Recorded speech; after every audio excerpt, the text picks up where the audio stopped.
Your Notre Dame live stream will begin soon. Thanks for watching.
Your Notre Dame live stream will begin soon. Thanks for watching.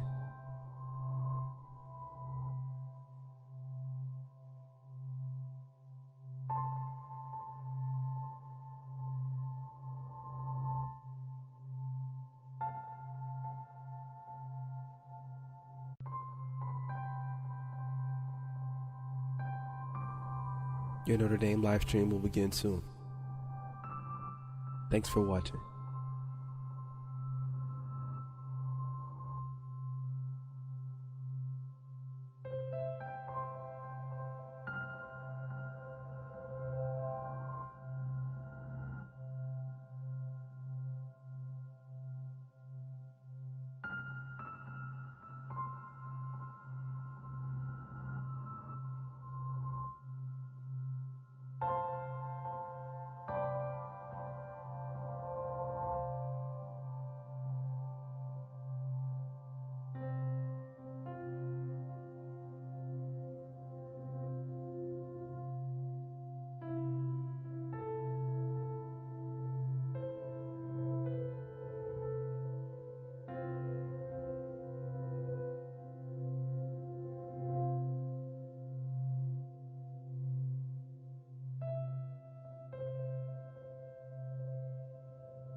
Your Notre Dame live stream will begin soon.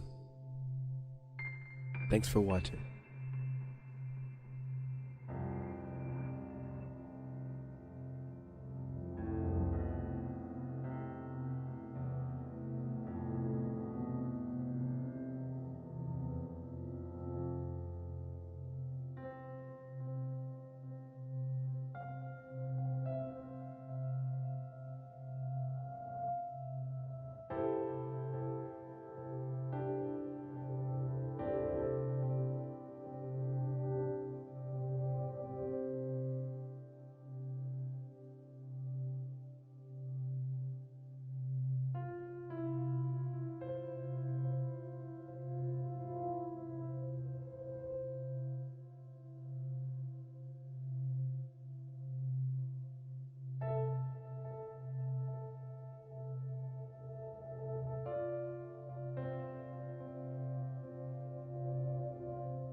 Your Notre Dame live stream will begin soon.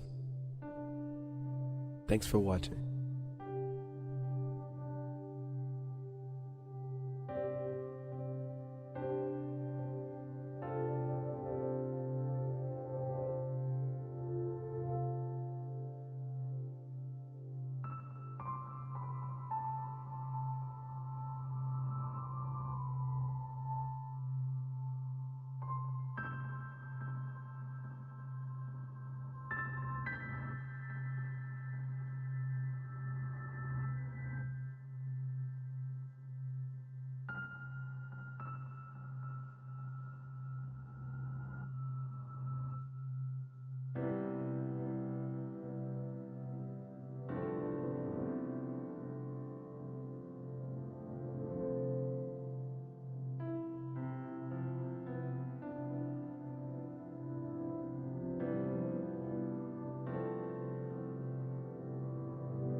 Your Notre Dame live stream will begin soon. Thanks for watching.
Your Notre Dame live stream will begin soon. Thanks for watching.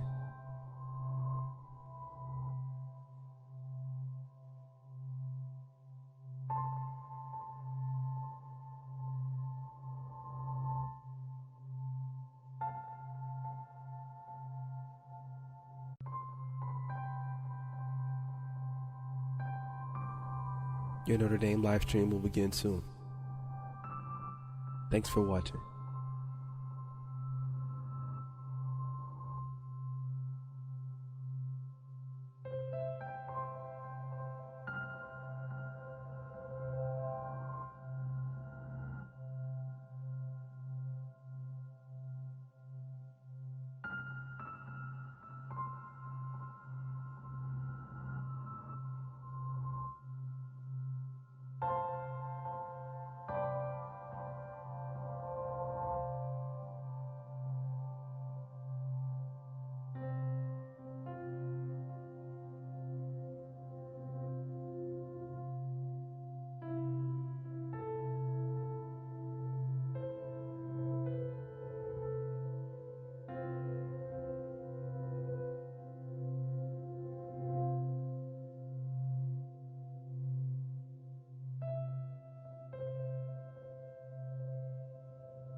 Your Notre Dame live stream will begin soon. Thanks for watching.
Your Notre Dame live stream will begin soon. Thanks for watching.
Your Notre Dame live stream will begin soon. Thanks for watching.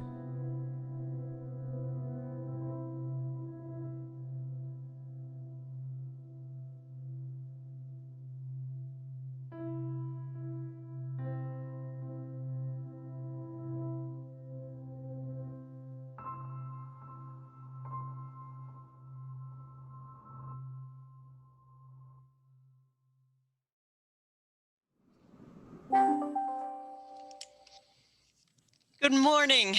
I'm Lisa Schultz. I'm reaching you live from my home office in Minneapolis, Minnesota, and I'd like to welcome you to the DeNicola Center's Winter Conference, We Belong to Each Other. The panel that I have the privilege of moderating today is called The Face of Mercy, What We Owe to Those with Disabilities. I'll be introducing our panelists, and then we're going to have some time to listen to their opening comments, followed by some conversation among the panelists, and then there'll be time for questions and answers from the audience. You can click on the Q&A icon at the bottom of your Zoom screen at any time to submit a question to us, and we'll collect your questions and pose them at the end of the session. So I would like to jump right into my introduction of our panelists so I don't waste any of our precious time together. Our first speaker is Joshua John Deal, and he's the Chief Program Officer for Child and Adolescent Services at Logan Center in South Bend, Indiana, which supports people with intellectual and developmental disabilities so that they, their families can achieve their desired quality of life. He's also a faculty fellow of the Master of Autism Studies program at St. Mary's College, as well as a senior research associate at the University of Notre Dame. He received his undergraduate degree in psychology from Princeton and his PhD in clinical psychology from the University of Rochester, where he was a fellow in the program in leadership on education in neurodevelopmental disorders. He also did a postdoc at the Yale Child Studies Center. His current research focuses on supporting both the individual with autism and his or her family. His work on the clinical uses of robots for ASD treatment has been featured on NBC, MSNBC, PBS, WebMD, and in the Wall Street Journal. Our second panelist is Mary O'Callaghan, and she is a developmental psychologist and a public policy fellow at the DeNicola Center for Ethics and Culture. She received her PhD from Notre Dame under a grant from the National Institute of Health to study developmental disabilities. Dr. O'Callaghan works on ethical and policy issues related to individuals with disabilities, in particular, prenatal diagnosis and disability-selective abortion. Her policy work has included testifying before the Indiana and Kentucky state legislatures in support of disability-selective abortion bans. She has also testified before the United Nations concerning the scope of international abortions of children with Down syndrome. She serves on the Human Rights Committee of Logan Industries. In addition, she's the co-founder of and a volunteer for Miriam's Blessing, a diocesan perinatal hospice program, which supports parents who receive poor prenatal diagnoses. Next, we have Michael Waddell, who holds the Edna and George McMahon Aquinas Chair in Philosophy at St. Mary's College, where he also directs the Master of Autism Studies program. For the last several years, his work is focused on bringing philosophical and theological theories of human nature, ethics, philosophy of religion, and the Catholic intellectual tradition into conversation with the emerging field of the philosophy of disabilities. As a part of these efforts, he has taught courses in philosophy and disabilities and has lectured on philosophy and autism at prominent universities throughout the world, including Oxford and Cambridge. Closer to home, he serves on the Human Rights Committee of Logan Industries and participates in ministries for people with disabilities. He's currently working on a book on autism and the Catholic tradition. Now, one of the things that binds all of the panelists and myself is that we also all have the personal experience of a family member with a disability whom we have grown to love from birth onwards. So we have people that have not only professional but personal expertise in the areas that they're going to be discussing, and it's going to be an exciting ride. So let us turn right now to our first panelist and get off to a good start with Josh. Well, hello, everyone, and I'm honored to be a part of this conversation. as you heard, I wear a lot of different hats. Right now I'm in charge of developing and overseeing programs for people with autism and developmental disabilities at a local nonprofit that serves a pretty large region and a large number of people with developmental disabilities and their families. I also am blessed to fulfill the role as a teacher, as a faculty fellow within the St. Mary's program, and work with developing some of the future leaders within the field, and kind of changing and challenging the way that we think about autism and other developmental disabilities. And third, I think having research is an important part of a well-rounded life within this type of field. And so a big part of what I do is conducting research on developing programs to support families of people with developmental disabilities. And we have an NIH grant to support that. But what's interesting is I feel like with all these hats, the thing that most has influenced me has been a fourth hat that I wear, which is my brother was born with a developmental disability. So I wear the SIB hat, and he's kind of an interesting, I want to give you a little context on him because of the way he has influenced my own thinking. He was born with significant and multiple delays. And when he was 4 years old, my parents were told by the doctor that they should prepare for the fact that he was going to be a burden on our family, and they were eventually going to need to give him up to the state, but they weren't going to be able to care for him.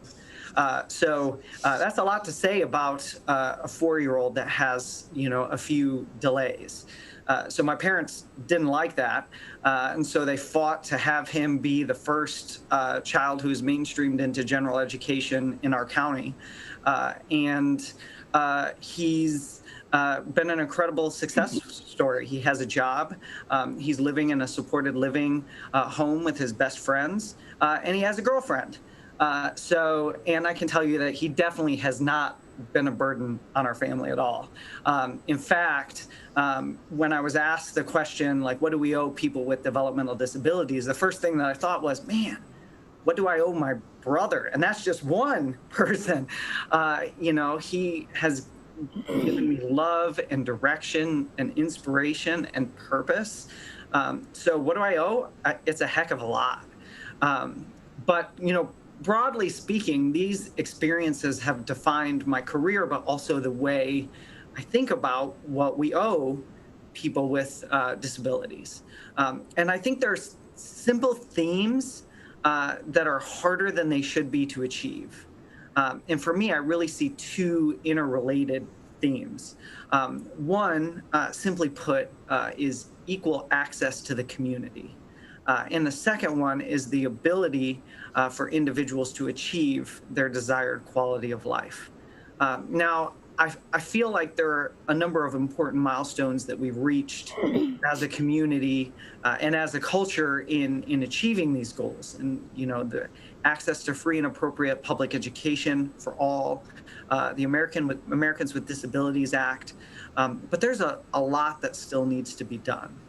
And speaking in terms of a theme, I think a big obstacle that we have right now is awareness of disabilities without knowledge.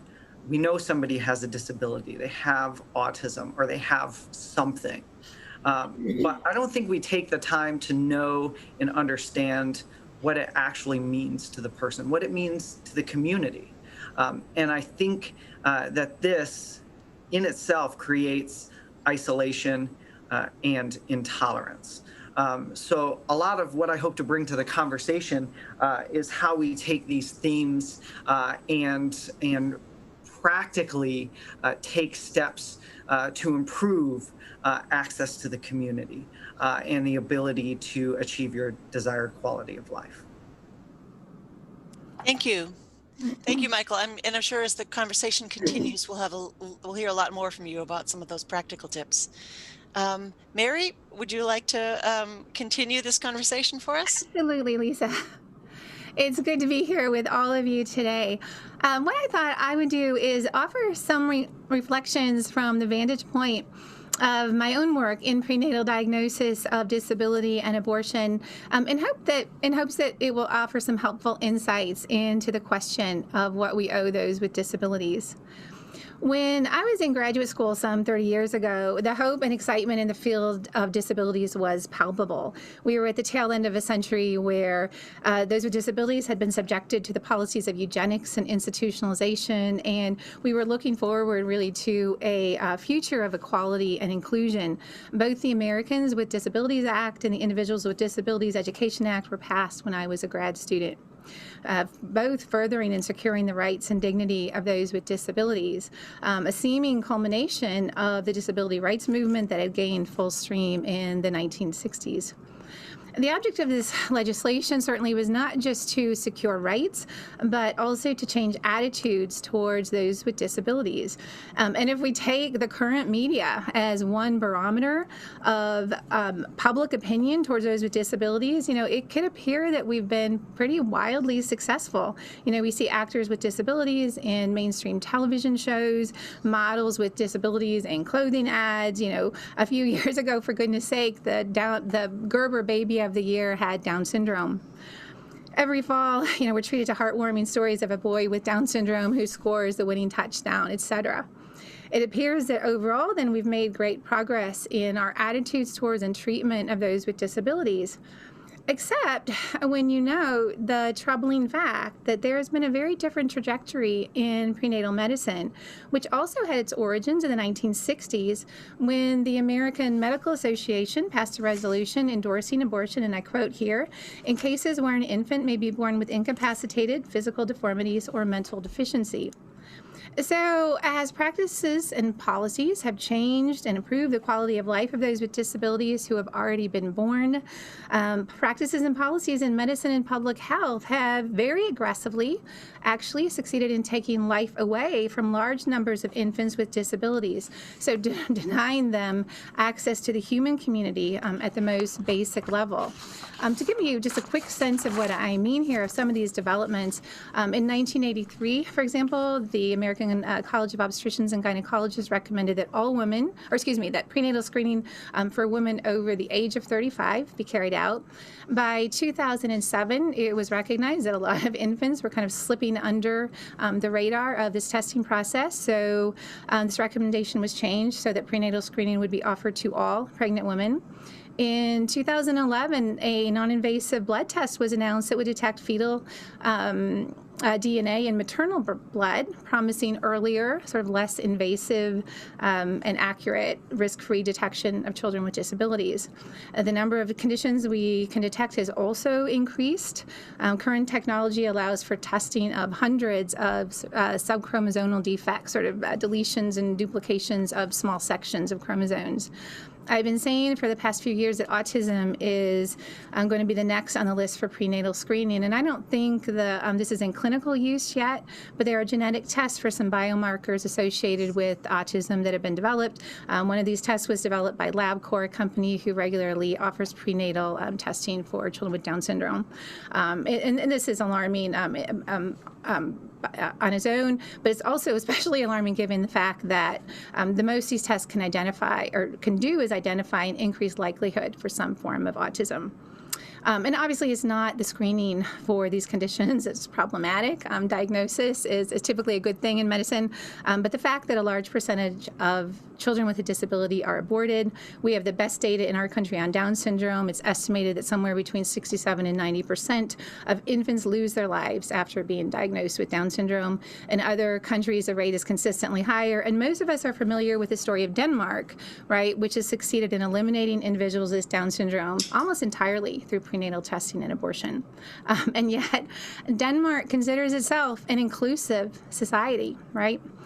Which brings me to the question of how to understand the gulf that exists between publicly expressed attitudes towards disability and private decisions of parents to end these lives. We have very inclusive societies, right? And yet very exclusive parents. We welcome those with disabilities, right?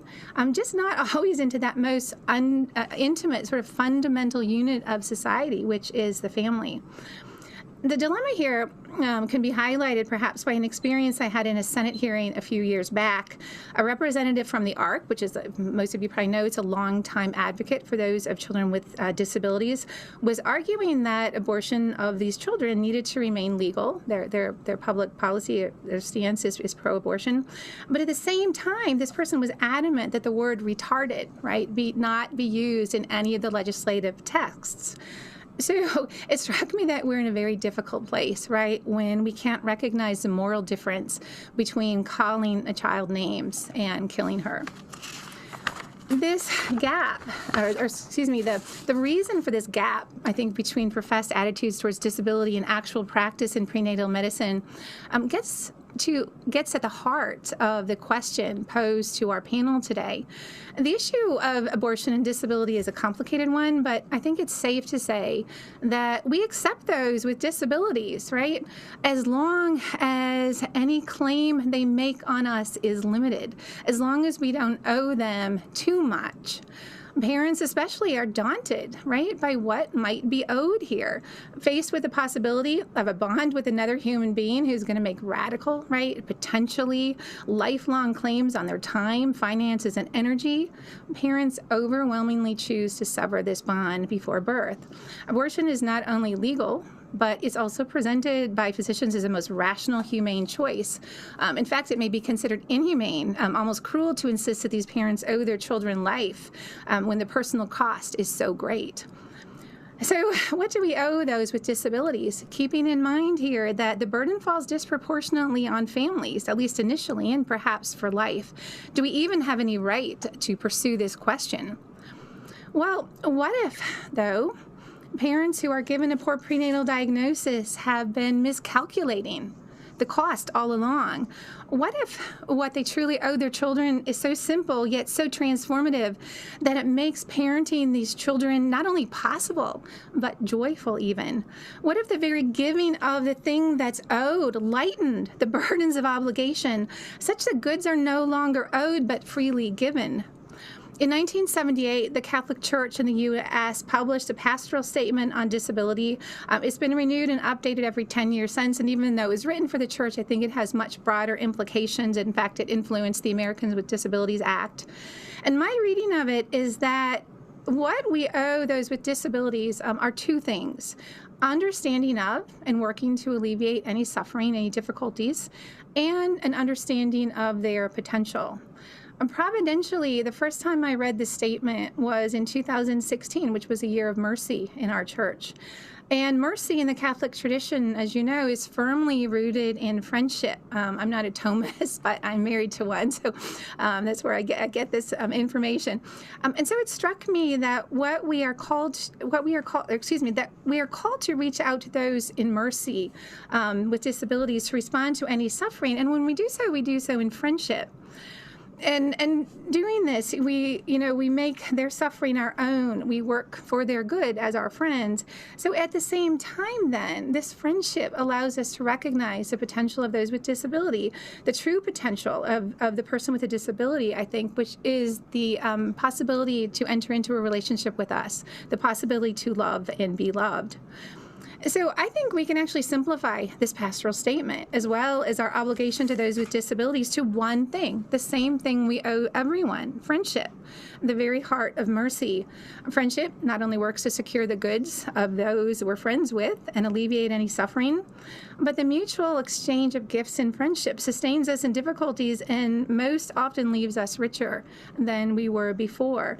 And I think the lived experience of families who don't choose to terminate pregnancies or who have an unexpected encounter with a child with a disability, perhaps after birth, bears this out. When children are met in friendship, and this is not difficult, in families, parental love rises unbidden, in most cases as pure gift. The cost of the disability is not considered. Instead, the parents meet the needs of the child as best they can. Friendship, and not obligation leads them on. There might be suffering, certainly, challenges, sacrifices, but also incalculable riches from encountering the other. So much so that I'm really inclined to use Josh's turn of phrase here, as I think most families would. What do we owe those with disabilities? What do I owe my son who has Down syndrome and autism? We owe them everything. So thank you. Thank you very much, Mary. That was beautiful. We look forward to unpacking even more of it in our conversation. Michael, why don't we turn over to you now?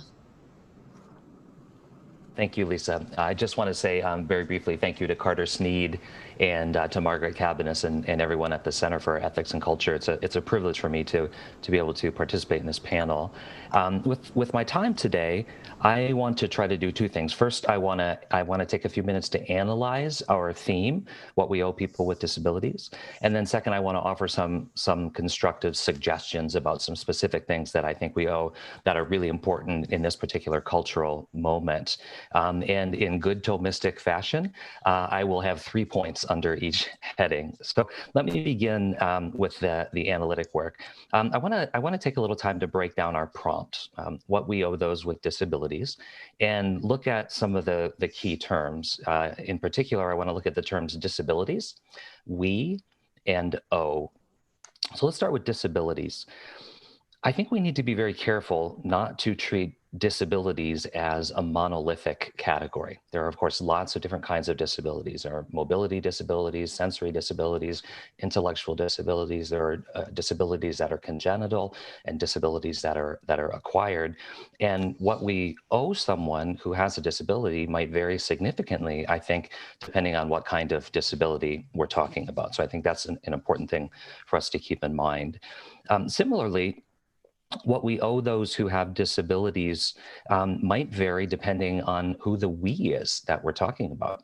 Are we talking about what we as fellow citizens owe people who have disabilities? Or are we talking about what we as Catholics owe people who have disabilities? Are we talking about what we as parents owe people with disabilities, as Mary and I have, and Lisa have lived that relationship? Or are we talking about what, say, siblings owe people with disabilities, something Joshua has learned throughout his life? Siblings are a particularly interesting and I would say complex subset of the we's that we could be talking about, and especially if we want to use the word owe, which I want to reflect on for just a moment. Siblings typically enter into the relationship with a sibling who has a disability very early in life. In the case of a younger sibling, that relationship is there from the very beginning. And I worry that if we think of someone as coming into life owing something to someone else, a sibling say, that it might make it more difficult for that person to receive her life as a gift in the richest form of the richest sense of the word. Now, I don't mean to suggest that there are no responsibilities or obligations that we don't choose. I think that there are. I'm just not sure that I want to use the language of owing to describe the relationship between a sibling who has a disability and a sibling who doesn't. It's not the way that I would want my typically developing daughter to conceptualize her relationship with her two sisters. Now, I want to just kind of take a moment there to gesture towards something Joshua said. I think one of the really interesting things in the way that Joshua has approached this question is to ask, what do we owe them, not in the sense of some sort of duty or obligation, but as a kind of gratitude, right? Because they've given us so much. And I think that's an interesting way to look at this prompt. I also think that Carter Sneed has a really nice way of framing the issue that I'm concerned about here in his new book, What It Means to Be Human, which I recommend to everyone. Carter lists a number of ways in which each of us have been recipients of care that we could never hope to repay, care that's given, to use Carter's words, without condition or calculation. And he explains how receiving care of this sort could awaken in us a sense of gratitude, a sense that a fitting response to receiving this kind of care would be to become the kind of person who's capable of giving that care to others. And here I want to quote Carter. He says, we become the kind of people who are giving that care to others, quote, not because it satisfies a balance owed, but because this is what it means to become one who is responsive to others solely because of their needs, without calculation or self-interest, end of quotation. I like that language better than the language of owing, at least when we're talking about the sibling relationship. If I may, I might suggest that that's sort of a virtue ethics approach to thinking about this issue, though I think it could also could be worked out as a matter of natural law. Now, with all of that said, I also want to offer a few constructive suggestions about things that I think we owe people with disabilities that are particularly important to be mindful of in our current cultural moment. First, I think we owe all members of the human species a presumption of personhood. If we define person, as Boethius did in the classical definition, as the Catholic Church still does today, as an individual substance of a rational nature, and if we conceive of human nature as entailing the capacity for reason, then of course it follows that every living human being is a person, right? Even if some of them are what Pia Matthews has called apparently non-acting persons, they're still persons. This is vitally important because some of the most fraught ethical and legal battles that are being fought in the disability community today turn on the question of who counts as a person. This is true with respect to beginning of life issues, such as the ones that Mary works with, prenatal diagnosis and so-called therapeutic abortion. Is also true with respect to end-of-life issues, including ones that Lisa and I have both worked on, euthanasia and physician-assisted suicide, which some of you might not know, but people who have chronic disabilities, not fatal conditions, but chronic disabilities, are now in some countries being, as they say, offered access to assisted suicide. So this is a very real issue in the disability community. I think, though, that a presumption of personhood would also bear on any number of more mundane issues, such as the right to education. Why do we have an Individuals with Disabilities Education Act, right? What's the foundation for that need? Or the right to work? And this is because if we presume personhood, along with all of the capacities that are shared by all human beings, then it's easier to understand why education and opportunities to work are owed to people with disabilities. And if we don't presume personhood there, it's much easier for people to deny those kinds of opportunities on the grounds of an assumption that people with certain kinds of disabilities simply might not be able to benefit from them. If we assume personhood, I think that also lays the foundation for friendship. And here I'm going to dovetail a little bit with some of the things that Mary has said. And like Mary's husband, I am a Thomist. So let me begin with just a quick reference to St. Thomas. St. Thomas teaches that friendship and love begin in a recognition of likeness or similarity with the other. And recognizing individuals who have even the most profound forms of disabilities as fellow human persons seems to me to be the first step toward friendship and love. And I would propose that as Catholics, we owe friendship to people with disabilities. Scripture tells us that we are to love our neighbors as ourselves, which has always struck me as being remarkably similar to Aristotle's idea of the highest form of friendship, what he calls friendship of virtue, something that happens, he says, when we love the friend as another self, right? We love the friend as another self. Now, if we live up to the scriptural injunction to love our neighbors as ourselves, which is to say, if we treat these people as friends in the fullest Aristotelian sense of the term, then we will inevitably begin to seek the good of people with disabilities as our own good. And as Mary has already suggested, I think that can fundamentally change how people with disabilities are received in society. Now, when we pursue the good of people with disabilities as our own good, it will inevitably follow also that we will want all of the goods of a full human life for these people. And that would include education, healthcare, friendship, family, which is an important topic, marriage, children, being fully included in the community. And I would add opportunities for meaningful work as well. In fact, I would go so far as to suggest that meaningful work, or at least the opportunity for meaningful work, is another thing that we owe people with disabilities. In Labarum Exercens, Pope St. John Paul II says that work is a fundamental right of all human beings. And he specifically notes that people with disabilities have a right to professional training and to work. This is an especially important issue in the autism community right now because the rate of unemployment among adults on the spectrum is extremely high. Estimates run anywhere between 50 and 80%. And that's actually significantly higher than it is for people with intellectual disabilities. I think if we subscribe to the notion that we owe people with disabilities meaningful work or opportunities for meaningful work, I think that would be a very good first step in the direction of making headway on this problem. So I'm going to stop there, and hopefully the three of us have planted enough seeds that something interesting will pop up in discussion. Thank you very much, Michael. I really appreciated all of your comments and your ways of framing some of the challenges and your inquiry into the theme and the question and the prompt here. You have certainly raised a couple of questions in my mind, and the first that I want to pose to all three of you has to do with the notion of friendship that all of you have alluded to in some way, saying that what we owe people with disabilities is friendship. All of us have experience.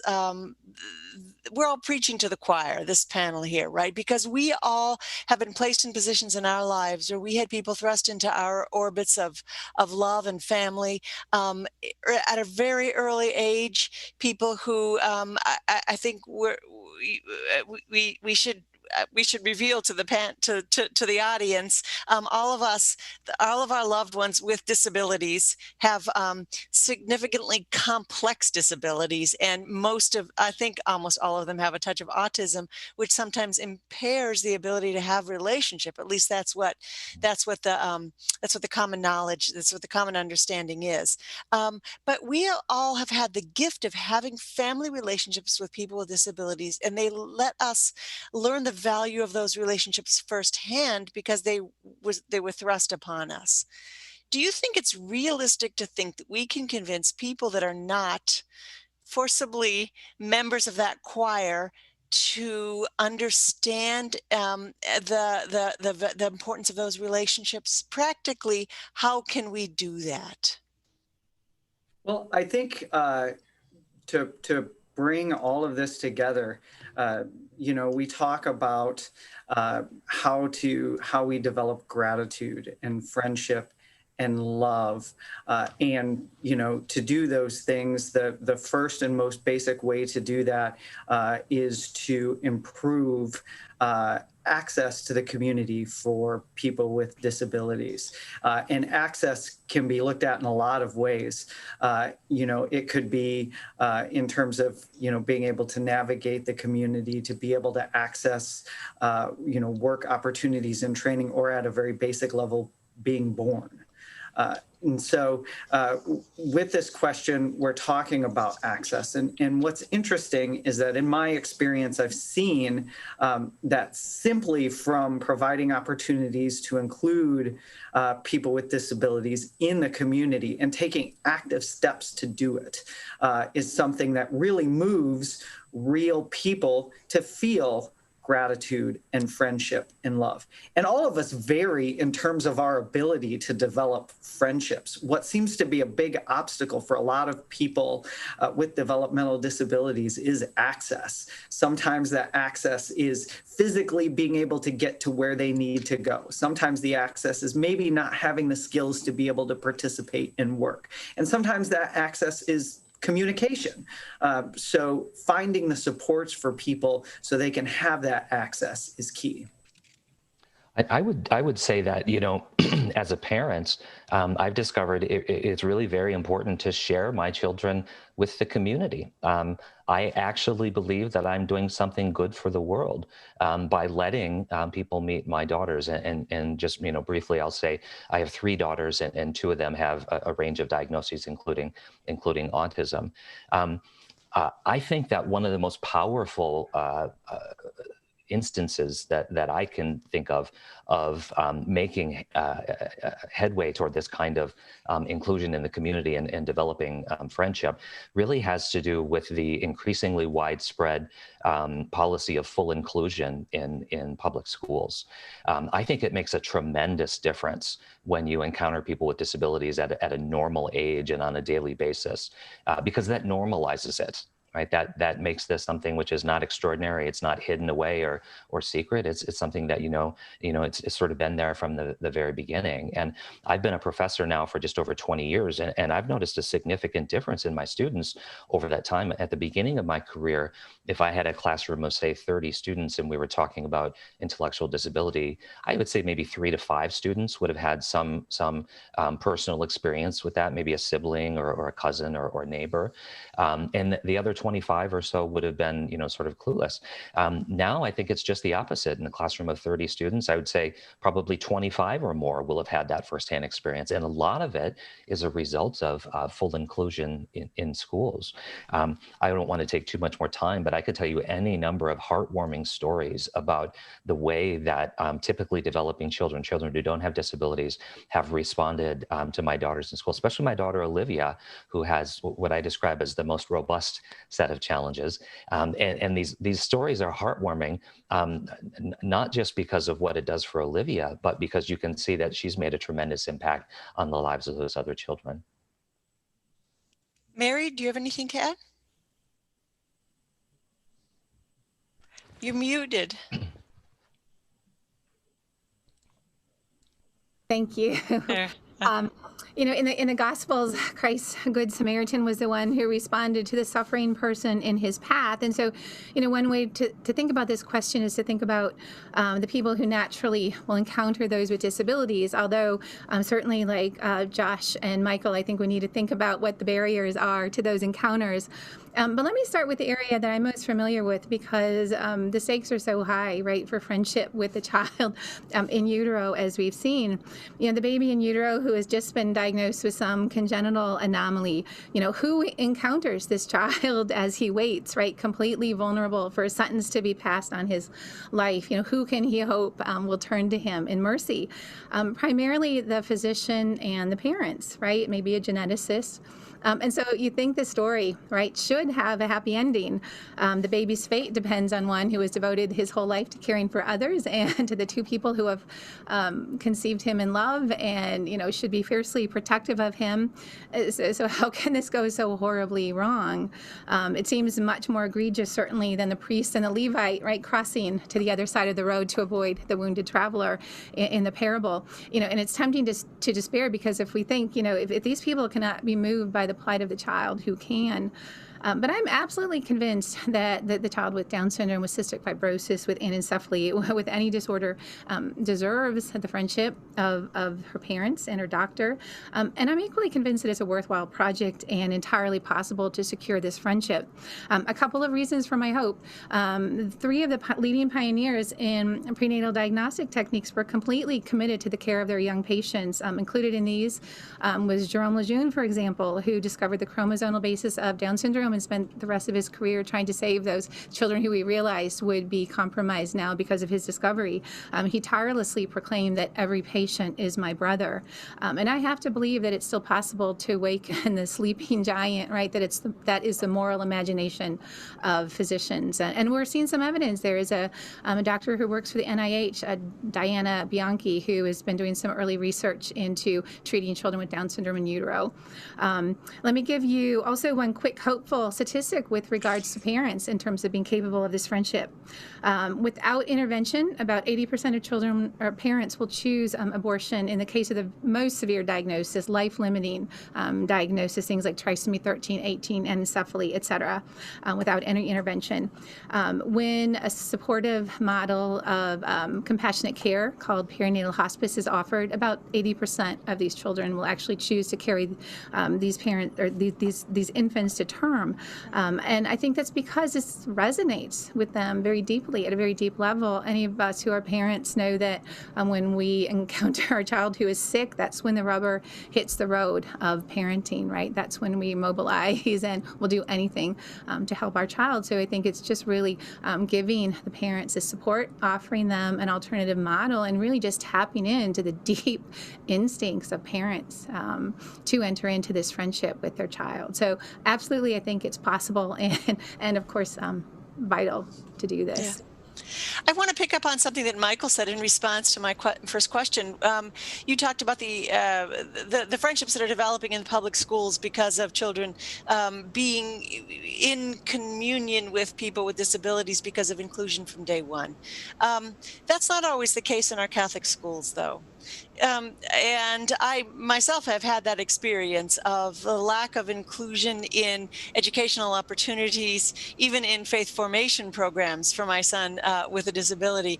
And what I bemoan and what breaks my heart about that is often that the people of the parish that has not been so welcoming, that they lose that opportunity for the friendship and they lose the witness of the gifts. Like you, Michael, I sometimes think that part of my job is just to have Peter, my son, in public places so that people have to confront him. And I enjoy so much taking him with us to things like our big fancy yearly fundraising gala for the church. I think he's part of our family and he should be there. And when he makes noises or sings or insists on loudly repeating the last word of every line of every prayer, it never embarrasses me. I think it's great. I think that churches need that witness. It breaks my heart. My local Catholic school, I chose to send my daughter to, my youngest daughter to, because I heard that they were reaching out for a child, to include a child with Down syndrome in her class. That the nuns, they were actually actively recruiting a young lady with Down syndrome. But that's not always the case. And the reason that I did not send my older children to Catholic schools was because they were not interested in having my son, and I didn't feel that that was right. So what do we as a Catholic community think about that? If we owe our children with disabilities acceptance and inclusion, yet we're not embracing them in our schools, are we losing the opportunity to teach our communities and our parishes about the reciprocal idea of owing that Carter Sneed has discussed and that you have discussed, Michael? Yeah, I agree with everything that you've said, Lisa. I think it is it's a scandal in the church. It's shameful. Certainly, our family has had the experience, and it sounds like maybe you and Mary have had the experience of looking for placements in Catholic schools for our daughters, only to be told that they just don't have the support that they need. And so this is very painful for me, actually, as a Catholic, but we made the decision a long time ago that since we wanted, if it were possible, to have all three of our daughters go through the same schools, develop relationships with the teachers and so forth, that we had to go to public school, because that was really the only option for our daughters who have special needs. Now, I will say it's gotten better, in the last 10 years or so, but we're nowhere near where we need to be. I think oftentimes money is a problem, but I think that there are opportunities to think creatively there that would allow us to do more with less. And I think we simply need to do that. It's a moral imperative for us to do that. For our part, there's only so much I can do about the Catholic schools, but we're active in the parish, and I make sure that my daughters are included in the liturgy.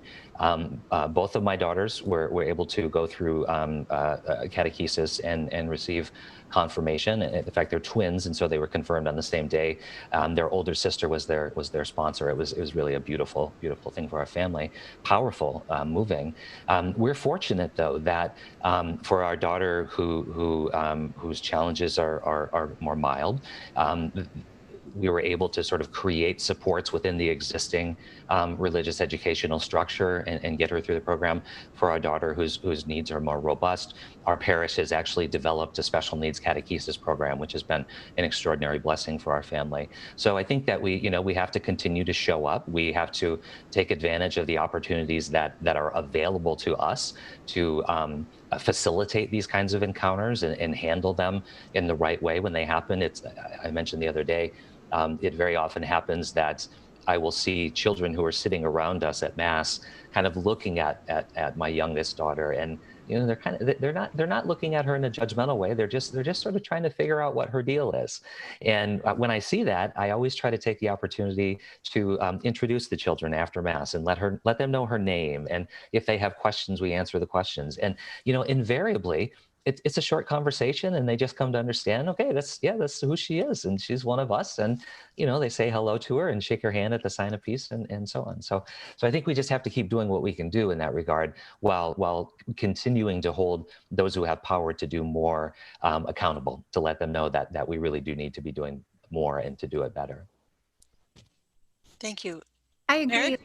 That's a huge glaring hole in our church's response to those with disabilities. And, we look great on paper, right, in terms of, the pastoral statement of those with disabilities. In my own field, the church is very clear that we must welcome these children into our families. But what I find is that, I encourage parents to welcome, the children into their little families, their domestic church. And then many families take these children in good faith into their parish and find that they're not welcome. And I think education is the biggest hole. And I absolutely agree with you, Lisa, that the biggest tragedy is that the other students in the Catholic schools don't receive the gift of our children. And, I think Michael is right. It is about money on one hand, and yet it's not about money, right? We need to make the priority, and the money will follow. And, Catholic schools are great. The church is great at doing this in general. Parishes are good. If there's a need, right? We have a fundraiser. We have trivia nights. We have a capital campaign. We'll build a new gym, right? We'll get new sports uniforms. We'll do all sorts of things. But where is our treasure, right? Our treasure is in these children with disabilities. And are we willing, right, to pay the price to have them with us? You think that so many parents don't want the cost or are afraid of what these children will cost them. Well, the church, the parishes, our priests are also afraid, I think, of what this is going to cost. If you talk to a priest and say, please, can we have my child here? Can we have children with disabilities? They'll say, I'm really sorry. We just don't have the money. We don't have the resources, the teachers. It would overwhelm the teachers. Absolutely. Maybe it would, just like it overwhelms many families. And yet, we do it. Why? Because the gifts are without measure, and we believe that these children are members of the body of Christ, and frankly, we need each other desperately, right, to work out our salvation. And there's no way we're going to be the evangelist Michael Kelly uses this, or Matthew Kelly uses this term, the best version of ourselves. Well, the church is never going to be the best version of itself without our children, without those with disabilities. It's not possible, right? We need each other very much. Josh, I want to hear from you too, but I want to expand this question a little bit more in an area that you might have you're engaged sort of more in the outside of the world, not just into the church. And there's one question that's come in that broadens the question a little bit. So I'm going to pose it to you, Josh, but also ask you if you have anything that you want to add in reaction to what we just heard from either Michael or Mary. One of the participants asked this: how can our acceptance and openness and friendship with those with disabilities be a model for openness to the other within our currently horribly divisive society? Similarly, how is society's willingness to discard them propagating our disregard for others different from us? Yeah, and I think I can tie that into what we were just talking about. I think, previously it sounds like the Catholic schools are struggling with the wrong question right now. If you think about the beginning of the discussions about whether or not to include people with developmental disabilities in the school, the question was whether we should include them and not how we can include them.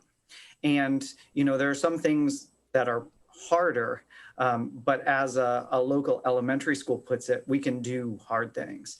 And there are things that we can do, both in terms of financial, but both in terms of infrastructure to be able to better include people with developmental disabilities.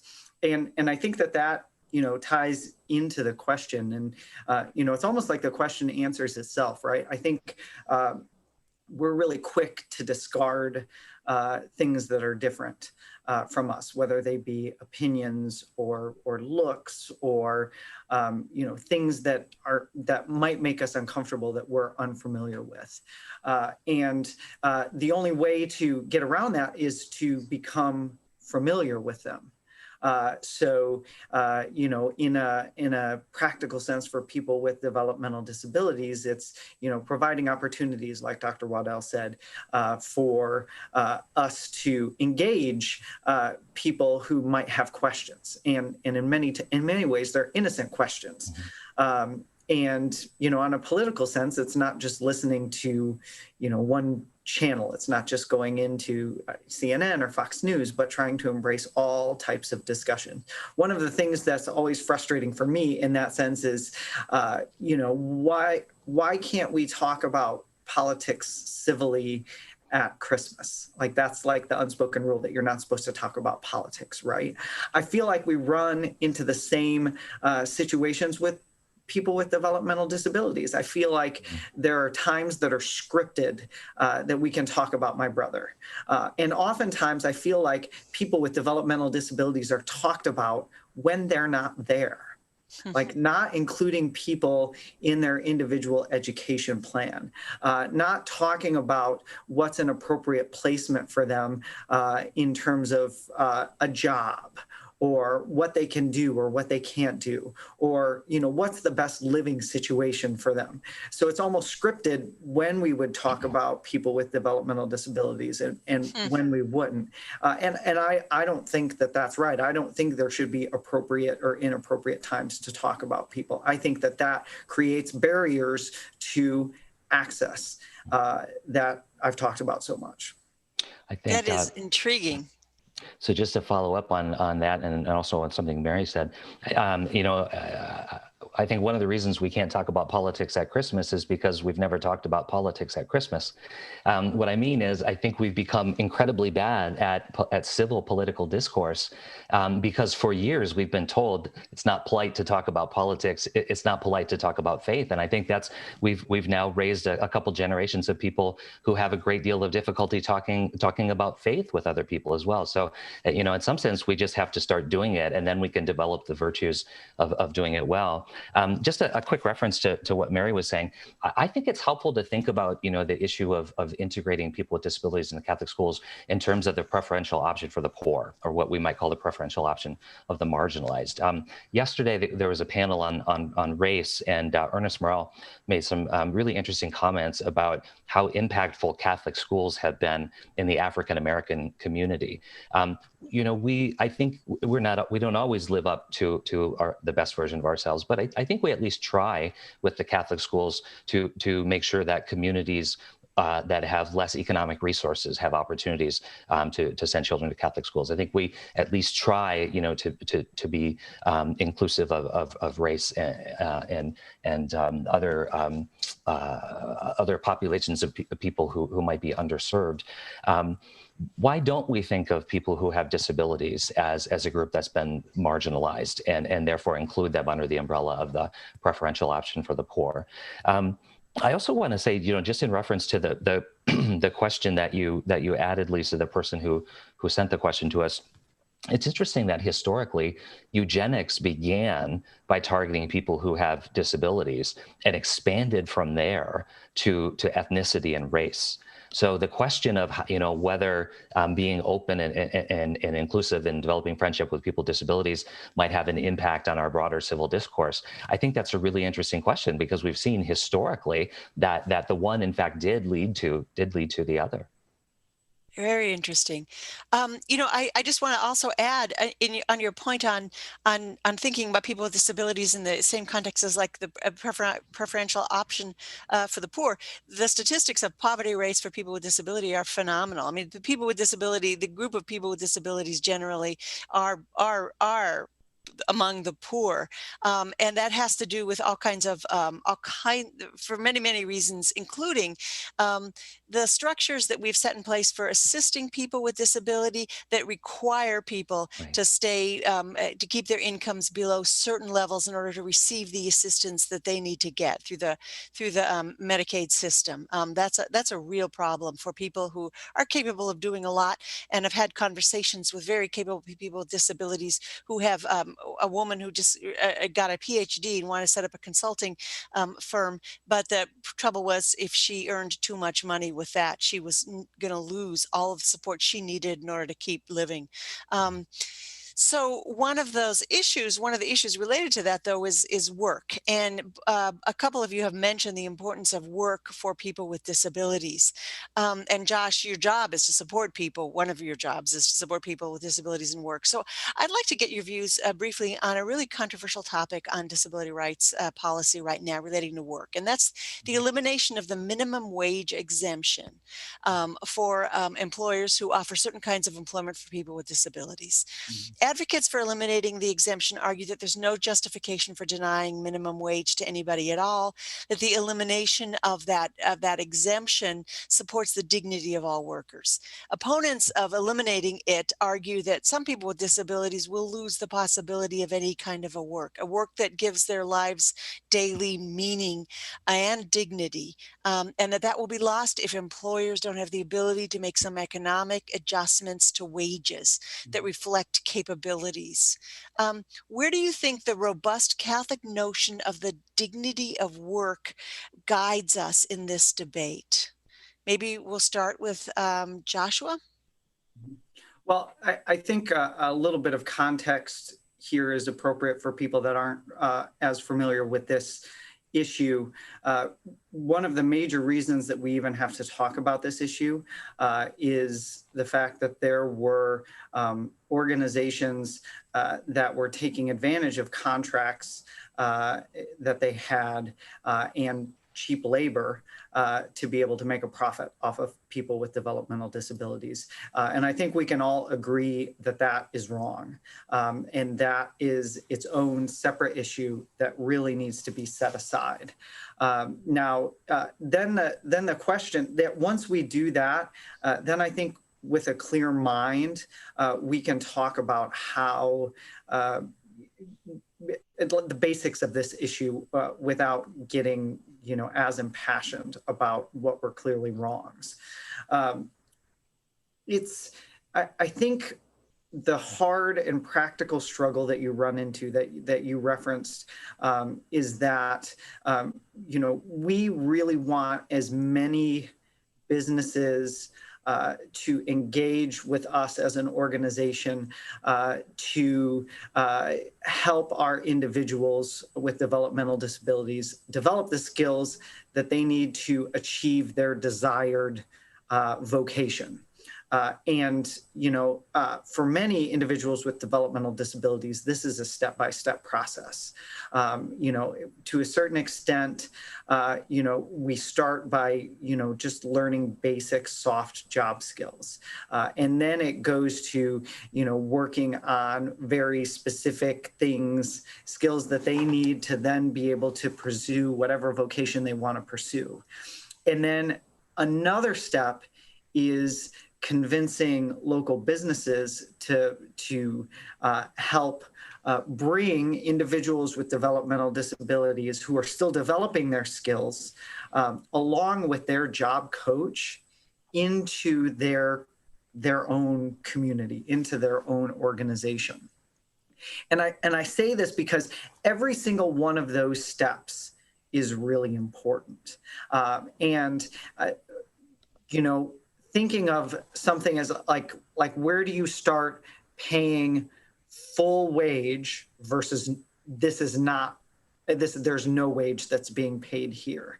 The way the system is set up right now, when it's done right, one of the steps on that progress is if you're able to work for 5 minutes and then you need to take a break, you can still be recognized, for that work and be paid for that production that you're able to do. It also ties what you're working on with some sort of outcome for you, some sort of positive outcome for you. And so, the benefits of doing something like that is, it makes a more natural part of the learning process. Where the problem often lies is getting people from that workshop into the community. And so you have a lot of individuals who are stuck with the skills that they need to be able to go into the community, but they're having trouble accessing the community. Some of that is on the organization, but some of that is, getting the community and getting the opportunities for people to be able to go out into the community. So I think, when you look at it from, a theme, everybody deserves that same opportunity to be paid and valued in the same way. But everybody has strengths and areas in need of support. So how do we best get individuals with developmental disabilities to the point where they can achieve what their goals are? Great. Michael or Mary, would you like to weigh in on this? Mary, do you want to go? You're muted. Okay. Yeah, they asked me to mute in between. Sorry. Michael, you go ahead. I have a few thoughts, but I think this might be a little bit more your area. Well, so, just to kind of underscore, I think something that, Joshua was saying there may be some points in that continuum of development where something like sub-minimum wage is actually, appropriate or necessary, right? I think that if we, to harken back to what I said earlier, I think that if we, that is to say the community, begin to think in terms of people having a right to meaningful work, then that should open up more opportunities in the community to receive people who are ready to make that transition that Joshua was talking about into a community-based job or work rather than maybe a workshop-based employment. I also think that it's important, though. So when I said that we owe people with disabilities a right to meaningful work, notice that I didn't say employment. I think that there's a distinction to be made between meaningful work and employment. Joshua talks about helping people realize the vocation that they want for themselves. I think that's a nice way to think about it. I think, Pope St. John Paul II said that for all of us, for all human beings, the original vocation was to work, but it was a very particular kind of work. He said the dignity of human work fundamentally comes from the fact that it's the way that we actualize our potential as beings who are created in the image and likeness of God to participate in God's creative activity. That's what gives human work its fundamental dignity. Now, you can do that without being paid.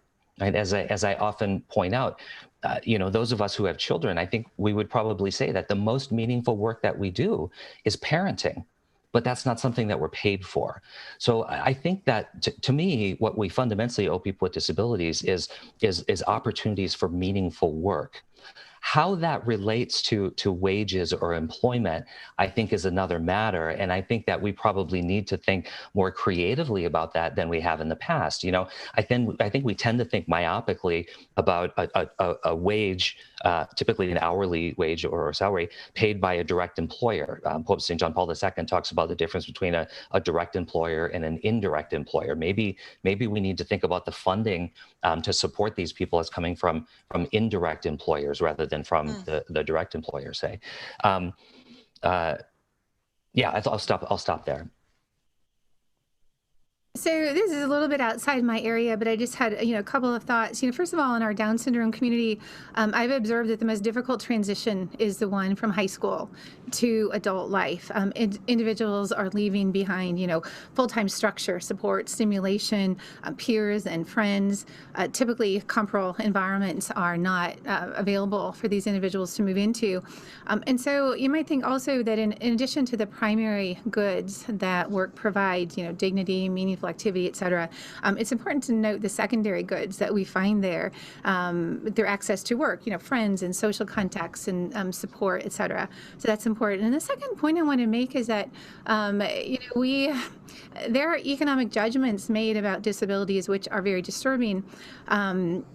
Especially regards the prevailing stereotypes that regarding disabilities and employment. In two different contexts I've seen, there's been an assumption of absolutely zero employment rate. The first case, I don't know if you're familiar with this, but is in the cost effectiveness research of prenatal screening programs. The research paradigm is incredibly crass, right? But the idea is that a screening program, the prenatal screening program, is cost effective if the costs saved by aborting children with disabilities exceed the expenses of administering the program. So this means that the cost of the child, right, has to be calculated, right, in order to enter into this equation. It's calculated as a lifetime figure. I've heard different figures. But for example, a child with Down syndrome is expected to cost the system about between $300,000 and $700,000, something like that, over the course of the lifetime. And so my point here is just that lives of individuals with cognitive disabilities are almost without exception, considered as a debit to the tune of hundreds of thousands of dollars. And this assumption forms the basis of life and death decisions, right, in prenatal diagnosis, despite the fact that, for example, the statistics may vary, as you said, Michael, in autism, but recent data shows that 56% of individuals with Down syndrome have paid employment of some kind. Similarly, in every legislative hearing I've been in regarding prenatal diagnosis and abortion bans, at some point, a senator who opposes these bans will say to me, I just can't go back and tell my constituents that we are going to have to pay taxes for these individuals who would live, right, as a result of these bans. So again, in a context where life and death are being regulated, there's a lot of faulty assumptions persisting that individuals with disabilities don't contribute. And obviously, we have to be careful here. I'm always careful because we certainly can't argue that individuals deserve to live because they contribute financially. But at the same time, there needs to be a recognition that these individuals contribute in various ways, and in part in economic ways. And I'm not sure why, let's say, I think there's been like a good 50 years of cost effectiveness research, why that assumption is still in there, right? And not challenged, why nobody's challenging these legislators who simply see these kind of discussions as pitting taxpayers, right, against the disabled. Just something to think about. Just something very quickly. Mary gestures toward the fact that there are other goods that a person can get from work, from the wage, friendship, and participation in the community. There are other goods that the organization can receive from the employee as well. And I think we really do need, not only do we need to stop thinking about the value of people who have disabilities merely in financial terms, I also think we need to urge people who run companies and various sorts of organizations to think about what they do in a broader way. Mendoza College of Business at the University of Notre Dame used to have a kind of marketing slogan that was business for the common good. I rather like that. I think if we think of our businesses and organizations not just as being fundamentally about earning profit, although they generally need to do that, but also as about playing a role in society, contributing to the common good. I think that there are ways that they can contribute to the common good by including people with disabilities that really can't be understood just in dollars and cents. Sounds like a very, very fruitful avenue for any economists who might be in the audience to start exploring both of the issues that Mary and Michael have raised. I think are really important questions to be asking, and very, very much related to the value of family work in general, and the contributions of parenting to society, and what value should be placed upon that. I have a question that I wanted to pose that's coming from our audience. We have so many good questions coming in, and I'm not going to be able to get all of them in. But before I do that, just one thing, I want to make sure that Mary's first point in her response is not overlooked by anybody. That area of transition into adulthood out of high school is an area of where support for families and support for people with disabilities just disappears. And our parishes ought to be very, very cognizant of that too. So how many of our parishes include people with disabilities in their young adult groups? We're trying to reach out, or their older adult groups. I don't think very many, and that's really important. And Josh, you probably have experience with that too. That's a time in which a lot of families are just left alone.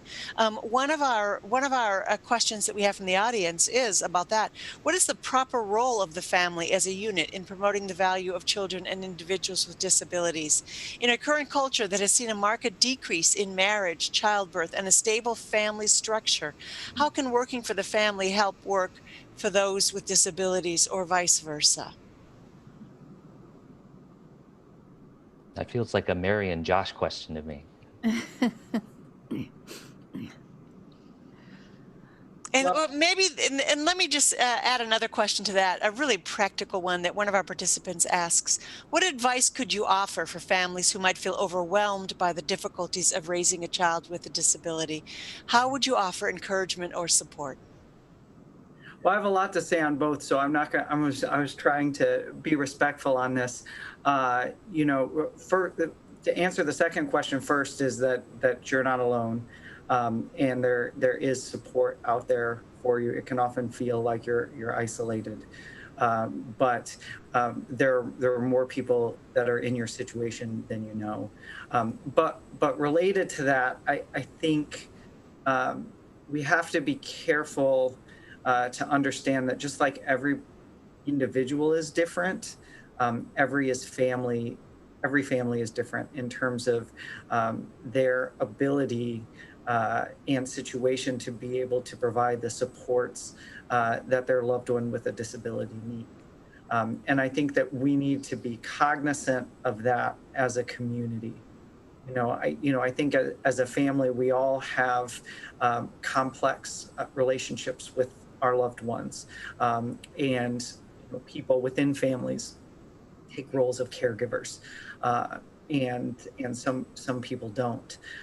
So I think within your family, I think as much as possible within the family unit, whatever that family unit is, making sure as much as possible that there is a plan for that individual and that they're involved in that plan, whatever their needs for support are.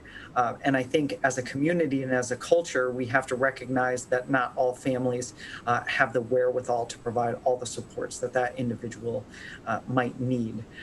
So we need to play a role in identifying the families that need support and providing what's needed for them. Mary, did you have something to say? I was going to say that, and Josh makes good on his word. I mean, I found myself in Josh's office one day when my son had recently been diagnosed with autism, asking him for help. And I think it's absolutely important that families reach out when they need it. I tend to be very independent. I homeschooled my children. I was homeschooling my child with Down syndrome and autism, and his behaviors got overwhelming for me. And I definitely needed help and found out so many good resources. And now my son's in a very good structured sort of ABA behavior therapy program where he is really doing well and thriving. Another source of support I found just invaluable is other parents with disabilities. I have kind of a group of friends. We almost consider ourselves kind of a secretive group because we're all in our Down syndrome group, but we almost meet without telling anybody else because our children don't even fit into the Down syndrome group, right? Maybe like you, Lisa. Our children have extra diagnoses like autism, so we kind of meet at somebody's house and we support each other. And we end up actually having a lot of fun and laughing. But we understand each other when we say, I've got dents in my woodwork too because my son throws. But that's been a huge source of support. So I think any ways we can facilitate families coming together to help each other out. It helps to talk about things and find things in common. Right away, when we find out that somebody has been a new parent has been diagnosed with disability of Down syndrome, our Down syndrome group reaches out to that parent, provides them with books and materials and resources, and mostly just friendship, really. So that's a huge source of support as well. I want to emphasize that there are groups called, like, there was a group when I was a young mom with a child with disability, Mothers from Hell, who would get together, and we've had various groups of predominantly mothers, but it should be fathers too, who provide the best support. I would like to share a story. When I also grew up with a brother, an older brother with disabilities, so I was part of the club before I got the diagnosis, the prenatal diagnosis that my son would have Down syndrome. And when I called my mother, who raised my older brother, was told to put him in a home and didn't. It was, it was before we even had ADA or IDA. She raised him through that. When I told her that I had been, that I'd received this diagnosis, the first thing she said to me, the very first thing she said to me, it wasn't, "Oh, God, won't give you anything more than you could handle," or "He's a little angel." The first thing she said to me was, "Oh, Lisa, you're going to meet such wonderful people." That's what she said to me, and it struck me, and it has been true it's been true through my entire journey of raising my son. You meet such wonderful people, and the friendships that you develop through that, if you allow yourself to reach out and ask for help, it can be truly amazing. We are almost out of time, but I'm going to ask one more question of the panelists that's come in from our audience. And hopefully this is a little shorter and a little less complicated, so we can fit it in our time. In regards to referring to people with disabilities when they're not present, which was Josh's point, do any of our panelists have opinions on using people first language? I was naturally drawn to people first language when I first heard of the concept because it speaks to the dignity of the person, but then later heard critiques that by using people first language, a person insinuates that disabilities diminish the value of the person. Do any of you have any thoughts about that? Joshua and I have this conversation all the time. I'm going to let him go first, and then I will correct all his errors. Well, it's certainly a rich question and worth discussion. I was in the same boat as you, the person asking the question, in that I was raised that we treat a person first, not a disability first. And that in many ways make a lot of sense. I think the question becomes with, some individuals who become great self-advocates that have in many ways taken their disability as part of their identity. I think the thing that complicates, saying that we should go one way or we should go the other way is that, people are at different places in that journey. And some people do not want to have their disability define them, be a part of their identity. And so I think a part of that discussion is not just listening to one group of advocates who believes one way, but looking at the whole of the picture of how to appropriately refer to people. Yeah, I would agree with all of that. I think, to go back to one of my opening remarks, that, the appropriate response might vary significantly depending on what kind of disability we're talking about, as well as what person we're talking to or about. So for instance, in the deaf and blind communities, there's been a widespread commitment to using what's now come to be known as identity first language rather than person first language, and that's been the case in those communities for decades now. And I think that for me, especially as an outsider, the appropriate thing for me to do is to respect that as their choice. I think in the autism community, as we're getting more and more adults on the spectrum who are self-advocates, we're hearing more and more of that. So I think that community is probably moving in that direction. But I'm also acutely aware that if I'm talking to parents or professionals, they tend to skew more toward person first language rather than identity first language.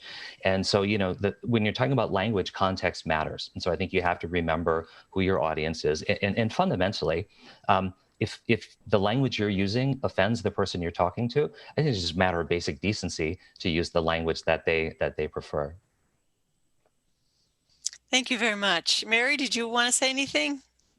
No, I don't have a lot to add. I tend to use Okay. people first language, and I used to be very sensitive when people didn't, and now I really tend to look at their intention. I have a friend who often says Down syndrome baby or Down syndrome infant, and yet he's such a strong advocate for those with Down syndrome. It doesn't tend to bother me anymore. So I think it's something to think about, and especially as it affects those with disabilities. But I think we can also realize that people have goodwill, often can make mistakes, and that's okay. So.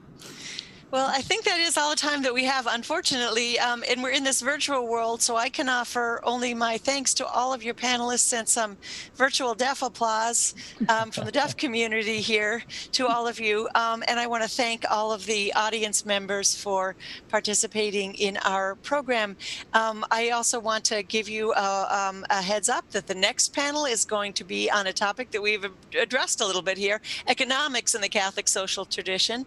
I hope somebody asks a good biting question about the economic analysis of the value of work. And that starts at 11 a.m. Eastern time. You log in using the same Zoom webinar link for all of your sessions.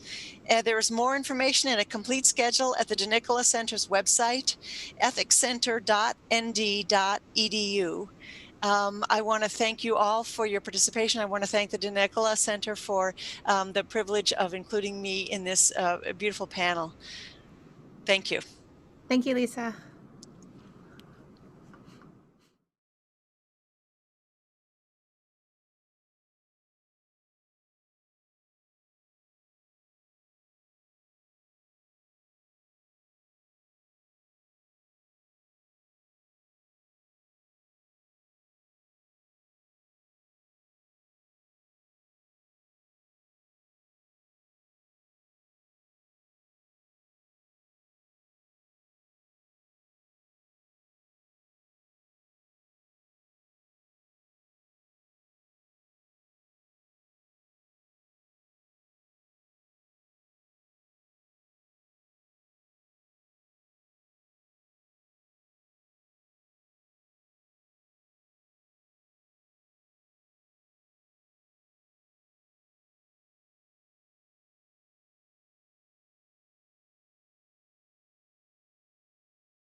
Your Notre Dame live stream will begin soon. Thanks for watching.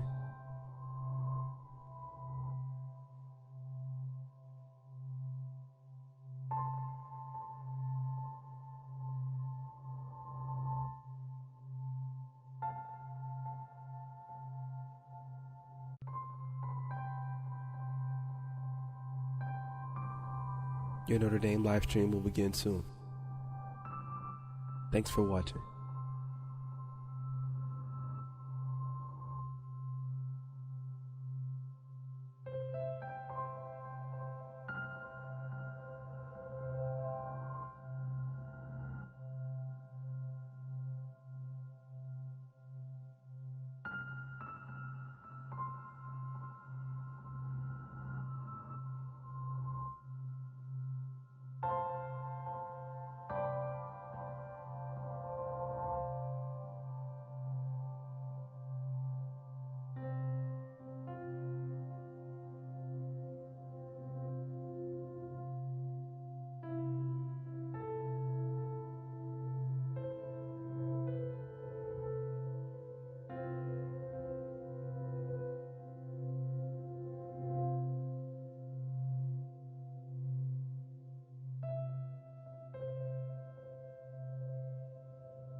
Your Notre Dame live stream will begin soon.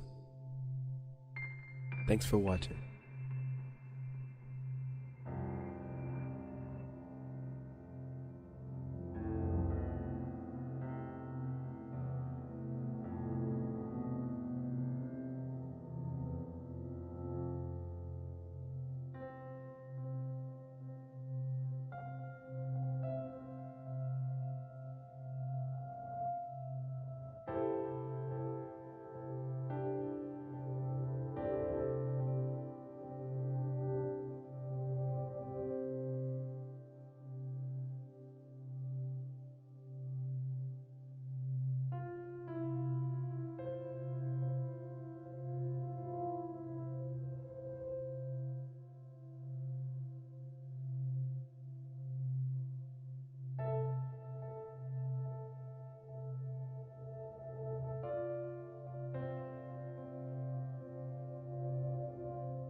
Your Notre Dame live stream will begin soon.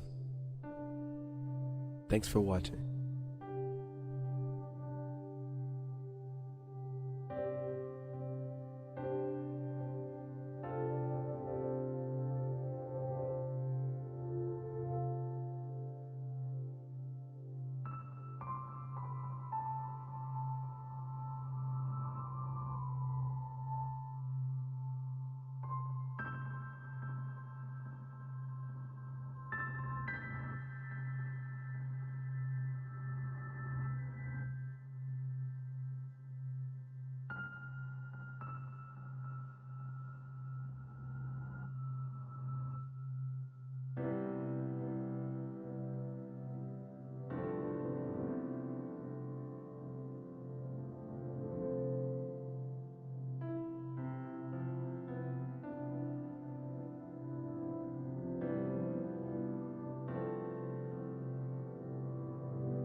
Your Notre Dame live stream will begin soon. Thanks for watching.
Your Notre Dame live stream will begin soon.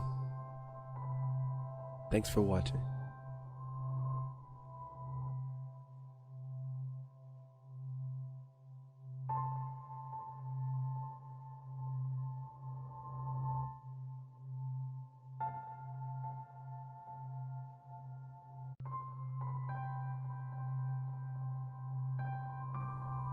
Your Notre Dame live stream will begin soon. Thanks for watching.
Your Notre Dame live stream will begin soon. Thanks for watching.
Your Notre Dame live stream will begin soon.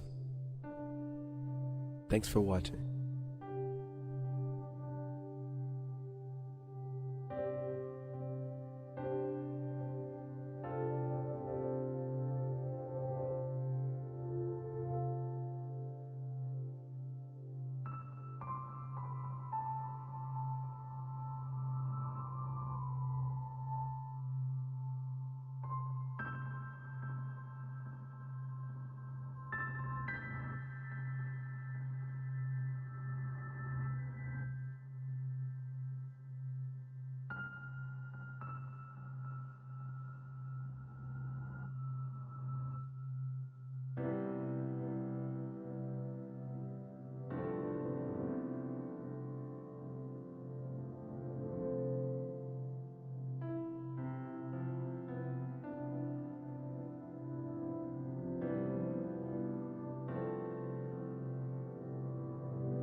Your Notre Dame live stream will begin soon. Thanks for watching.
Your Notre Dame live stream will begin soon. Thanks for watching.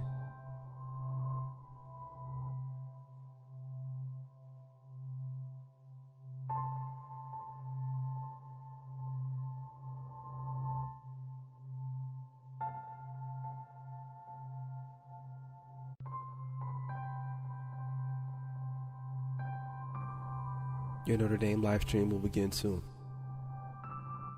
Thanks for watching.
Your Notre Dame live stream will begin soon.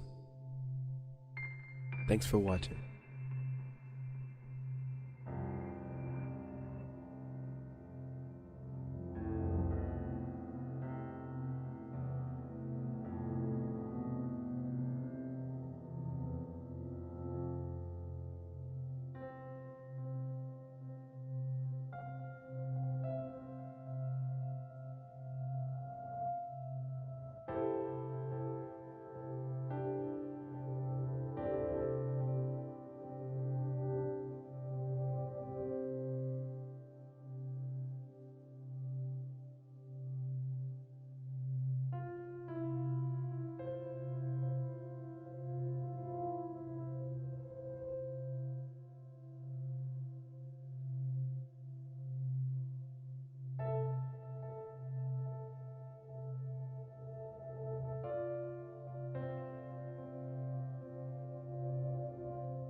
Your Notre Dame live stream will begin soon.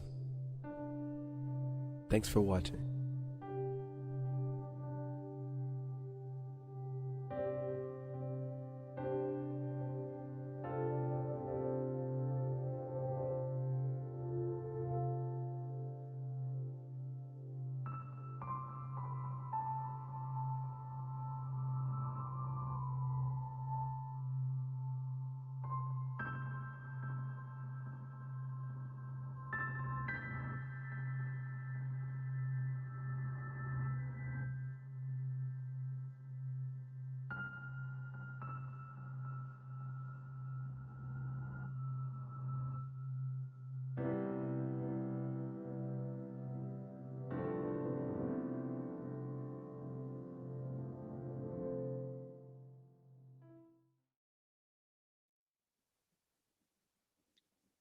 Good morning and welcome back to the dNicola Center's Winter Conference, We Belong to Each Other.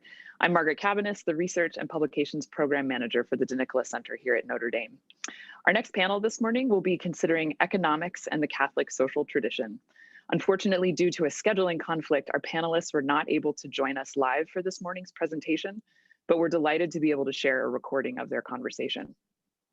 As a reminder, please do join us this afternoon at 2 p.m. Eastern with Alistair McIntyre on What We Owe to the Dead, and at 4 for a conversation between Carter Sneed and David Solomon on Professor Sneed's latest book, What It Means to Be Human. As always, the full conference schedule is available on our website, ethicscenter.nd.edu. And with that, please enjoy this morning's conversation on economics and the Catholic social tradition. All right, welcome back to the dNicola Center's Winter Conference titled We Belong to Each Other. The title of this panel is Economics and the Catholic Social Tradition. My name is Eric Sims. I'm a professor of economics here at the University of Notre Dame, and I'm honored to be joined by our distinguished panelists. And so the format of this conversation, we're going to have each of our panelists speak for 5 to 10 minutes with some opening thoughts, and then we're hoping to have a conversation among ourselves. And so with that, I'll provide a brief intro for each of our panelists. Ryan Anderson is the St. John Paul II Teaching Fellow in Social Thought at the University of Dallas, as well as the founder and editor-in-chief of Public Discourse, the journal of the Witherspoon Institute. He received his PhD in political philosophy at the University of Notre Dame, where his dissertation was titled Neither Liberal Nor Libertarian, a Natural Law Approach to Social Justice and Economic Rights. Anderson is the author of 4 books and numerous articles that have appeared in the New York Times, the Washington Post, the Wall Street Journal, the Harvard Journal of Law and Public Policy, and many others. So welcome, Ryan. We're also joined by Mary Hirschfeld, who is an associate professor of economics and theology in the Department of Humanities at Villanova University. A professor at Villanova since 2011, Dr. Hirschfeld regularly teaches the Humanities Gateways Society and God course and honors ACS seminars, that stands for Ancients and Moderns. She completed a PhD in economics at Harvard University and then a second PhD in moral theology at the University of Notre Dame under the direction of Dr. Jean Porter. For those listening at home, I don't advise trying to do 2 PhDs.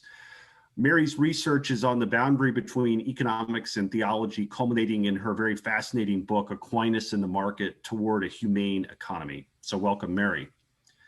And finally, we're joined by my colleague here at Notre Dame, Joe Kaboski, who is the David F. and Aaron M. Seng Foundation Professor of Economics here at Notre Dame, who is also a fellow of the Kellogg Institute here. Joe's research focuses on growth, development, and international economics. In 2012, he was awarded with the prestigious Frisch Medal, awarded biannually for the best paper in the journal Econometrica over the previous 5 years.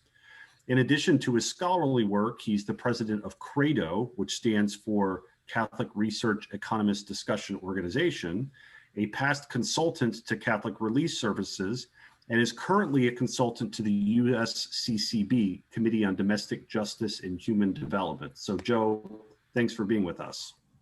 All right, so now I'd like to open it up to our panelists, and we'll begin with Ryan. So as a reminder, would each of you please speak for 5 to 10 minutes on the broader topic of today's conversation. Ryan. Great, thank you. Thank you, Eric, for the kind introduction. And thank you to Carter Sneed and everyone at the Center for Ethics and Culture for inviting me to be on this panel. I went to every fall conference back when I was a grad student at Notre Dame. I think I've been to the majority of them since leaving South Bend, and this is always one of the highlights of my year. It's a shame that we have to be online, but it's better than skipping the year. What I want to focus on with my kind of opening comments are, ever since I finished my graduate coursework, I've been working in Washington, D.C., kind of at the intersection of political philosophy and public policy. And it's given me some thoughts about, the dissertation I wrote, Neither Liberal Nor Libertarian, a Natural Law Approach to Social Justice and Economic Rights. How does this intersect with how Americans typically talk about economics, public policy, things like that? And so that's where I really want to focus this morning, especially with the title of this conference of We Belong to Each Other.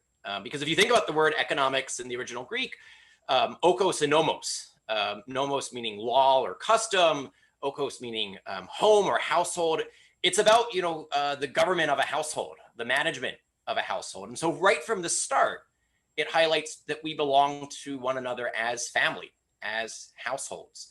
That we're not isolated, atomistic individuals, but we're social by nature, we're conjugal by nature. This is all right there in Aristotle as well. I'll return to that, but I think 3 things that are worth stressing there is that the social nature of man is going to be important for any sound economic thinking.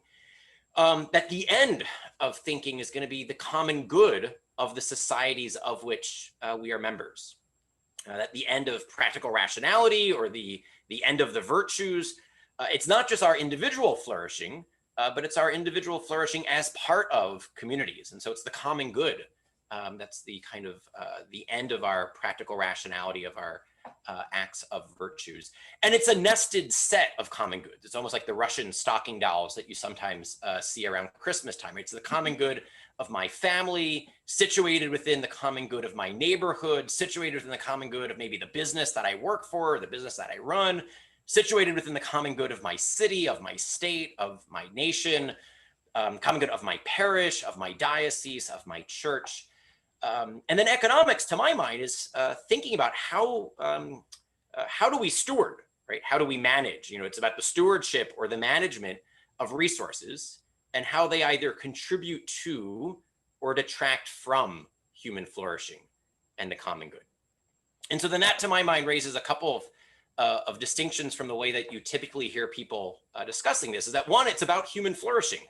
It's about an objective understanding of the good. It's not just about desire satisfaction or utility maximization, given our nature as dependent rational animals, right? To borrow a phrase from our next keynote speaker, Alistair McIntyre, given our nature as dependent rational animals, what makes for our authentic happiness and what does not, and how do our economic activities either contribute to that or detract from it?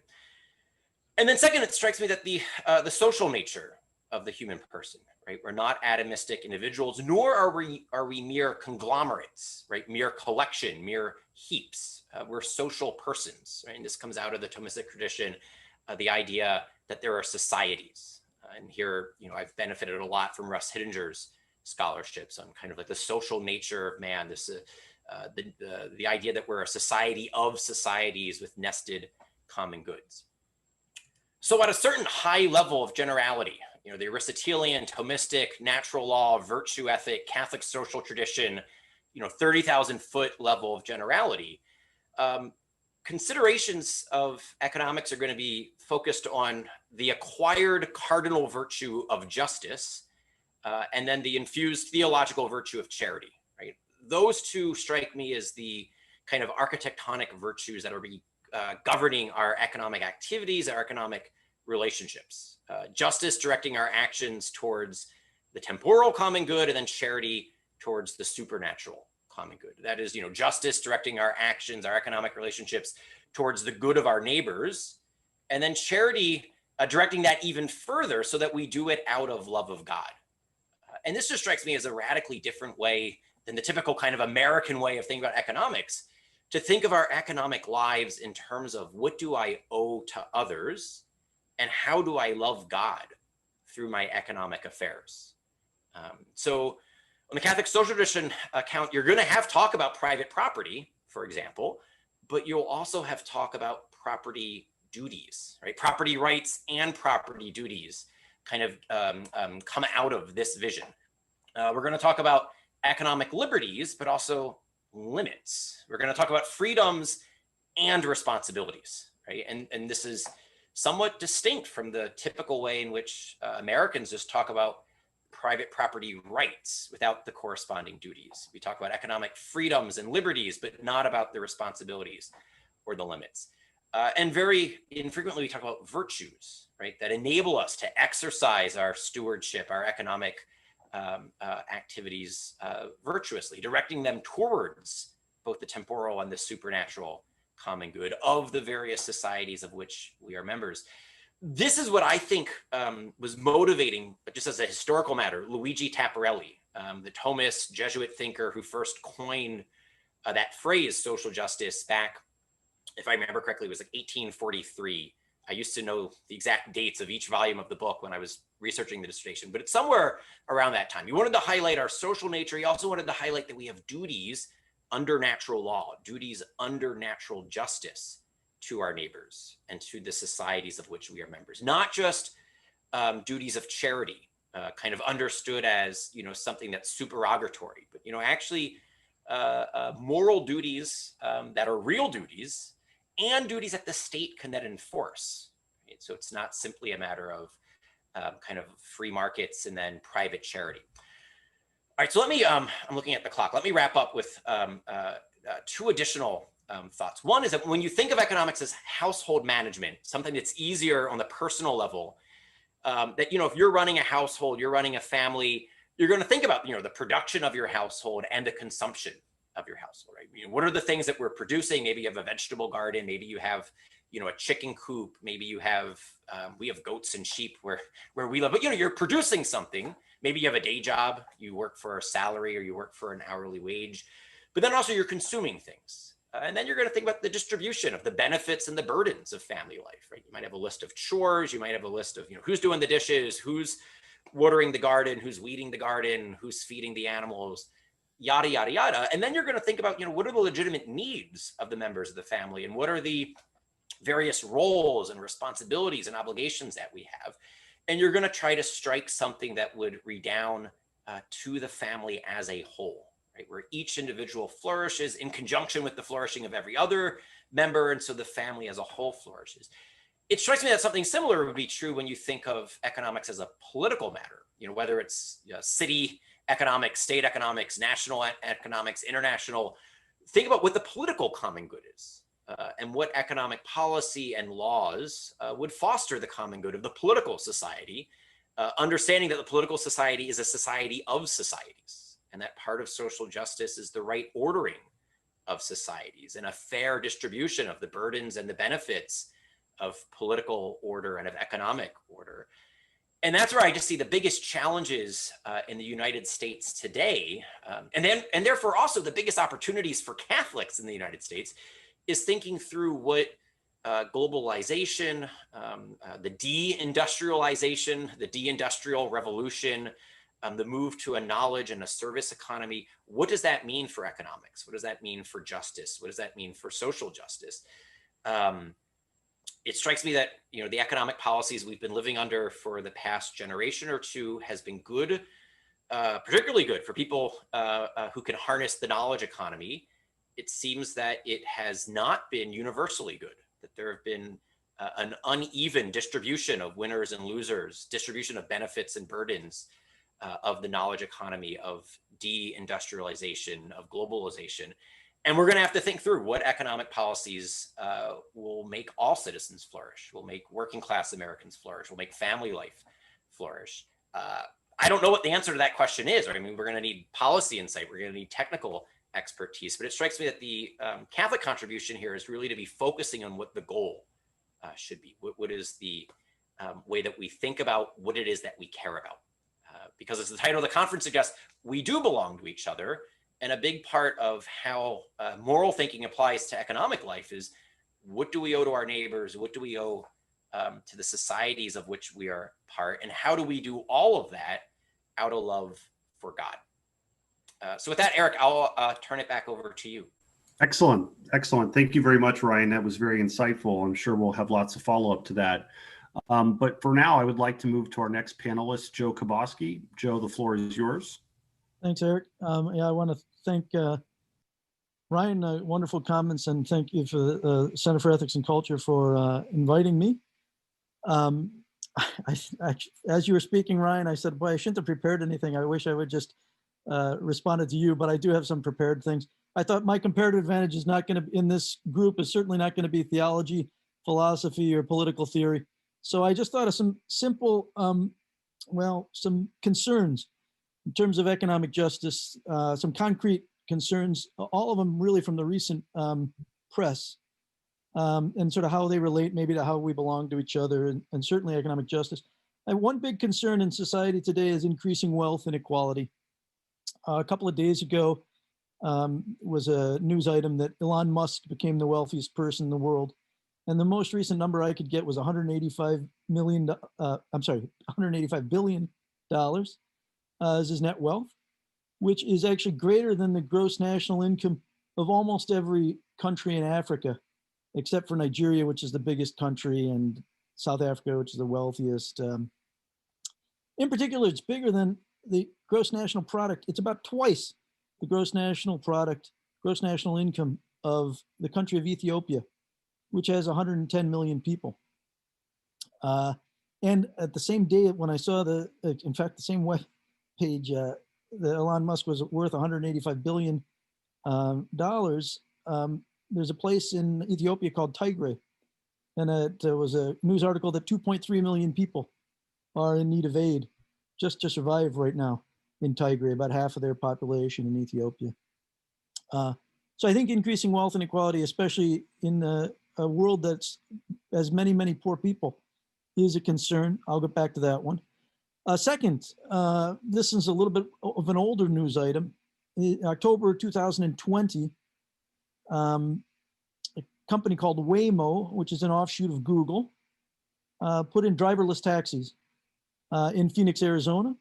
So the first commercially available driverless taxi service became a reality. And, you know, there's a lot of, driving is one of the biggest occupations for low-skilled people in the United States. It's a huge occupation, and there's a lot of people that in general are worried about automation, are worried about the future of their livelihoods. We've seen wage inequality increasing, and I think that's a big concern in society. So rising wealth inequality, rising wage inequality, the future availability of good jobs. And then the third, I don't even have to reference any news articles, is the increasing, you know, social discord in our society, declining confidence in our economic institutions, our political not even our institutions, in our foundations. When it comes to economics, you know, I think there's you know, decreasing belief in trusting of the institutions of private property, market economies more generally. And so all three of these, I think, are very big concerns. I think they relate. I really like the focus of the conference, that we belong to each other. And Ryan had mentioned this, because public discourse and the way we have thought about things has been extremely rights-centric, and very much, it's almost, I guess our society, we as a society, I think are suffering from a lot of these problems because we've taken a sort of adolescent approach, extended adolescent approach to society and to life. And I say adolescence in the sense that, you know, a teenage kid thinks a lot about their rights, not much about their responsibilities. And in fact, blames the other people for being responsible, often your parents, your teachers, the authorities. We see that today. We blame the authorities, we blame the government, we blame the press, the politicians, the wealthy, all these types of things for our problems. And yet it's the approach that we've taken in many things in society, and I think it's problematic. But of these three, I think the one, to me, that's the primary concern going forward is actually the second one, about the availability of good paying jobs. But I want to start first with the first point about rising wealth inequality. First off, the fact that I gave, that Elon Musk is wealthy, you know, his wealth is twice the gross national income of Ethiopia. There's a difference between wealth and income. And I think you want to think about what that wealth is that he owns, and how that wealth was earned, and how that wealth is being used when we think about the justice of it. 100 years ago, the wealthiest man in society was Rockefeller. And Rockefeller earned his money by having basically a cartel, making Standard Oil a cartel, where he raised prices and lowered prices that he paid to his suppliers, drove the competition out, raised prices against consumers. And so he became the wealthiest person in the world through monopoly. That's 100 years ago. 30 years ago, if you're asked who the wealthiest man in the world was, the wealthiest man in the world was Pablo Escobar. And how did Pablo Escobar become the wealthiest one? He also had a cartel and a monopoly, but his was a monopoly selling cocaine in an international drug cartel, where he, killed many people, eliminated politicians, and I mean, really, really bad stuff. I think you can think about the justice of these people in very different ways. If you think of Elon Musk, what has he done? He's created Tesla. It's not even that he's, charged exorbitant prices or underpaid his workers. Most of his wealth is just predictions about the future, that this is going to be an incredibly profitable company, I should say. What's he brought to society? He's brought very good electric cars that are more environmentally friendly. He's brought solar power. So he's done a lot of good. He runs a company that is a good company, employs a lot of people, is a benefit to society. The second question is, how is the wealth used? Right now, his wealth is tied up in a company, like I said, that's employing and providing benefits. I think one of the concerns, though, is that he has tremendous economic power.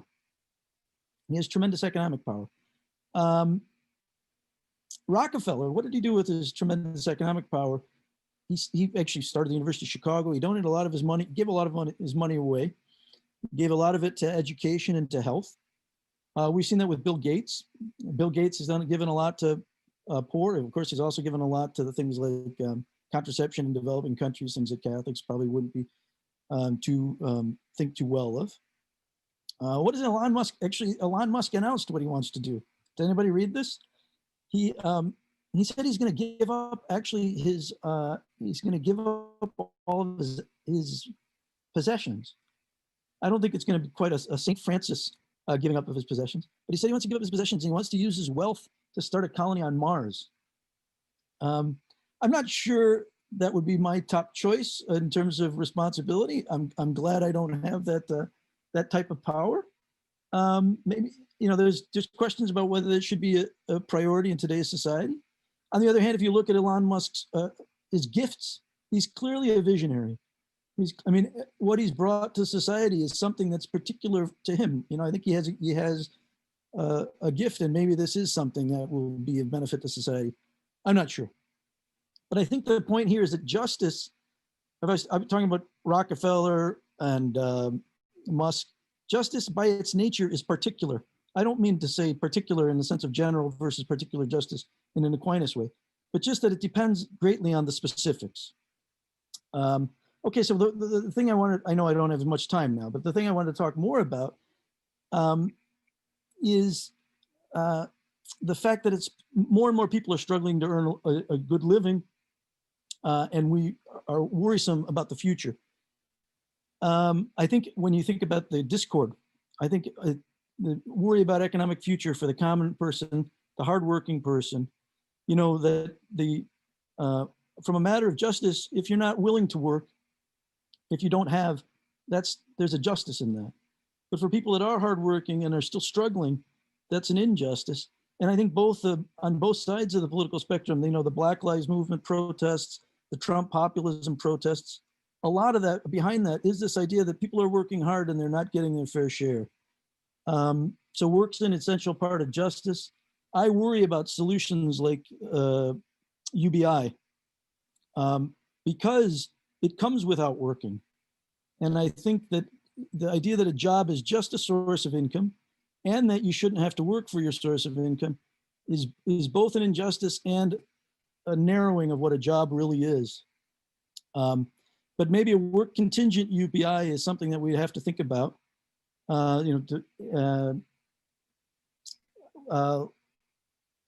Quick going through my notes. I think I was going to say, and it relates back to the Musk thing, which is the job is more than a source of income. I think largely people want a full opportunity to participate fully in society. Everyone has gifts to not only care for their families and themselves, but to put their gifts to work. So I think UBI would be a partial solution at best. I think what we need to focus much more on is economic justice of opportunity, of education, of participation in society. A lot of opportunity comes from lack of a strong family, and that's not something that society can redistribute very easily, but it needs to be a focus. How do I put my gifts to service to society, as Ryan said? Okay, thanks, Eric. Thank you very much, Joe. That was very thought-provoking. Mary, would you like to speak for a few moments? Sure. So I also want to add in my thanks for the invitation. This is a tremendous opportunity to speak with you all in this great event, so I'm grateful to be here. The downside of going last is much of what I had wanted to talk about has already been discussed. But I think I'll just try to push a bit further. From Ryan's comments, I took something very close to what I wanted to lay out as sort of, from my point of view, has converted to Catholicism, coming out of economics into theology. The two principles that really changed the way I think about economics, there's many, but two, was number one, just re-seeing human beings in terms of relationship, understanding the idea that I reach the fullness of myself as an individual in relationship with others. I'm not fully me unless I'm friends with Joe, or if I have these people in my life that make me who I am. And the more you think about it, the more you realize we're social all the way down, not in some collectivist sense that there's some big superorganism, but rather that my social relationships are the fulfillment of who I am as a person. So one of the things I love about the Catholic approach is this balance between the importance of the individual and what she or he contributes to the world, their actions and agency in the world, but also their connectedness to one another. So the title, of the conference, "We Belong to Each Other," speaks directly to that. When you think about economics and economic justice from a more secular point of view, I think we tend to think about a bunch of individuals scattered around, and the question might be, how do we distribute the goods between them in a way that's fair? And that doesn't really speak to the deeper idea of human nature, which is that we are in relationship with one another. That leads me to the second key thing that changed the way I think about the world, and that is on the the Catholic point of view. Humans are ordered to love God and to love their neighbors, in God. That's where our highest good is. And there's this idea of ordering, that some goods are more important than others, and a willingness to talk about how they fit together into a coherent, organic life. We live in a world where all the disciplines are fragmented. We pursue all these different goods and we don't think about them as ordered to one another. And so we might think there's economic considerations on the one side, and then considerations about family over here and politics over here, and we spread them all out. And the danger, and our society is particularly prone to this, is to start to think about economic goods, wealth, money, income, as being important in their own right, independent of their relationship to other goods. And the irony of that, or the disservice of thinking about things that way, is not only is economics just one concern alongside many, it's not even alongside them. The reason why we care about wealth and income is because they serve the goods that make human life worth living, right? So food is a good thing because it keeps my body together so I can have health and can function. Food is also a good thing because it can be the basis of a family meal or a social meal or gathering or a feast. It feeds literally these things that life is about. So the technical term is economic wealth and economic income are instrumental goods. They are good insofar as they serve other things. And because they're instrumental, we should never, ever fall into the trap of desiring them for their own sake, right? When you desire something for its own sake, there's in some sense in which you can always never have enough of it. But if we really understood that economic wealth is instrumental, we would think first, what kind of a life do I want to live? And then how much income or wealth do I need to serve that good? And there would be a sense of fullness or satisfaction. So the reason I want to make those 2 points is because I think they lead to 2 distinctive problems that make it harder for us to think well about economic justice. Number one, just on a practical level, if we're all kind of implicitly thinking, all else equal, I'd like a 10% raise, and then I'd like another 10% raise, and just the next one and the next one. The Greeks called that the vice of pleonexia, and they warned everybody off of that. And the reason is because if you have the vice of pleonexia, where there's just never quite enough, it's obvious that we're going to have struggles over how to distribute wealth. Elon Musk is going to think it's great to have $185 billion. But more importantly, down lower, people are just going to think it's right to compete really hard so they can get more than the other guy. And then when you turn around and start talking about trying to achieve economic justice, you're just going to find, I think, a lot what we find in our own society, resistance, right? A resistance to trying to support policies that might achieve economic justice, and perhaps resistance in our own lives to be as charitable as we could be. If I understood that I need X amount in order to live well as a single professor of economics and theology, right? When I get a raise that takes me beyond that, that money is surplus to me. It's an abundance that's just there to be available to say, sure, tax me more, or, here, let me offer this to you, or whatever. It creates a space for us to achieve a fair distribution more easily. Right? And I always want to flag that because we live in a world where most people are pleonexic, and I think it complicates our problem. But somewhat more deeply, I'm a little bit troubled that we're so focused these days on economic justice. The fact that we call it a problem of economic injustice might itself be a symptom of our deeper problem. Because like I said, the economics of it, the income and the wealth, that's about an instrumental good. And when I look at the problems that Joe flagged, we do have this widening chasm of some sort going on in our economy, and it certainly looks like it's about income, right? The rich are getting richer, the poor and the middle class are stagnating or falling behind. There's this big gap. I'm not sure that the best way to think about it is to start by worrying about the dollars and cents of it. I mean, and I don't mean to say that that's not in there, that we should not be concerned, because I think we should. What worries me a lot more is the social connotation of what's going on in this pulling apart in our society. And that goes back to the idea that if you think about human flourishing, it's really about our social connections and how we value each other and what we mean to each other. So to put it kind of in concrete terms, if I look at the janitor who's not making very much, right, where a minimum wage maybe would be necessary to bring him up to a decent standard of living, we absolutely should care to make sure that he has enough material goods in order to lead a decent life with, for his family.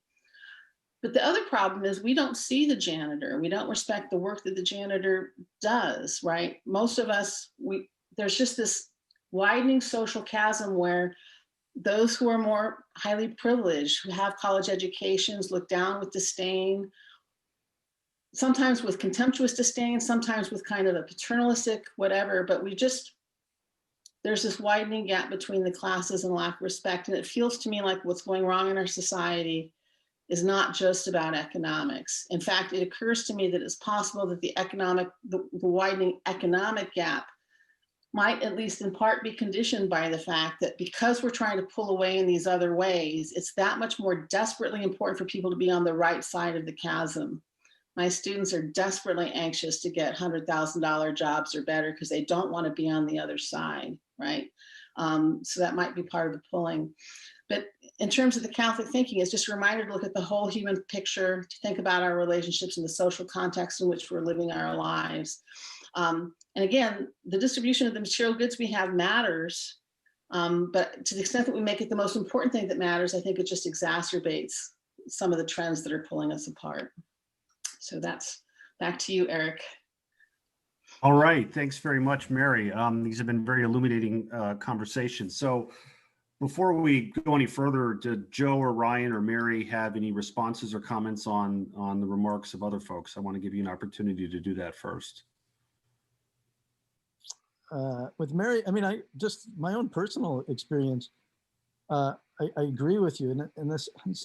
In terms of the divide, and it's odd for me, as I came from like a working class background. My parents are both college educated, but we had a big Catholic family.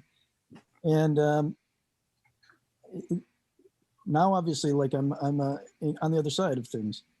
And there is this huge divide where people, you can't even relate to what a common, the ordinary person in the United States is like in universities, at elite universities like Notre Dame, but at elite positions in almost any job. It just becomes hard to relate to the lifestyles. And it's been many generations. You don't have as much churning as you used to, where people did still have a connection to, like where they came from or something like that. Let me actually follow up with a thought related to that, Joe, and it relates to what Mary was talking about. I mean, I wonder if declining religious participation is one thing that is fueling some of the social discord and some of the consequential economic disparities, because the church is the great melting pot of society in some sense, right? And this is actually something that I've thought about personally over the last 9 months, where for a while there, we weren't going to church at all and we were watching it on TV, but you see people from different spheres and different segments of society when you go to church. And with longer run secular declines or declines in religious participation and increases in secularism, I wonder if that's something that increases this discord and reduces the extent to which we see each other as belonging to one another. Any thoughts on that? I actually have a question about that, because I was thinking about this earlier in the week, because, with parish life, it's based on geography. And as our neighborhoods have gotten more and more stratified by class and income and wealth, and and I just don't know what the empirical data is on this. I wonder if any of you know, like, have our parishes become more kind of stratified between, upper class, middle class, working class, so that what used to be the great, here comes everybody, the great kind of equalizer, the mixer, before God, we're all equal. We're now worshiping with people who are more and more like ourselves, rather than, worshiping at all levels of society. And so I just don't know, is it because we're less religious that we're not getting as much of that? Or is it because our neighborhoods have become more stratified by wealth and class and professional lifestyle, that our parishes now mirror that? So anyway, it's a question more than an answer to your question. Yeah. I don't have an answer to the question either, but just anecdotally, when I converted into a mixed parish. And that's actually when I first realized that I, as a college professor, was not seeing the guy who was the gardener. Like, he turned out he was on the parish council, and I just had not realized how much I hadn't seen him. And so it's a good part of why I talk about this as much as I do. That parish was alive and vibrant and wonderful, because it really did cut across. We went from gardeners up to doctors and lawyers. We didn't have Elon Musk, but we, had a good range. When I left Los Angeles to go back to school, it's been hard to find any parish really that's like that. And I tend to find that the parishes that are kind of in the the upper middle class suburbs or wherever, they do get more closed in on themselves, and they feel less vibrant to me. So I think it's both the decline in religion, but also the stratification.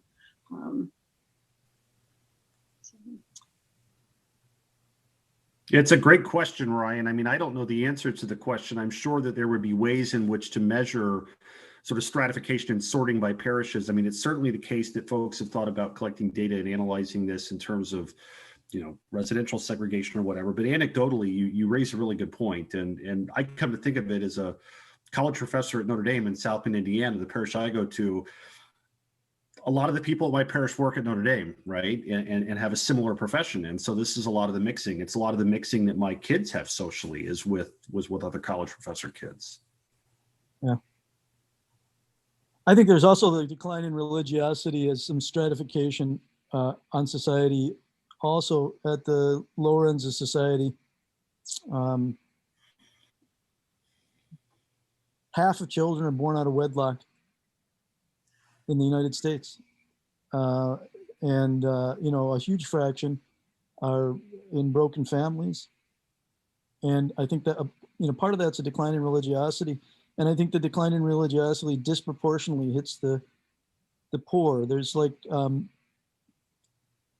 there's just a lot of practical wisdom in religion that has been kind of abandoned, and that territory is maybe something that doesn't hit the rich as noticeable ways as obvious ways, but it hits the poor more strongly.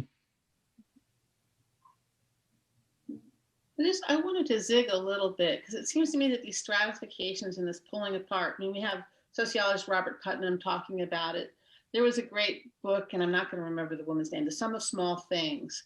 A sociologist who looked at consumer patterns about the ways we work hard to socially distance across class lines from one another and so on.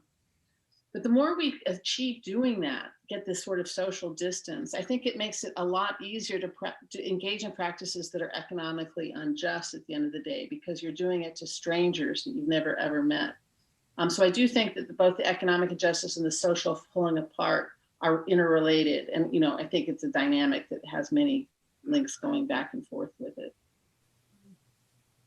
So I actually have a question about something that Joe had mentioned in his opening remarks.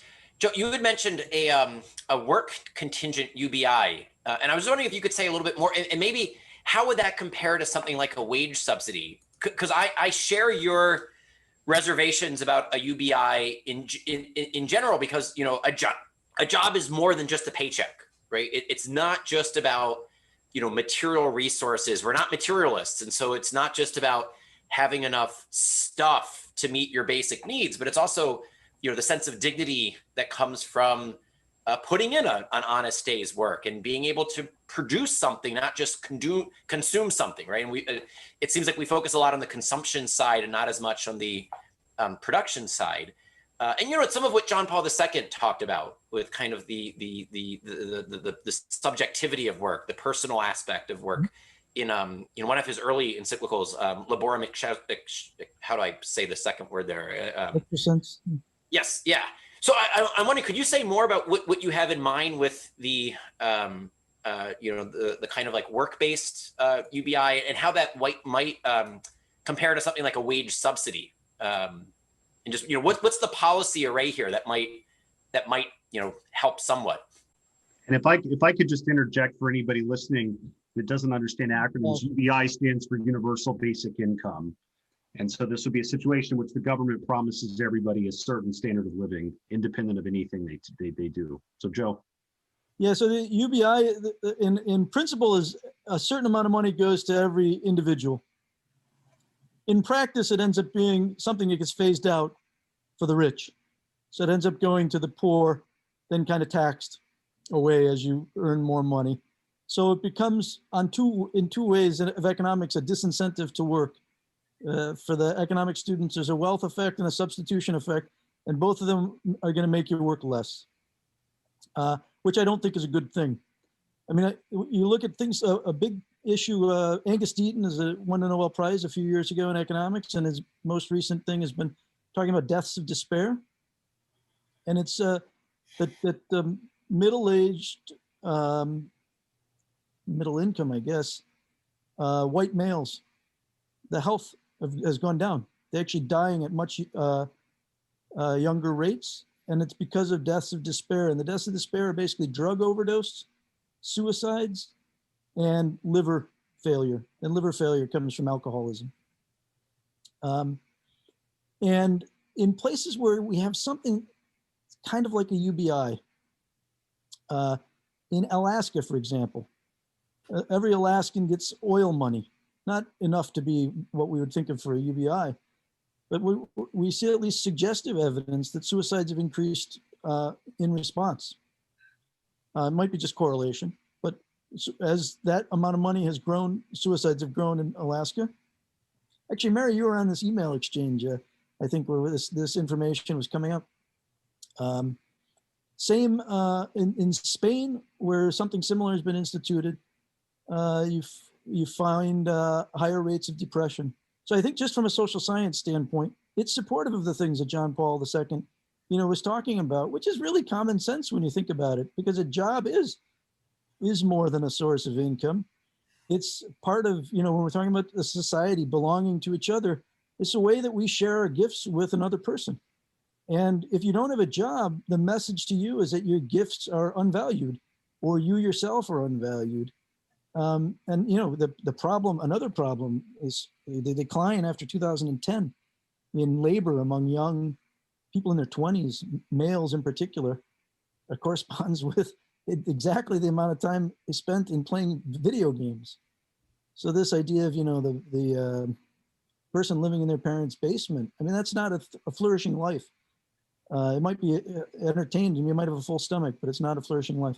So practically, Ryan, how would that work? I guess it would look a little bit like what we already have, which is the earned income tax credit, but it would be an amount that automatically you get if you're employed, and maybe it corresponds to the number of people in your family or something like that. I'm just making this up. I haven't seen any concrete proposals on this. But I think another thing that would have to be viewed as, I think we have to have a broader sense, and I think this is true in the future, because automation is going to change the types of jobs that people have been doing.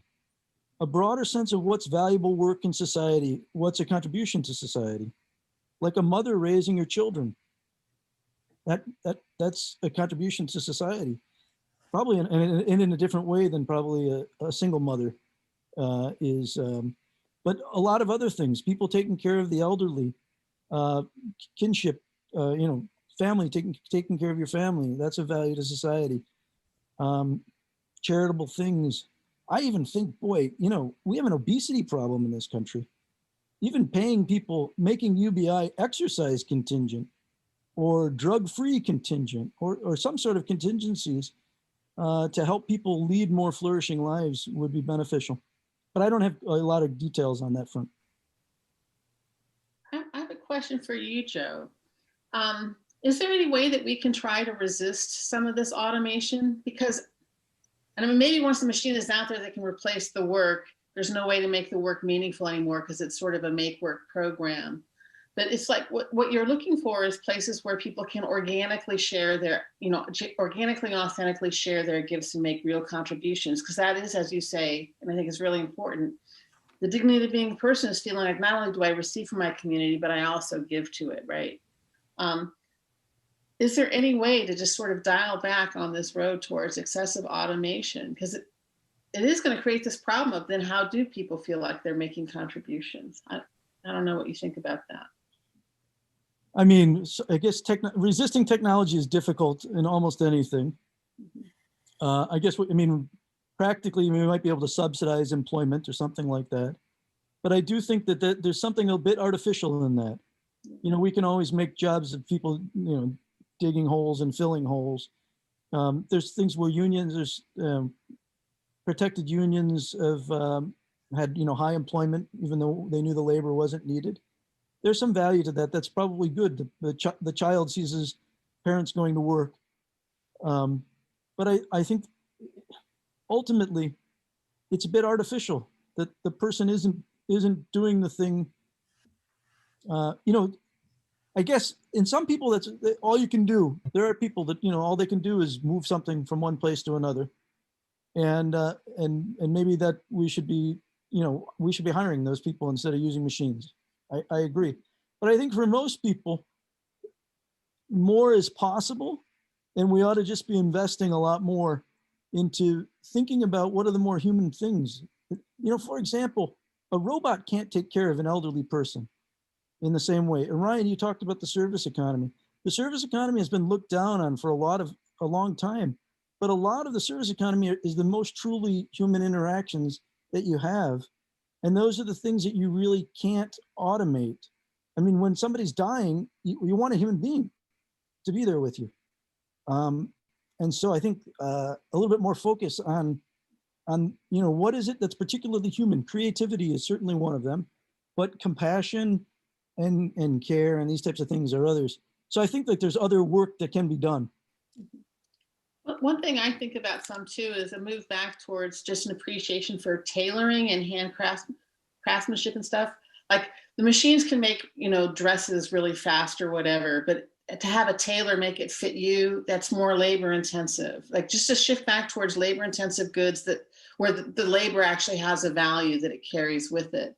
I don't know if I don't have a sense of how the distribution of occupations in the country goes or if that's, but it feels like we want a cultural shift that moves back towards thinking less away from getting things as efficiently as possible and more towards thinking about how do we get our desires and needs met in a way that's more fully human, that might involve more labor and not less labor. But then I guess that's, again, another way to think about that is, so you're talking to the wrong person when it comes to clothes, because I have no value in clothes anyway. But one time my wife knit me a sweater. And the fact that she was knitting me a sweater meant more to me. But then it's not something that's a labor market. On the other hand, we don't actually have, most people don't suffer from, deprivations of things. And so maybe what it is just a reframing of what's a meaning and purpose in our life that goes beyond just the fact that, and frankly, I think a lot of the changes in the last 50 years said that if you wanted to be a meaningful contributor to society, you think about like the message that women have gotten, for example, that motherhood isn't enough. You have to have a job, you have to have a career and that sort of thing. But, maybe careers aren't going to be all that useful anymore because a lot of the stuff that needs to be made, robots can do. But, spending a lot of time on a hand knit sweater might be something that's much more meaningful to people. I don't know. So I actually have a question on what Mary was just saying, because, I wonder, when you mention the kind of like artisanal sweater that someone might knit together, I mean, it strikes me that some of those things might require skills that seem to be precisely lacking from the segment of the population that, the deaths of despairs seem to be most prevalent in. And so it almost becomes like a double whammy is that, if you're highly educated, you can harness the kind of knowledge economy. And then if you do have a particular skill, you have bedside manner, you're a people person, you have like the service industry. But if you're an industrial worker and those jobs seem to be disappearing, what is the alternative there? Not being an economist, I'm kind of pitching this towards the two PhD economists or the three PhD economists. Eric, you can join us. Because these are the sorts of things that kind of like keep me up at night when I'm thinking through, I see what the end is that we want to achieve. Like, we want to have an economy where everyone who puts in, a full day's work can receive a wage that would be supporting a dignified life with their family. But what happens when those jobs dry up? And are some of those jobs drying up, not just because of like inevitable natural causes, but because of economic policies that we've chosen, that, we voluntarily adopted? And then if so, what's the corrective steps that we take? It seems to me that if you go back 100 or 200 years, and I'm not an expert on this, there was a much more widespread amount of skillship that you needed just to survive life, because not everything could be bought off the store, right? I do some work on household production, and certainly women in the home, they were producing economic goods. So a lot of cooking from scratch or making those sweaters, because that was the only way you were going to get clothes. And I think about farming, which requires various, an array of different kind of skills in order to navigate life very well. And then part of what happens is, as we get wealthier, we learn how to manufacture these things. It displaces those skills. And the question is whether there's a way to kind of, now that we've gotten so rich, can we not afford to give up some of the stuff that we're manufacturing and go back towards handmade products? But I don't know how deep that goes. There's always going to be the guy whose value really is he can dig ditches well. And when you need to have a field plow, he's the guy you want to have. But now that we have all these tractors, you don't need that. And the idea of going to a caring economy is great for some workers, but for some workers, that's not great because that's not their skill set, right? Sure.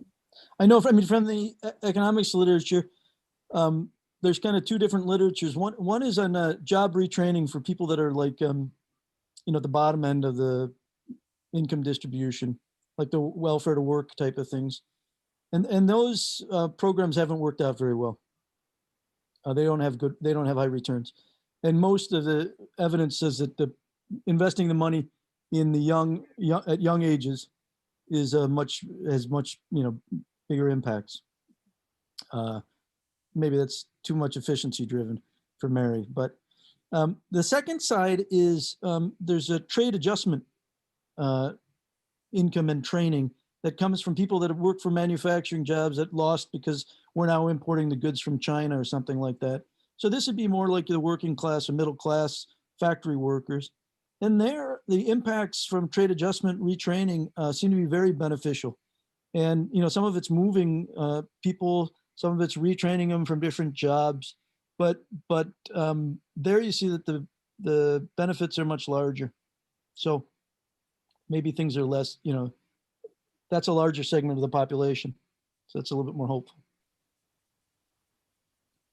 Maybe a follow-up question, something to think about here is, we think about sort of the elasticity of the economy to react to external forces. And as Ryan was phrasing it, deindustrialization of the knowledge economy, oftentimes the economist solution to these problems is to move people or to retrain people, but place is a really important thing in people's lives. Yeah. And so Joe, you and I, we sit right in the middle of the Rust Belt, and so what are your thoughts about how do we think about place and how do we think about communities when we think about retraining and moving people to where the jobs are and trying to find meaningful work in response to these external stimuli? I think it's a huge thing for stratification, actually. I grew up in a town like South Bend, Racine, Wisconsin. Most people, if you went to college, you left, you didn't come back. And, that creates its own polarization I guess maybe potentially the natural leaders or the natural educated people at least aren't even in the places anymore. And when you move, you disrupt. I don't live near my family. Eric, I know you don't live near your family. I mean, in the sense of your siblings or your parents. And maybe that breaks the ties of the fibrous society even more. Yeah, I was going to say, it strikes me if you view not just the nuclear family, but intergenerational obligations as well.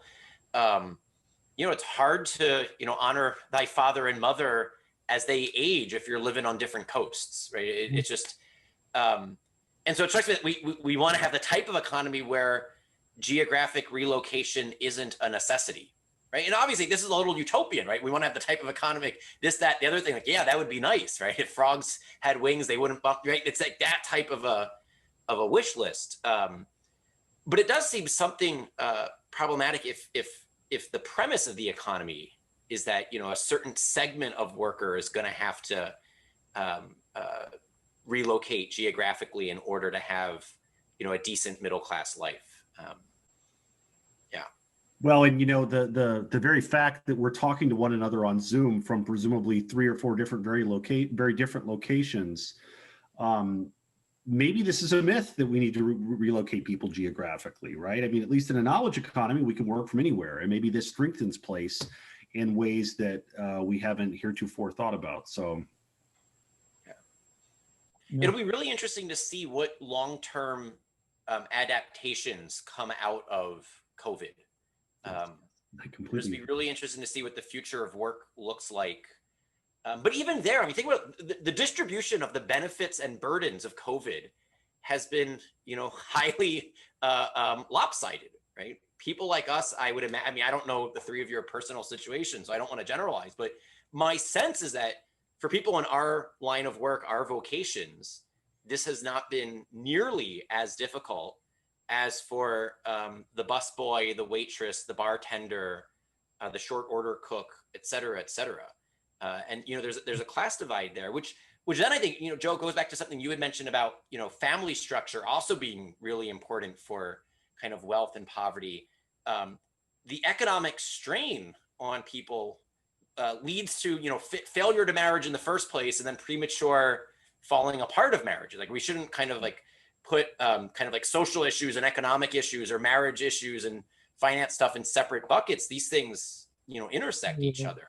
And it seems like there's almost like a multiplication effect that, if you have the good paying job and you have the good family structure and you were able to weather COVID fairly well because you just taught all of your courses on Zoom, you got the best of all of the worlds there. And then, if you don't have any of those benefits, it was that much harder to weather this storm. But I don't want to interrupt. I'm not a panelist, I'm a moderator here. But one thing that came to mind when you were talking about that, Ryan, and my own comment about Zoom is that this ties back to something that was said earlier, that work is more than just a way to earn a living, and that there's a lot of socialization and meaning that comes from work. And so Joe can attest to this, that in Joe's daily life and my daily life, we interact with one another. We go to lunch together. We share our burdens with one another. And that has changed, right? That has very much changed, and I think for the worse. And in a strange enough way, the fact that the professions, the vocations that we, as you mentioned, Ryan, have all had on this call, have not directly been impacted. We've been able to basically do our work remotely. It's changed in some fundamental way the interactions that we have with that work, and it's changed our own sense of attachment to the body of people that we work with, I think, in a way that I'm struggling with, trying to think about how that's all going to play out in the future. I think that's right. I mean, I taught for my course at University of Dallas this past semester was entirely online. And it's an entirely different teaching experience, learning experience for the students. I mean, I don't know anything about those students the way that I do know something about the students for every one of my other classes, right? Because there was none of the conversation before class starts, after class ends, during the breaks. Like, you don't see the body language. So I agree with you that, like, there's definitely been something that's lost. I'm just saying, like, the gravity of kind of, the sacrifices we made versus the sacrifices that others have made is disproportionate. Part of the unequal, this isn't about COVID, but the unequal burden of migrating, I bring this up whenever I get a chance. Catholic social thought tends to be very anti-trade and very pro-migration. But the fact of the matter is, it's a lot easier to move jobs and investments and goods without disrupting communities than it is to move people. And so, this we're talking about within a country, but the same things happen with, across countries as well. It's a lot easier to move factories to Mexico and hire Mexicans and ship the goods back than for Mexicans to leave their families and communities and come to the US and these types of things. So I feel like trade and investment in rural areas is a way to sort of make that the migration burden less.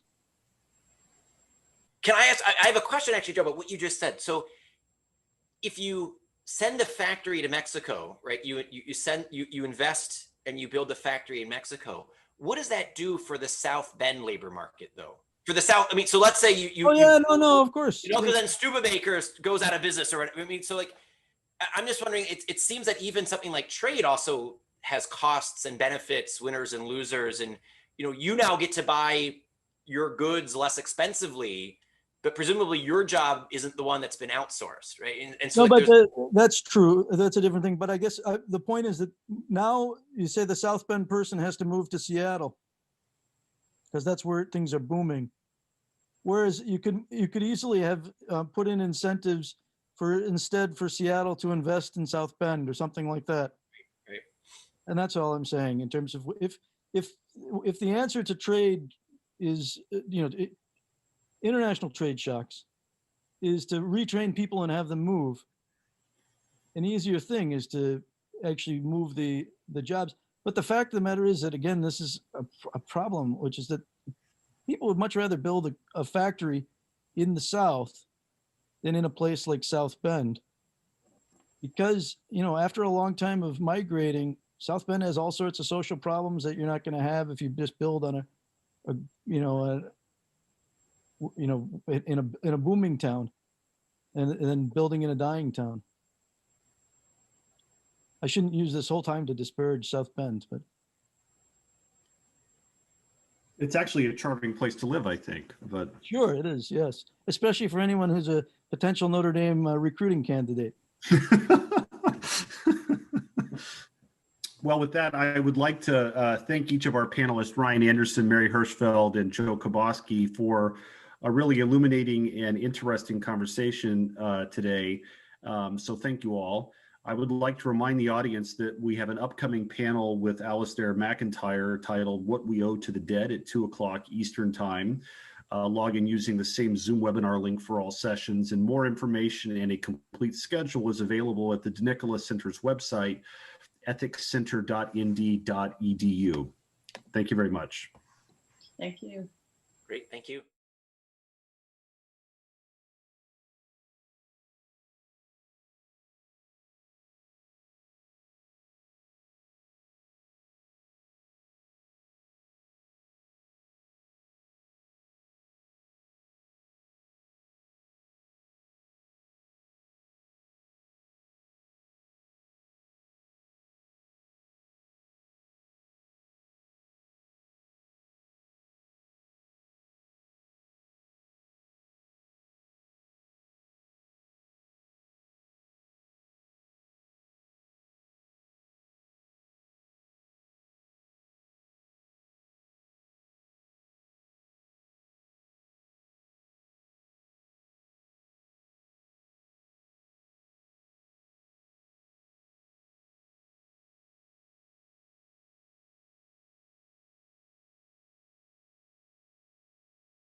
Your Notre Dame live stream will begin soon. Thanks for watching.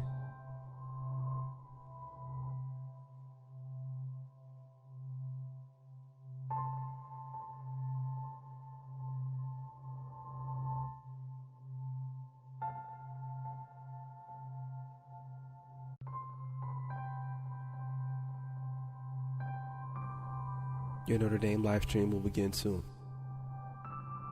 Thanks for watching.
Your Notre Dame live stream will begin soon. Thanks for watching.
Your Notre Dame live stream will begin soon.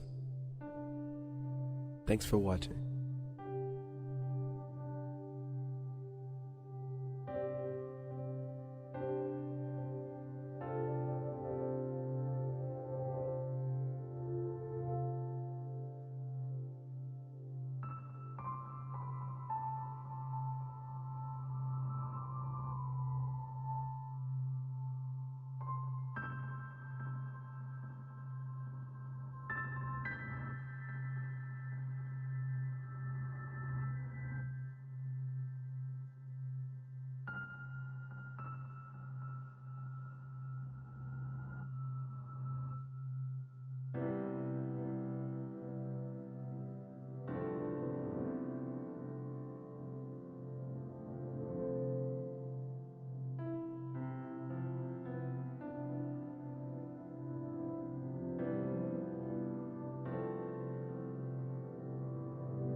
Your Notre Dame live stream will begin soon.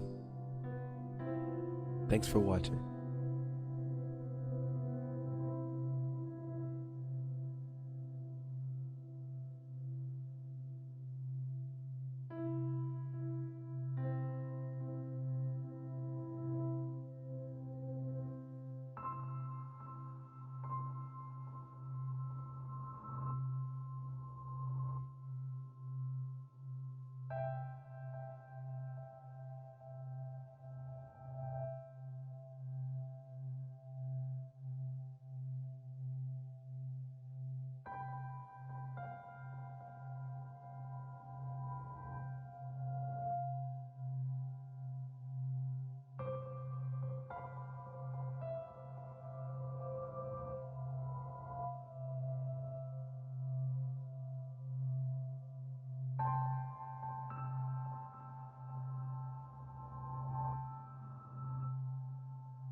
Your Notre Dame live stream will begin soon.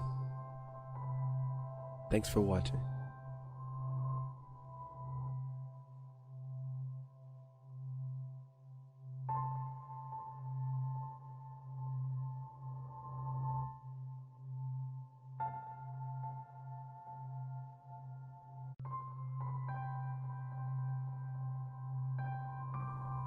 Your Notre Dame live stream will begin soon.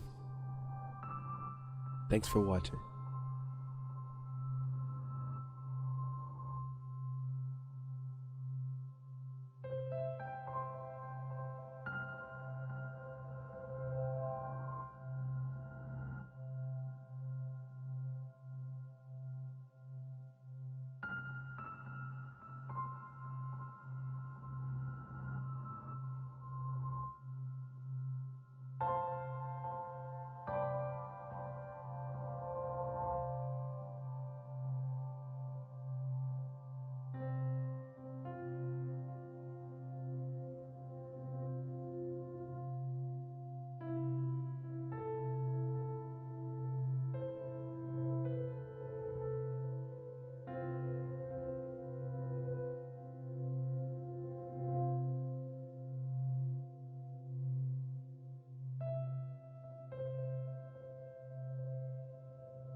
Your Notre Dame live stream will begin soon.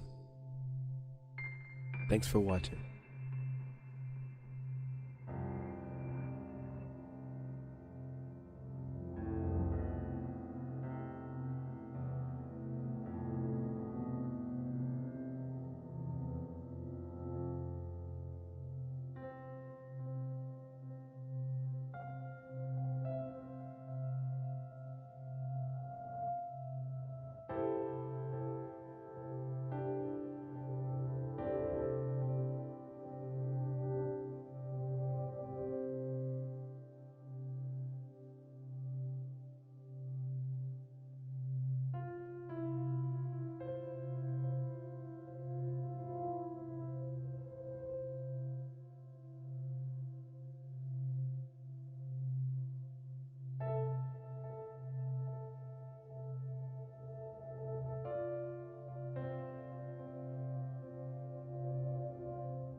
Your Notre Dame live stream will begin soon. Thanks for watching.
Your Notre Dame live stream will begin soon.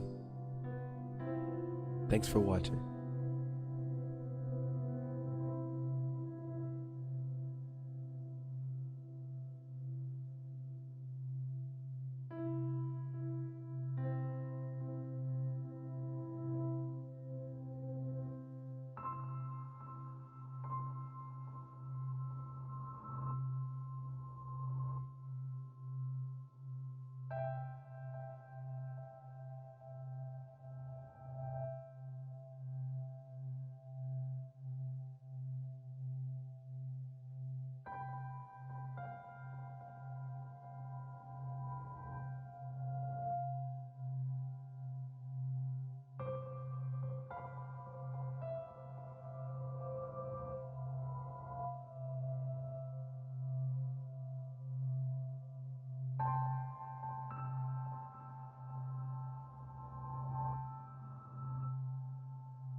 Your Notre Dame live stream will begin soon. Thanks for watching.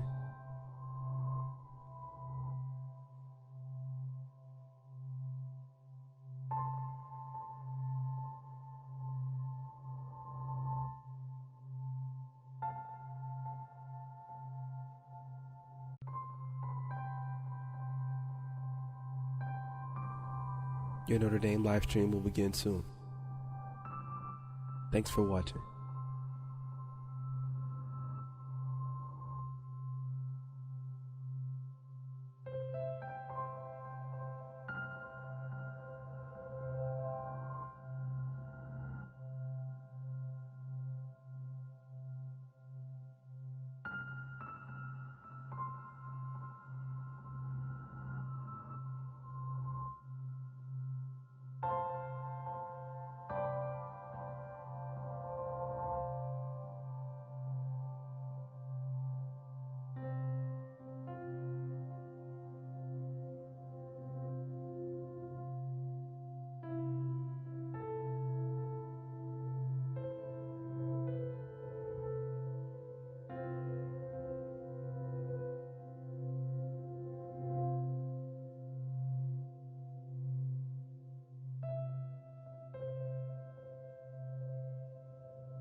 Your Notre Dame live stream will begin soon.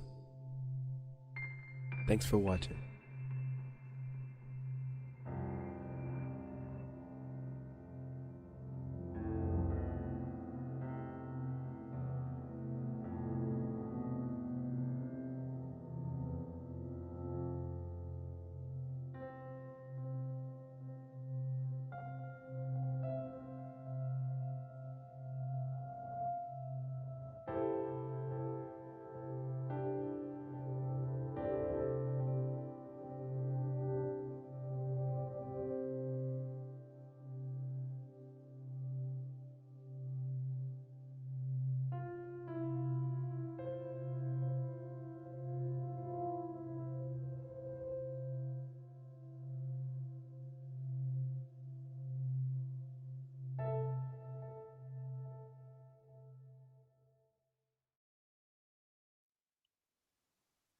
Good afternoon, and welcome back to the DeNicola Center's Winter Conference, We Belong to Each Other.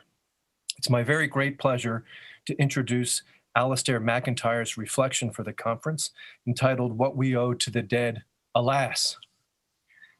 2 points of order before I do so.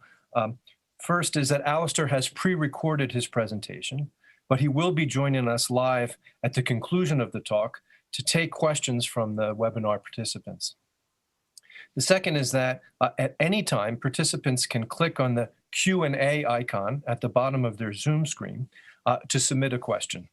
Those questions will be collated, and then I will pose them on behalf of the participants to Alistair so we can hear his responses. Okay, now to my introduction. Alistair McIntyre is a senior research fellow at the Center for Contemporary Aristotelian Studies in Ethics and Politics at London Metropolitan University, and also a senior distinguished research fellow at the DeNicola Center for Ethics and Culture. He's the author of more than 30 books, including the influential triumvirate, After Virtue, A Study in Moral Theory, Whose Justice, Which Rationality, and 3 rival versions of Moral Inquiry, Encyclopedia, Genealogy, and Tradition. He has made prominent contributions to the history of philosophy, moral philosophy, political theory, philosophy of the social sciences, and philosophy of religion. Professor McIntyre has taught at Oxford, Princeton, Brandeis, Boston University, Wellesley, Vanderbilt, Duke, and the University of Notre Dame, where he was the Reverend John A. O'Brien Senior Research Professor in the Department of Philosophy. Although he retired from teaching in 2010, Professor McIntyre remains domiciled at the DeNicola Center for Ethics and Culture, where he continues to write and to conduct his research. And now, without further ado, I turn things over to Professor McIntyre. What we owe both to the dead and to ourselves. is a shared recognition of what we, the living, owe to the dead, both the good and the bad. There are, of course, occasions on which such recognition is not difficult. I remember how, on that July day in 1945, when we in London celebrated the end to World War II in Europe, VE Day, it was impossible for a 16-year-old such as myself not to have in mind so many of those only a few years older who had willingly and courageously given their lives so that a victory over atrocity and injustice could be achieved. Extraordinary gratitude was in order. Contrast some very different occasions on which the dead are indeed remembered, in many homilies at many funerals, when someone newly dead is the subject of a string of well-meaning platitudes. Such occasions may perhaps, as a ritual, provide some solace to the bereaved, but in no way are they a recognition of what is genuinely owed to the dead. What we owe to them, first and most of all, is truthfulness. We can no longer speak the truth to them, but we are required to speak only the truth about them, just as we are required to speak truthfully to the living, whatever we may be speaking about. Truthfulness is, in an important way, the first of the virtues, since, if we are deceived or self-deceived about how things are, we will fail to judge truly about what in this or that particular situation it is to be just or courageous or temperate or prudent. Truthfulness requires of us that we never or very, very seldom lie, but it requires much more than this. For when we speak together about some subject matter, to omit relevant facts can be as seriously untruthful as lying. And it's not just that we ourselves must be truthful. We must not be accomplices in the untruthfulness of others. So let us imagine a country in which in some past election, some voted for a notably untruthful leader because she had promised to expand health care for poor children, and others for a notably untruthful leader because he had promised to further the prohibition of abortion. Here there would have been shared moral disaster, a shared corrupt belief that the evil of untruthfulness can be ignored for the sake of achieving some good, even some great good. How fortunate we are that this is an imaginary country. So we indeed do owe it to the dead, as to all others, to be truthful when we speak about them and about what it is that we owe to them. But why speak about this? Because only by so doing will we understand ourselves. We can be truthful or untruthful only because we can speak and write. And we can speak or write only because we share with others some particular language. Lithuanian, Navajo, Japanese, English is spoken in Galway, English is spoken in Trinidad, English is spoken in the Bronx. Some language inherited from generations of dead speakers and writers. So we have a reason to be grateful to those particular dead ancestors of ours, and reason to be even more grateful when the language that we have inherited enables us to speak and think creatively and insightfully and critically. For in these respects, languages differ. Consider two ways in which languages can be compared. The first is in respect of their poetic history, in respect of the extent to which and the ways in which poets have enriched and extended that language. It would be an exaggeration, but no more than an exaggeration, to say that Shakespeare taught the English to speak English. What Shakespeare taught those capable of learning from him, both in his own time and later, was how the expression of complex thought and feeling within dramatic narrative can be achieved. Think of Hamlet's soliloquies or of Macbeth's response to the news of Lady Macbeth's death, and how speech can express and reveal character. It matters enormously, of course, that he found and continued to find so attentive an audience among everyday English speakers. It matters too that generation after generation, Shakespeare had poetic successors who made of English, when it was informed by their work, a language through which thought and feeling could find new and complex expressions. It's at this point, however, that we have to remind ourselves that there's not a single language, English, but only, as we noticed earlier, a number of languages in use, all of them versions of English. English as spoken or written in Galway or in Trinidad or in the Bronx, at the court of St. James or in the bureaucracies of Washington, D.C. or in rural Arkansas. In some of these versions, English is still, at least to some extent, a poetic language, one for which there is a poetically aware audience. But in others, it has a diminished and limited vocabulary and has become cliché-ridden, so that certain kinds of thought and feeling are no longer possible, or are at best difficult to achieve. Those brought up in such impoverished linguistic subcultures owe to their dead an inherited narrowness and sometimes a bigotry that they themselves may be incapable of recognizing.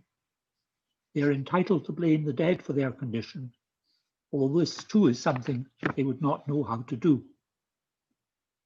It's also important for the speakers of any particular language whether or not they have occasion to learn other languages, not just because they may thereby find new ways of expressing thought and feeling, but also, and even more because, it is generally only when we have learned a second language that we fully understand our own.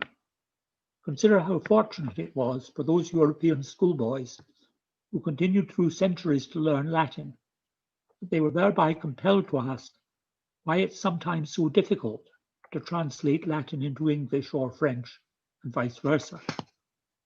And how fortunate it has been for those who speak both Irish and English to learn how different those two languages are poetically, and therefore in other ways. By contrast, how unfortunate are those who inhabit linguistically impoverished cultures in which it's taken for granted that their language, just as it is the only one that they need to know. It's also possible to be linguistically disadvantaged in yet another way. Almost all of us inhabit societies in which radically unequal distributions of power and wealth ensure that the members of different social and economic classes lead very different ways of life and speak and write in very different ways. Accents, vocabularies, grammatical usage, silences may all be the signs of social and economic class. So it can be of crucial importance whether and how far those with one set of speech habits are able to talk intelligibly with those with different speech habits. Why is it so important not to be linguistically disadvantaged? It's of course because what kinds of relationships one can have with others depends in key part on what linguistic abilities you and they share, on what the state of your common language is. And that common language, in whatever state it may be, is perhaps the single most important inheritance from our dead ancestors. That I either can or cannot talk to you and with you here and now is something that you and I owe to the dead. So I leave you with the question whether or not I and you are able to talk together in all the ways that we need to talk together here and now. I turn now to consider conversations. Any culture is constituted in key part by a set of extended and continuing face-to-face conversations. What's distinctive in key part about this or that particular culture is the nature and quality of those conversations. As children and adolescents, we begin by overhearing others conversing, and it's one of the marks of an adult to know when and how one is both able and entitled to participate. It matters that conversations should be extended and continuing, for only thus will any important issue be adequately explored. It matters that conversations are face-to-face, for what is expressed by facial and other bodily movements is part of what's being said. We are not disembodied voices, as telephones and Twitter suggest. Such conversations are, of course, of various different kinds. There are those within the home and the family concerning how family members do lead and should lead individual and shared lives, both within the home and the family, and in such closely related milieu as the school and the workplace. There are those between colleagues in school or workplace or clinic. There are conversations in particular local communities about issues that concern every member of that community. There are stories to be told, jokes to be exchanged, arguments to be advanced and scrutinized.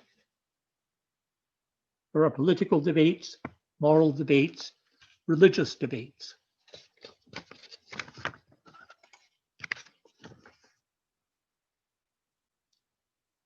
And it's through such conversations that individuals not only articulate, but correct their conceptions, both of their individual goods, qua family member, or qua teacher, or qua construction worker, but at the same time articulate and correct those conceptions of the common goods of family, school, or workplace, which they share with others. What affects the quality of such conversations is equally various. It matters most, perhaps, that those who take part should know how to listen before they speak, and should know how to listen to what is said after they speak. It matters not to speak for too long, or repetitively, or boringly. It matters to know when and how to speak jokingly, or ironically, or sardonically. It matters that those taking part in a conversation should have a shared sense of the direction that that conversation is taking, and of what is at stake in how it proceeds. It matters that those who take part should understand conversations as opportunities for learning from others and for discovering what is mistaken in the views that they bring to the conversation. Conversations in which participants are primarily dedicated to winning arguments are sterile. What distinguishes cultures is not just the quality of their conversations, but who it is that takes part in them, who it is that's excluded from taking part, and what influence conversations have on actions. Here there are two major dangers to conversation. On the one hand, conversations from which those who have badly needed insights to contribute are systematically excluded will become damagingly one-sided and issue in misperceptions and wrong actions.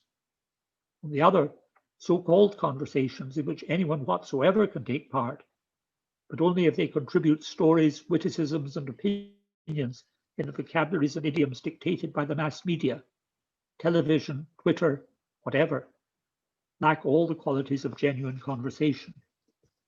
And the cell phone is one of the enemies of conversation. I argued earlier that how we're able to speak with one another depends upon the state of the language that we've inherited from those now dead. I suggest now that our present abilities or lack of ability to take part in worthwhile conversations are only what they are because of conversational resources and habits that we've inherited from past generations. It is indeed up to us to make what we can of that inheritance, but a great deal depends on what it is that we've inherited, on what it is that we owe to the dead. For instance, it's in and through conversations, and only in and through conversations, that the vast majority of ordinary people ask and answer questions about how it's best for them to live and act, telling relevant stories and advancing insights and arguments. The questions that they ask are initially apt to concern choices that have to be made by agents in particular situations, just because of the positions that they happen to occupy in some family or household, in some workplace or club, in some local community. They take the form, how is it best for me or for us to act in this particular situation as daughter or as grandparents or as aunt, as teachers or as students, as construction workers or electricians, as neighbour or public health officer.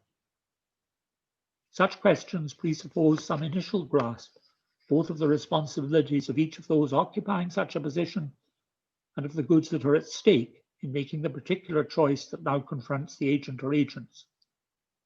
So agents may ask whether it would be fair to others if they were to act in this or that way, or whether the outcome of their action would be too uncertain or too apt to cause future conflict, or to whom it would be helpful if they were so to act. Framing those questions, not as I'm doing, but in the particular conversational vocabulary and idiom available to them.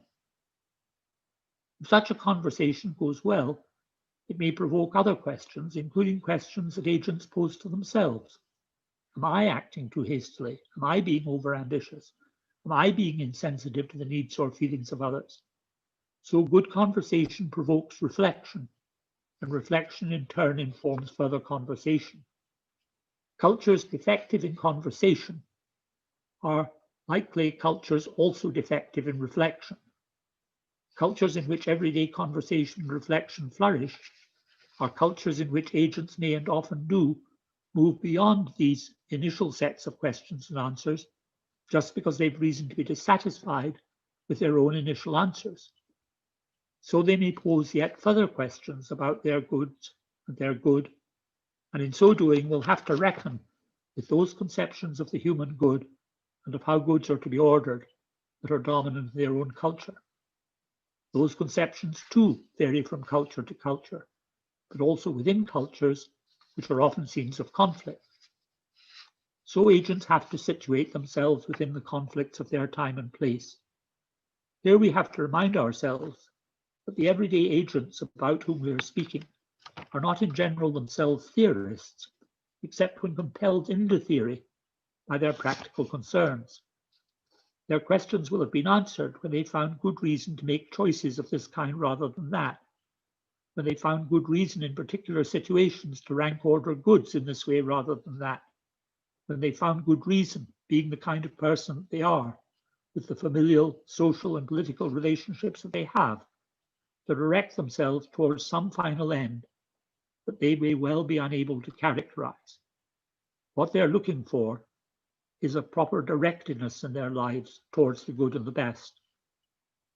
What may distract or mislead or frustrate them, as we've just noticed, are conflicting claims made on them by those contemporaries whose judgments are informed by or presuppose rival conceptions of the right and the good that are currently taken for granted in their particular culture. If they put those judgments in question, they will need to find reasons for doing so, and they will have to move towards becoming theorists. It matters, therefore, to everyday agents not only what resources for the expression of thought and feeling are provided by the language that they speak, and what kinds of extended conversation they are able to participate in, but also what the presently contending conceptions of how power and wealth are to be distributed if the human good is to be achieved are. These too will have been in large part inherited. These too we owe to the dead. And these too vary a great deal from culture to culture. So that in some cultures, the living have a great deal to be thankful for, while in others, they inherit for the most part difficulties and problems. Which is it with us? My answer to this question will suggest that, unless we understand what we owe to our dead a good deal better, we will not understand what we owe to each other. But I delay giving that answer in order to give some examples that may clarify the claims that I've advanced so far. To do so, I become autobiographical. I had the great good fortune to have been brought up for parts of my childhood and youth by a bilingual aunt. Hers was the last generation in our family to have had Gaelic as their first language, acquiring English as a second, even if speaking English most of their lives. She, however, used Gaelic whenever she could, spoke to me in Gaelic, and encouraged my Gaelic speaking in every way. Since the spoken Scots Gaelic of Argyll then was still very close to the spoken Irish of Donegal, later on in Donegal, I was able to understand enough of extended conversations carried on in both English and Irish to very occasionally participate in them. Those conversations took place for the most part in bars, and I remember two of them especially. The first took place in a bar in Carrick. About 8 or 9 people were present, some who worked at farming or fishing, the owner of the bar, Sean Maloney, and an Englishman, Kit Marshall, an artist sculpting in peat, who had lived there for some 20 years. I had been in extended discussion with a number of them previously. Sean Maloney had introduced me to the published work of Martin O'Coin, and some of them were among those rightly indignant with a visiting American anthropologist whose misunderstandings of our local Donegal culture they had found themselves unable to correct. What had occasioned the conversation that I found so memorable was the shocking news that a friend of several of those present had committed suicide. He had previously been their neighbour, but had moved 30 miles or so away, and no one present had spoken with him recently. What puzzled those who knew him was how he could have found himself able to do such a thing. Almost everyone in the bar was a Catholic, and they therefore took him to have done something wrong. But that was not what made his suicide puzzling. Wrongdoing was, after all, perfectly intelligible. What was needed was some account of the reason or reasons that he might have had which would make his action intelligible. So the conversation began with some of those present seeking confirmation of what they'd been told, and they and others then asking what might have happened that would have afforded some reason for their friend's killing himself. But nothing of the relevant kind seemed to have happened. He had had no painful and incurable disease. He had incurred no disgrace. No one close to him had died recently. Nothing had occurred that might have given him a reason. What did emerge, however, was how isolated he had become. His wife had died a year or two earlier. He had no other family nearby. He lived more than a mile outside town, and he had stopped going to Mass regularly. It was at this point that someone remarked, his problem was that he had nobody like us to talk to. If he had only been one of us, we would have given him good reasons for staying alive. And someone else added, if you don't talk to others, of course you can't think straight or get things right. To this there was general agreement. What was it to which we were all agreeing? That if I take myself to have good reasons for doing this rather than that, I always can and I often should consult with others as to whether my reasons are really good reasons or sufficiently good reasons. What this presupposes is that there are shared standards as to what, for agents in particular situations, constitute good reasons. And if this is so, we should be able to spell out what those standards are. This the group didn't do. That is, they didn't become explicitly philosophical theorists, perhaps because they didn't have it in them to do so, but certainly because it was already time for some of them to leave. What that conversation had revealed were some of their philosophical commitments, and also that without such conversations, everyday agents like themselves would remain unaware that they had those philosophical commitments. A second Donegal conversation that I have good reason to remember took place in another bar some 20 miles away. There were 5 participants, one at work in forestry, one a farmer. I don't remember the occupations of the other 2. Under Father James McIntyre's leadership, there were at that time the beginnings of economic recovery in southwest Donegal, and the pressure to emigrate had lessened. But for anyone young and enterprising, the question remained, Donegal or Chicago? What moving to Chicago would involve was for the most part fairly clear. Emigration to Chicago had after all been going on since the 1920s, and many families had relatives there. Nevertheless, each individual had to ask, would it be better for me to spend my life in Chicago or in Donegal? And this was the question that one participant in this conversation posed to the others. Someone remarked that he had noticed that when he asked friends now in Chicago how they were doing, they would always reply about talking about what their present activities would lead on to. It was their future that would make it all worthwhile, not their present. Someone else suggested that if he emigrated, he would become a significantly different person, a different me, someone who would use different standards in comparing the 2 alternatives. So how am I to decide, the questioner asked, and none of us could tell him. The conversation ended with an excellent question, a better question than that originally asked, but not with an answer. And once again it did so for want of a theory, for want of philosophy. It matters about both conversations that they were informed by a shared concern. The participants knew each other as not only living in but working in the same local community. They assumed that they owed it to each other to be able to give good reasons for their decisions and actions, reasons among which due weight was to be given to the common goods of the community and the workplace.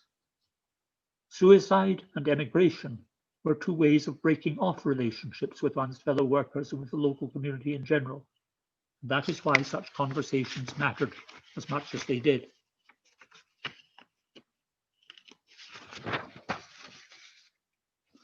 Such conversations can only occur when those participating in them think of themselves and their conversational partners as speaking qua family member or qua fellow worker or qua member of the same local community with a regard for the relevant common and individual goods, something that I remarked on earlier. And interestingly, this is how we need to understand ourselves if we are to understand ourselves as rational agents. For to think and act as a rational agent is to order the goods that provide one with reasons for acting, so that the common goods of family, workplace, and local community, and so too the goods of school and clinic, of sports club and string quartet, each find their due place. It's in and through our particular social relationships that we identify how it's best to live. To think of ourselves in abstraction from those relationships is to think of ourselves as deprived and impoverished. This is a familiar thought. It underlies Aristotle's claim that a human being without a polis, a city-state, would be either less or more than human, a beast or a god. It's only in and through the social relationships of the household and the polis that we learn how to make reason-informed choices and how to reflect on those choices in the company of others so that we and they direct ourselves towards a more adequate understanding of what our final good is, and indeed towards that good. To spell out Aristotle's view is to become aware of two things. The first is of how often in how many different cultures the philosophical presuppositions of everyday agents, the vast majority of whom have never heard of Aristotle, have been to some significant degree Aristotelian, so that we may for a moment be tempted to agree with Newman that, and I quote Newman, while we are men, we cannot help to a great extent being Aristotelians. But we will also become aware by contrast of how very un-Aristotelian our own particular culture, the culture of advanced modernity, is in certain respects. What we, its inhabitants, have inherited are a set of institutionalized ways of feeling, thinking, and acting, whose presuppositions are individualistic. Individuals in their economic and political lives are for the most part understood and understand themselves as having identities prior to and independent of any social relationships into which they may enter. Individuals so understood compete for preference satisfaction, and individuals so competing are taken to be rational insofar as they know how to maximize the satisfaction of their individual preferences. Individuals so understood are taken to have rights, rights that limit the extent to which they can justifiably become victims of the preferences of others. We commonly contrast individuals nowadays with the social roles that they occupy. But the individual, as thus understood, has itself become the name of a social role, one which we find ourselves occupying, whether we like it or not, in many of our economic and political transactions. For so the institutions that we have inherited from our predecessors dictate. We buy and sell as individuals, we vote as individuals. But this is something else that we have inherited from the generations who preceded us. But if this is so, we have a deeply incoherent inheritance, for we move between two different and incompatible ways of understanding ourselves. On the one hand, we, or many of us, in our practical reasoning and choice-making, presuppose something close to Aristotle's conception of the rational human agent, one who acts as household member, friend, colleague, member of her or his local community.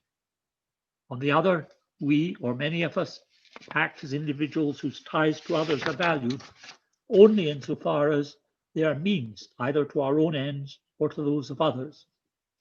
And we, or many of us, therefore find ourselves in conflict, since sometimes we think of our social relationships as those through which we develop our potential as rational agents, through which we become what we have it in us to be, while sometimes we think of those relationships either as limiting or distorting or even imprisoning us.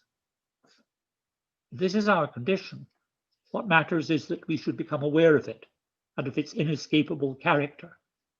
For the incoherences that afflict us are not something that we can avoid or overcome simply by being right-minded in our theorizing about it.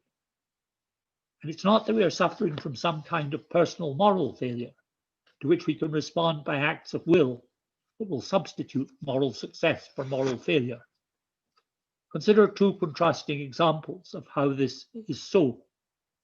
The first is of someone who moves from an excellent education into a first job within a large corporate body whose offices are in a major city. Here, she or he gradually assumes larger responsibilities. Meanwhile, she or he marries and needs to buy a house that will accommodate a growing family. But it turns out the only affordable adequate houses are to be found at such a distance from her or his office that she or he will have to commute for well over an hour each way. The effects of this are not difficult to identify. With so much time spent on commuting, she or he has not enough time to discharge both her or his responsibilities at work and her or his responsibilities at home. The choice imposed by an individualist economy is between being an inadequate parent and an inadequate colleague. Moreover, she or he lacks the time needed to participate either in the life of the city, of which his or her or his workplace is a part, or in the life of the neighborhood, where her or his home is situated. Her or his fate is to be an inadequate member of both local communities. Consider a second example. Members of a flourishing extended family develop relationships which enable them to achieve a variety of individual and common goods. Aunts and uncles provide interestingly different ways of thinking about adult life to those characteristic of parents. Cousins are at some stages more helpful than siblings. Family stories are told in significantly different versions. So there are developed and educated a generation of adolescents with an unusual sense of the relationships between the goods of family and household and other goods, practically intelligent young people. But what then does first the educational system and then their success in finding suitable jobs do to them? It first disperses them and then isolates them.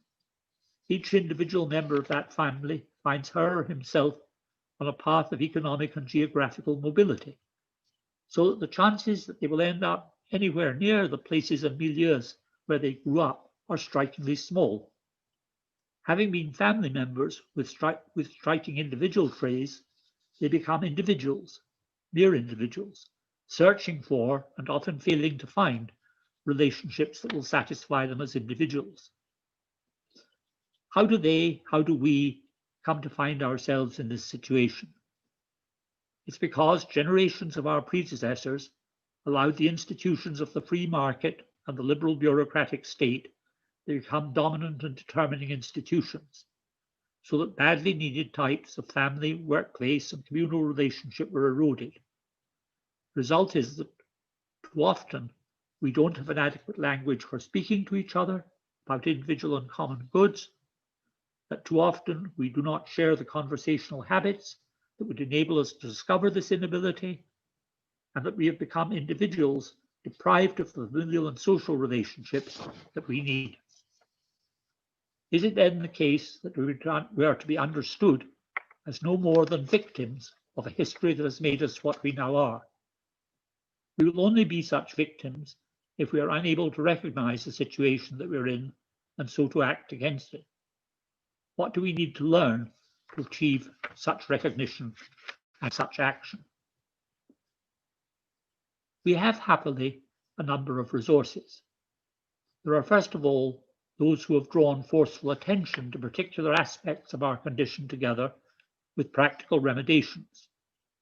Begin with Jaron Lanier, Silicon Valley's public conscience, author of the book, You Are Not a Gadget, and more recently, the book, 10 Arguments for Deleting Your Social Media Accounts Right Now.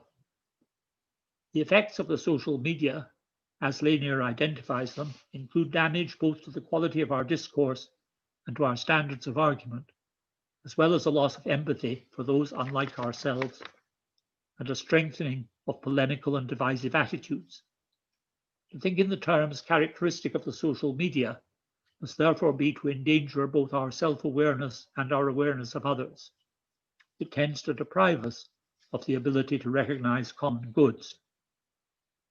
The second teacher from whom we need to learn is the Oxford economist Malcolm Bacharach, or especially from his posthumously published Beyond Individual Choice, Teams and Frames in Game Theory.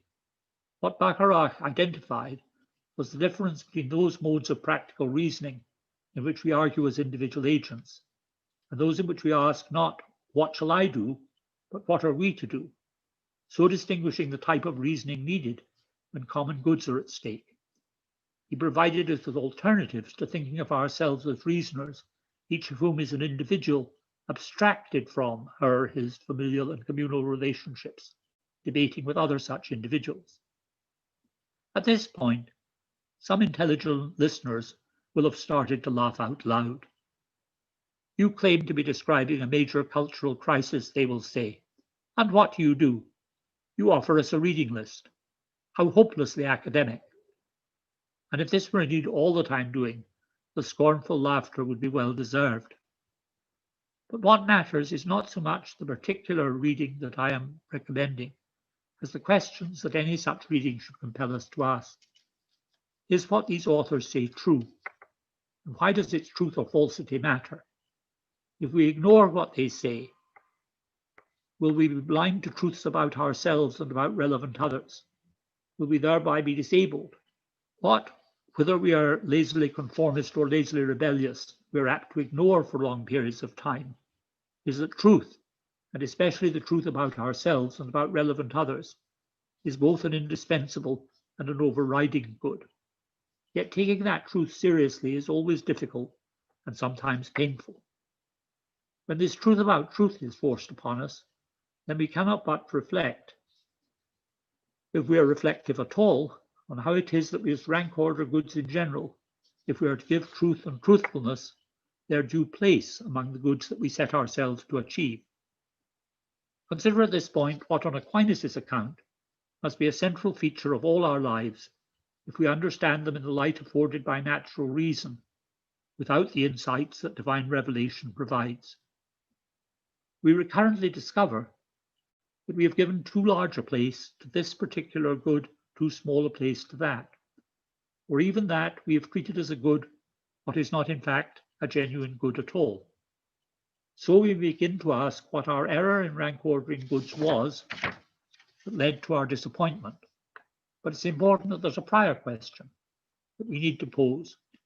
What is it about ourselves that makes us recurrently liable to make such errors?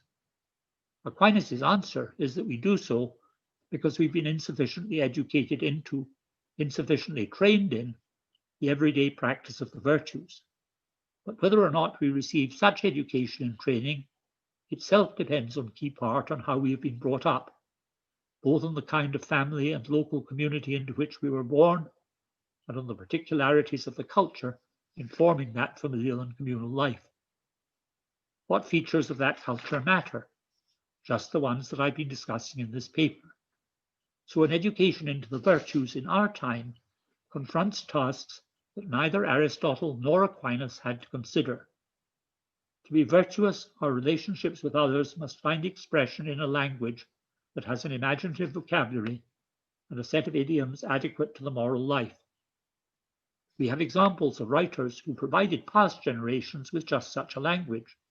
Jane Austen, Henry James, Scott Fitzgerald, the list would go on. But they will not do our work for us, although they do remind us that part of our moral task is teaching our students to read so that they are able to read what they need to read something that often does not happen nowadays, whether among the deprived and the underprivileged, or among the meritocratic elite who study for specialized success. Those who do not read what they need to read do not speak as they need to speak. To be virtuous, we need not only an adequate language, but whatever it takes to develop the ability to use that language in conversations. We have to learn how to make occasion and time for extended conversations with a variety of not always agreeable others. And as we noted earlier, we have to learn first how to listen, and only then how to participate.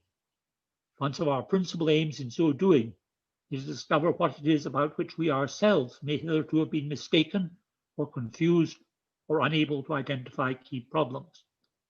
And this self-education we will only achieve if we and the other participants in our conversations agree in appealing to standards that enable us to determine together in particular cases what is indeed true and what is false.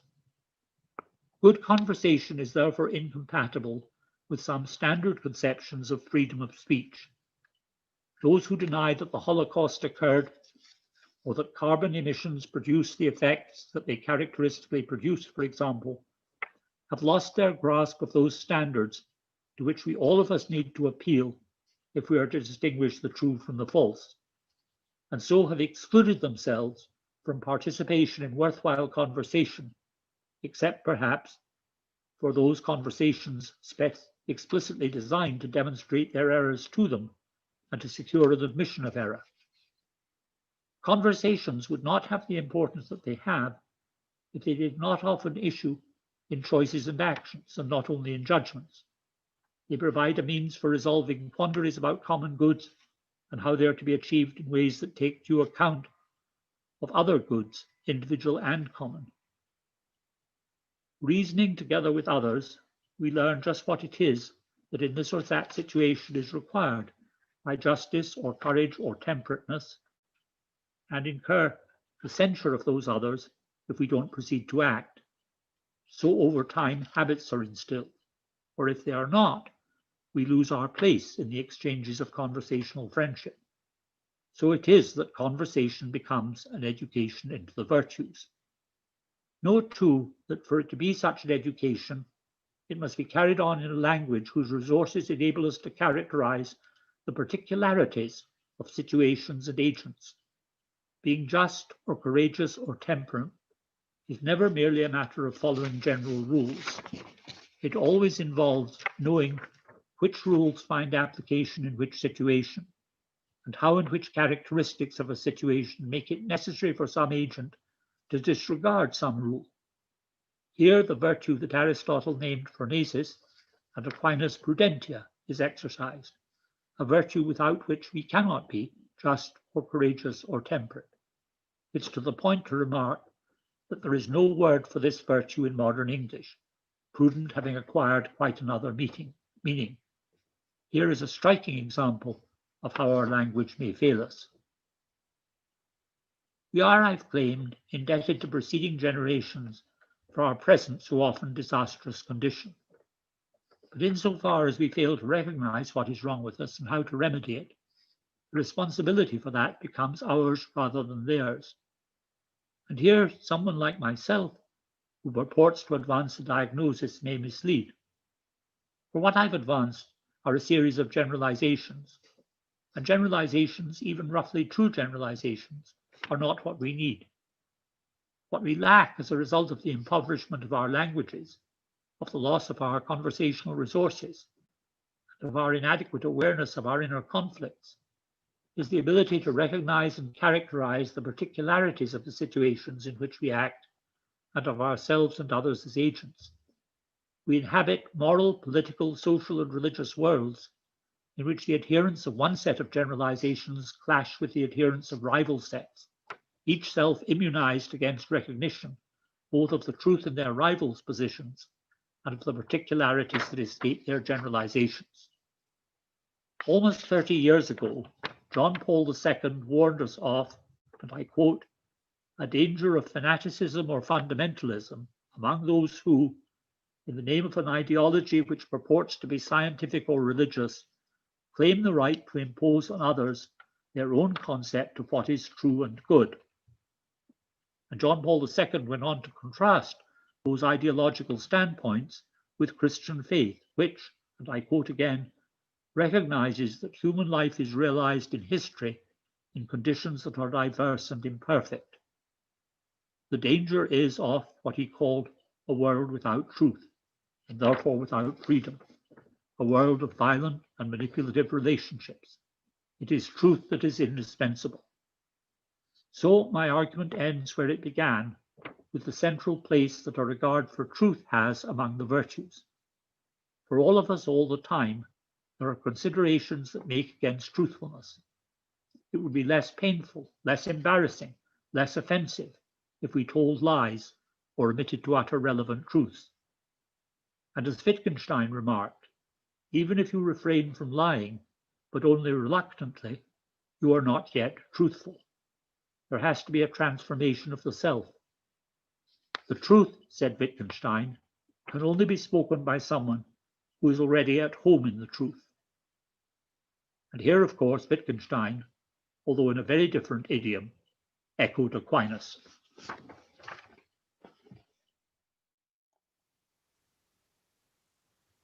Thank you very much, Alistair, for that very thoughtful reflection.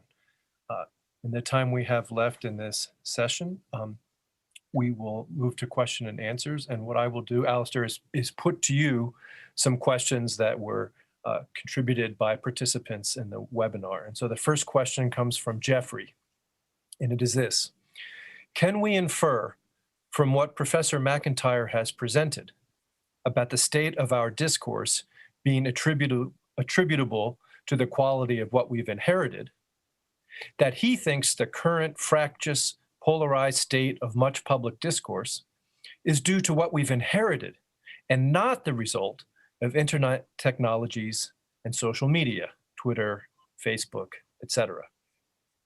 Alistair. This needs, of course, a long answer, and it's going to get a short one. The short answer is that changes in technology and in social networks have only had the effect that they had because of the kind of culture that we inherited. It is, of course, true that changes in technology, including those changes in technology that make a conference like this possible, could have had very different effects under different conditions. But given the kind of economic, political, and social setting within which technological innovation occurred, it was bound to be put to uses of the kind that have in fact resulted. This, as I said at the beginning, needs a lot of spelling out in historical detail, and this I can't do now. Our next question is from Evan, an undergraduate Soren Fellow of the De Nicola Center. And Evan asks, do you see the loss of authentic listening in many conversations today as one cause of the current state of morality? And if so, what do you propose can be done to remedy it? Alistair.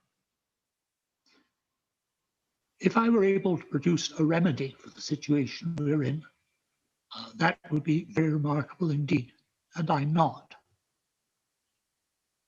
What the questioner suggests is quite correct, that one important resource is to have conversational habits that include an ability to listen and to know to whom to listen and when and what kind of questions to ask as a result of listening. Very often, these kinds of conversational habits are not in fact developed in academic seminars any more than they are in everyday conversations. When I was reflecting on my own paper, it came home to me how much that I had learned when I was engaging in conversations of this kind, and when I was able to listen to people who instructed me, occurred in bars. And the moral to be drawn from this is not the obvious one, that we need more bars and more alcohol, but that we certainly need kinds of meeting place that have often been supplied in the past by this kind of informal encounter. Thank you. Richard asks, in light of the present cultural tension and the rise of, quote, cancel culture, how can open and honest dialogue take place when there is an unwillingness of one to listen to the other? Alistair. Well, this goes right back to what I suggested earlier, namely that there is no point to conversational encounters if what we're engaged in doing is simply trying to propagate the beliefs that we already have. What we need are opportunities to test our beliefs by subjecting them to examination by others, and to listen very carefully to the objections that others have to make to us, and also to the way in which they may suggest ways of thinking, ways of feeling, ways of perceiving, which we simply haven't taken account of so far. What we need is some way of overcoming our own limitations. And if I were able to give an account of such a way that was other than abstract and general, as I'm now doing, that would be very remarkable. But I don't know how to do this.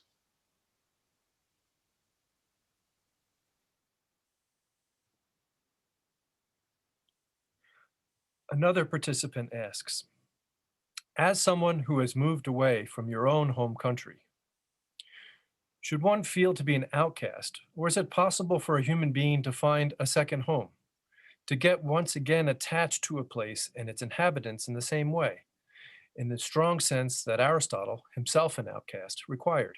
Alistair. Yes, at an earlier stage in the history of this country, many immigrant groups did in fact successfully integrate themselves into existing communities in a way that was very good for them, but was also very good for those communities, because it enlarged those communities, it introduced new ways of thinking and feeling and perceiving. So it was with Irish communities, with Italian communities, so it has been with Hispanic communities in a very striking way. What has been very bad is when you have had communities that simply refuse not to open themselves up to other ways of thinking and feeling, who suppose that difference here means difficulty instead of opportunity. I think some people in the past took this kind of dual way of thinking about oneself, both as an incomer and as a member of an existing, somebody who was being integrated in an existing community. This is very long-standing. I remember how late at night in Chicago, some 15 years ago or something like that, I was in the elevator with someone who was about as old as I was, and we chatted together very briefly, and he asked me where I came from. And I said, rather abbreviating my story rather sharply, Donegal. And he laughed and said, and how do you think that makes you different from anyone else?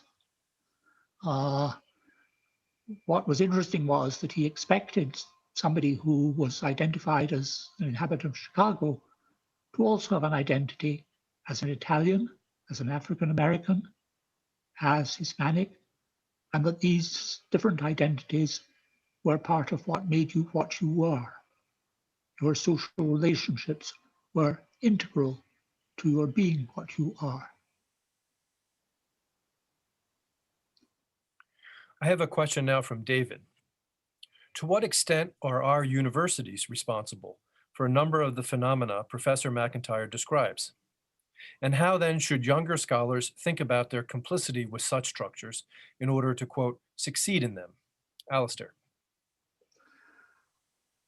I think that the success of universities, and particularly of research universities, has had very bad effects indeed, because it has suggested that the aim of education is to become more and more specialized within some one particular discipline. And those who are finally chosen to be successful university teachers are people who acquire specialized forms of discourse, who are able to introduce others to the same kind of specialization. What you don't have is a common set of conversations, conversations between the disciplines and conversations between those engaged in the particular disciplines and those outside the university with whom they need to be interacting. And what the universities exemplify here are institutional patterns that society requires them to have. It's not just the result of the internal forms and structures of the university, but of the pressures on the university to conform to certain norms that make university education acceptable. What a university education is designed to do is to make someone well fitted to occupy a certain kind of job and a certain kind of position in the social structure. And that kind of training and education is in fact detrimental to the future of social life. It wasn't always like this, and this is something that has happened increasingly over the past 60 or 50 years. At this point, universities need to engage in self-scrutiny, and they're not well fitted to do that.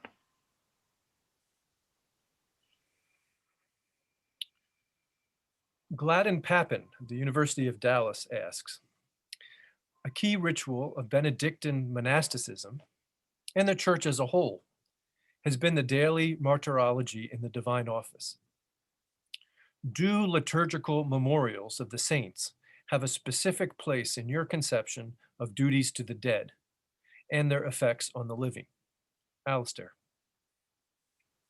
I think that the Catholic Church provides an interesting model here, because in remembering the saints, in asking for their prayers, in understanding how it was that the martyrs came to live and die as they did, the Church shows how relationship to the dead is integral to the way of life that we're engaged in, and that we cannot forget the dead except to our detriment.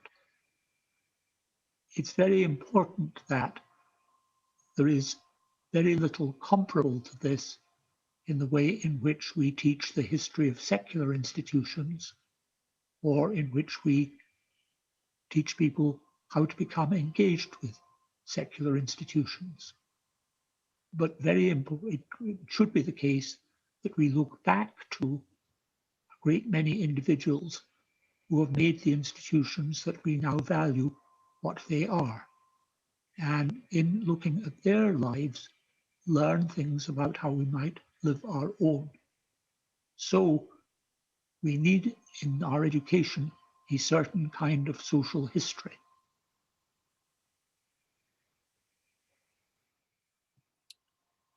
Tracy Strong asks, in your two Donegal examples, you note those conversations took place in bars. Great minds think alike. This leads me to ask, what kinds of spaces are particularly conducive to conversations? Alistair.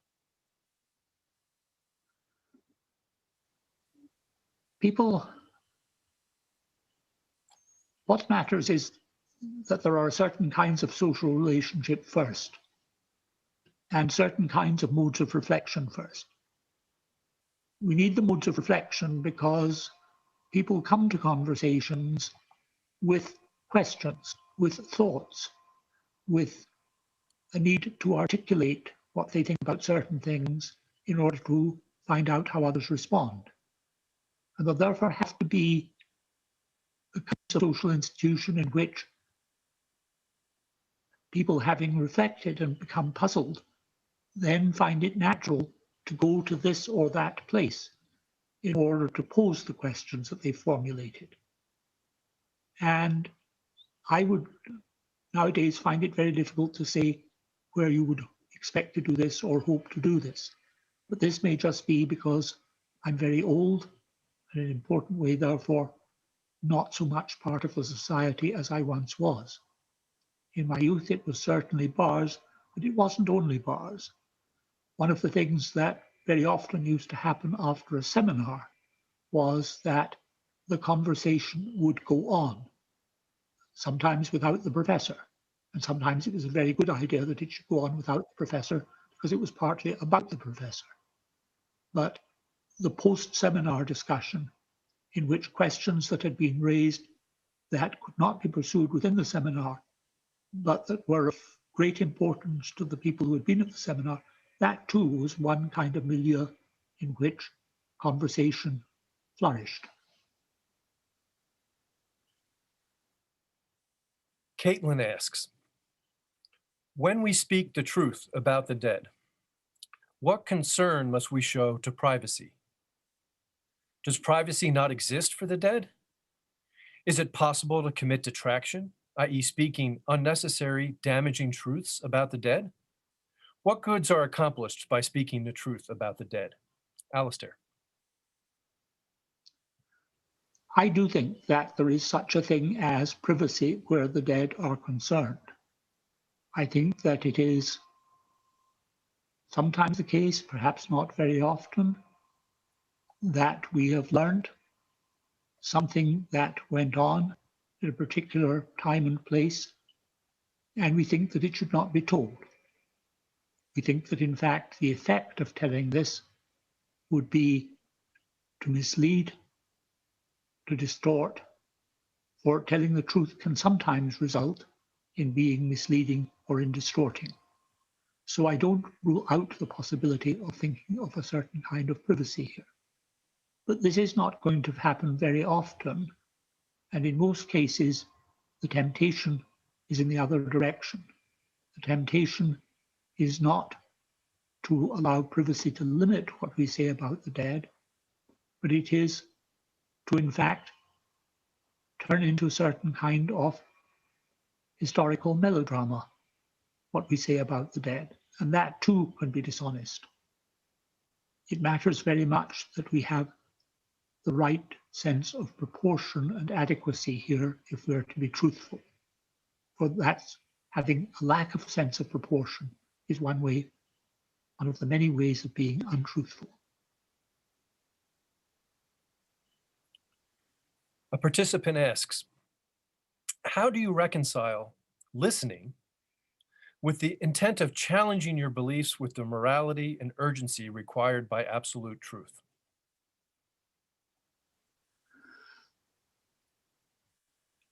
In order to answer this question, we'd have to begin by talking about what is to be truthful at much greater length.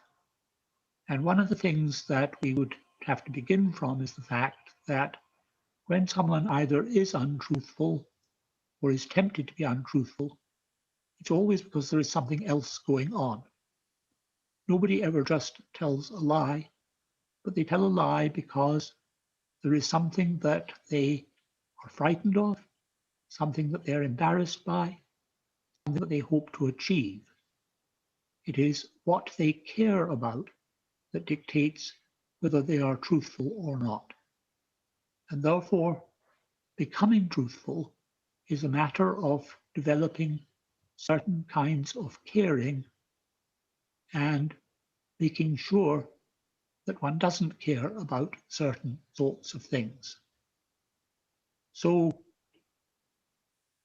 the notion that truth has an unqualified claim upon us, which is something that is integral to my argument, has to be accompanied by an account of how, as we discipline our caring, as we develop the capacity for knowing how to be just or temperate or courageous in particular situations, that we approach more and more to caring about the truth just because it is the truth and for no other reason. And this is something very difficult to achieve, as indeed Aquinas recognized, as indeed Wittgenstein recognized.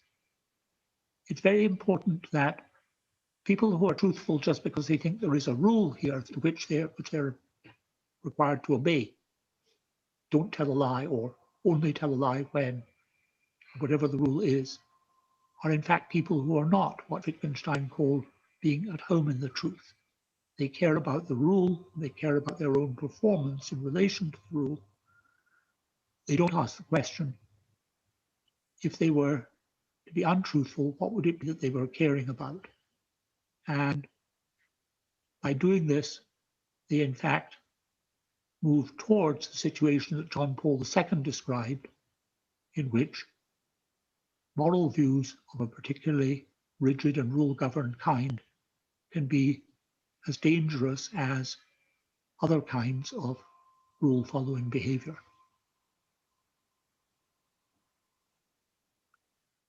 Another participant asks, do ordinary persons owe it to one another to be theorists, philosophers? Won't many of them find that difficult to believe?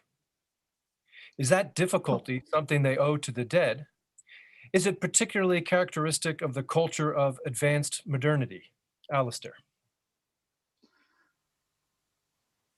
If one uses the word philosophy in any kind of contemporary discussion, people at once assume that you are talking about, or for the most part, they assume you are talking about an academic discipline. And we tend to think that being a philosopher and being a professor of philosophy or a graduate student in philosophy or something like this are one and the same. We don't see philosophy as something needed by and on occasion developed by everyday agents in their everyday lives. And yet, everyday agents in their everyday lives find themselves often compelled to ask questions which are philosophical questions. So it is indeed when they ask what it is we owe to each other.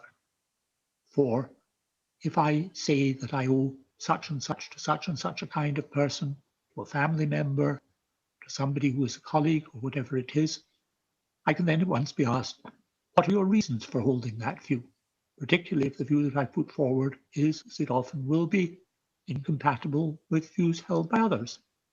And at this point, I not only have to supply what I take to be good reasons, but I lay myself open to the challenge of how I know that what I take to be good reasons are in fact good reasons. And now we have in fact entered what is recognizably philosophy by any standards. So presuppositions about what makes a reason for acting, a reason for believing, what makes a reason a good reason, presuppositions about this are always there. And to the extent that everybody relies on these, everybody is already philosophically committed. And everybody needs to become aware at certain points of their philosophical commitments. But this, the kind of education that we receive and the kind of interchanges with others that we engage in, characteristically conceal from us rather than reveal to us. Now, it isn't necessarily like this. Things can get much better. And they are getting much better, for example, in Ireland, where philosophy recently became a discipline taught in secondary schools, and where it's developing very nicely. And there are prizes for young philosophers. And the notion that opening up philosophy is something, opening up philosophical questions is something that is alien to everyday life is, I think, to a remarkable extent, being overcome. And this we owe, in large part, to the energy put into raising these questions and then moving forward the institutional changes that resulted in this. We owe this to the present President of Ireland, President Higgins, and I'd like to express my gratitude to him.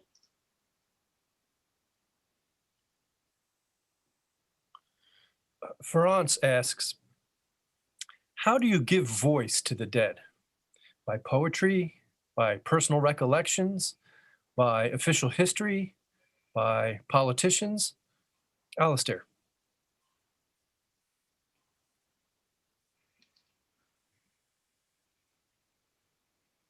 It's not possible to give a short answer to this question.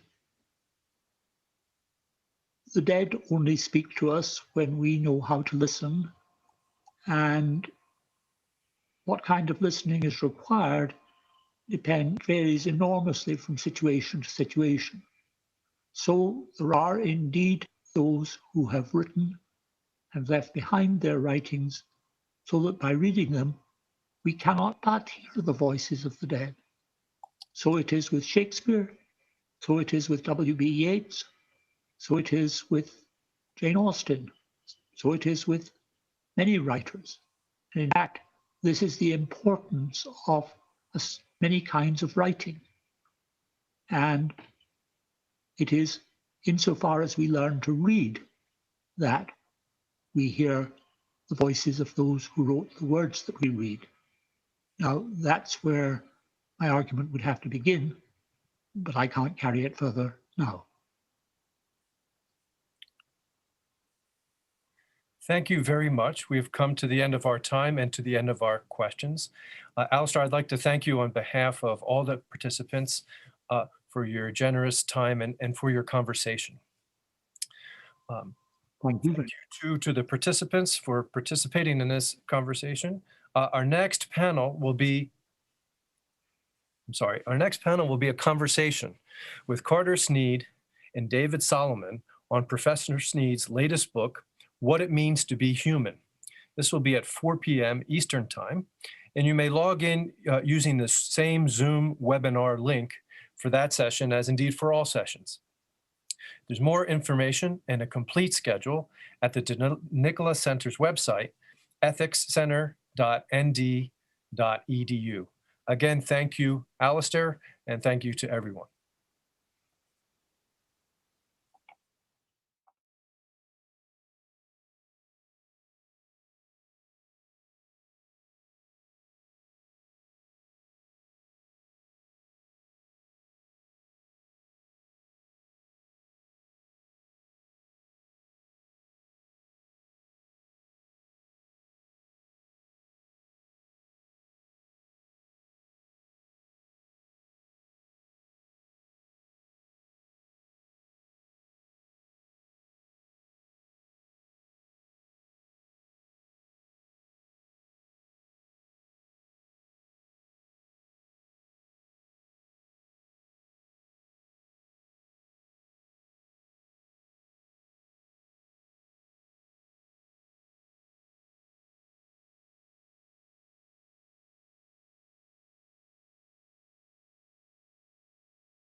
Your Notre Dame live stream will begin soon. Thanks for watching.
Your Notre Dame live stream will begin soon.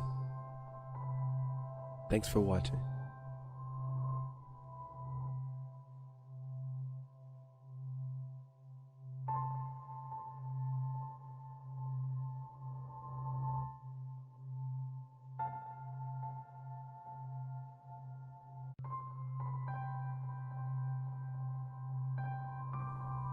Your Notre Dame live stream will begin soon. Thanks for watching.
Your Notre Dame live stream will begin soon.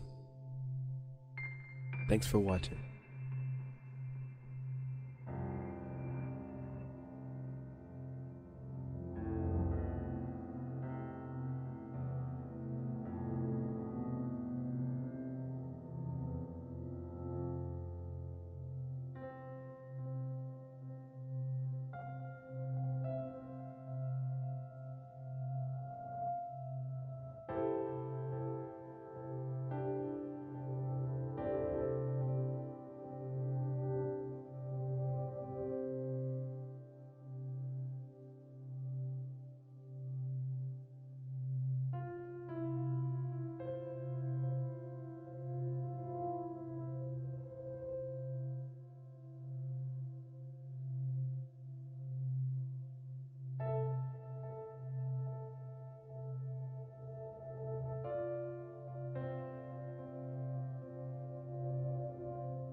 Your Notre Dame live stream will begin soon.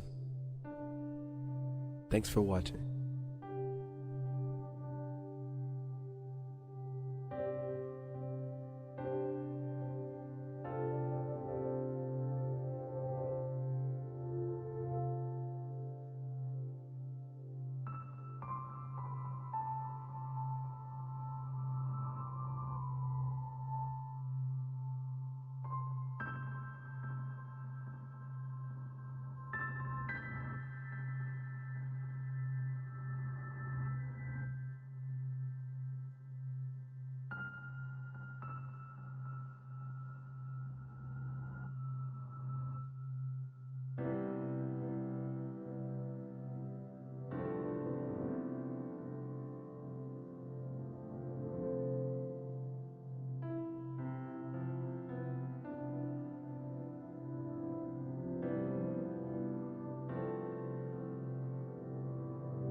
Your Notre Dame live stream will begin soon. Thanks for watching.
Your Notre Dame live stream will begin soon. Thanks for watching.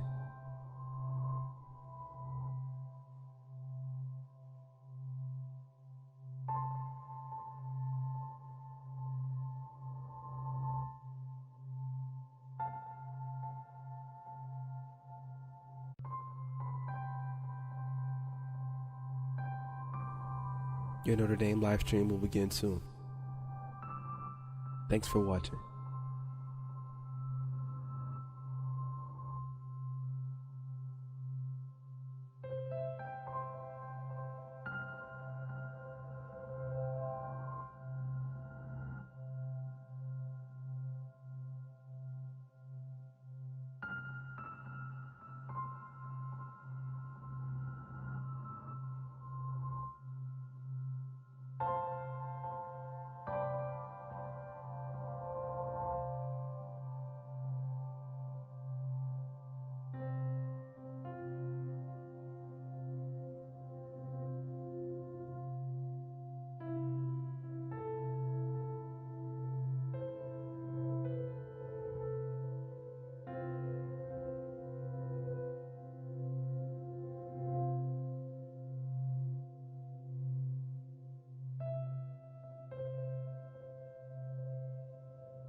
Your Notre Dame live stream will begin soon. Thanks for watching.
Your Notre Dame live stream will begin soon.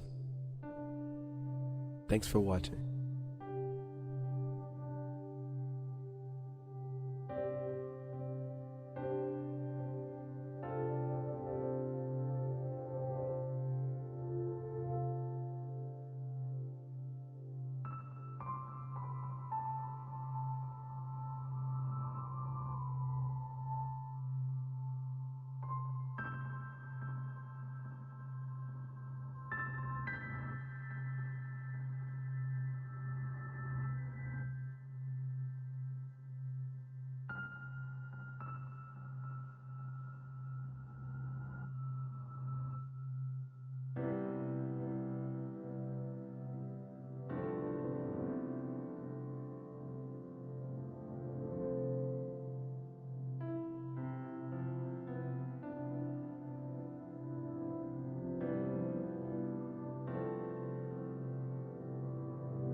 Your Notre Dame live stream will begin soon.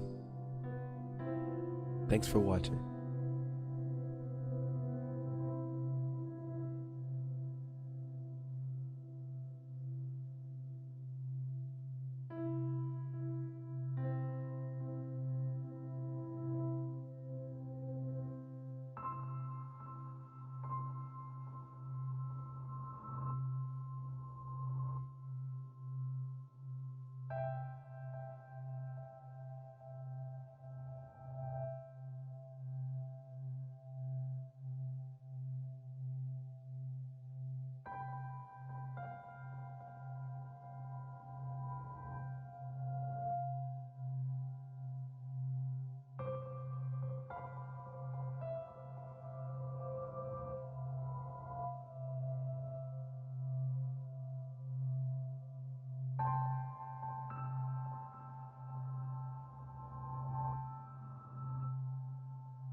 Your Notre Dame live stream will begin soon. Thanks for watching.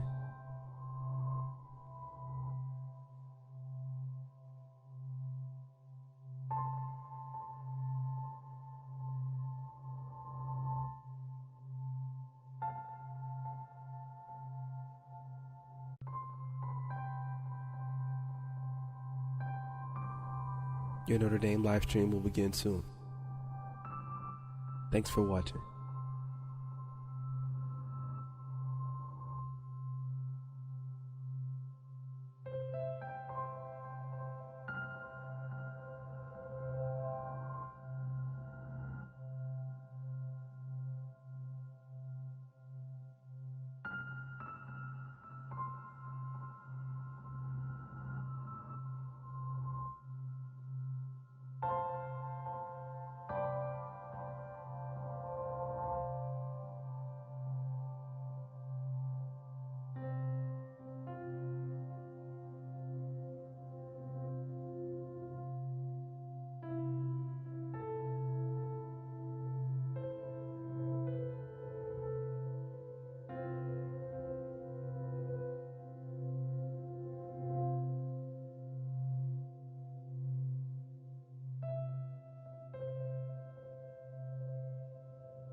Your Notre Dame live stream will begin soon.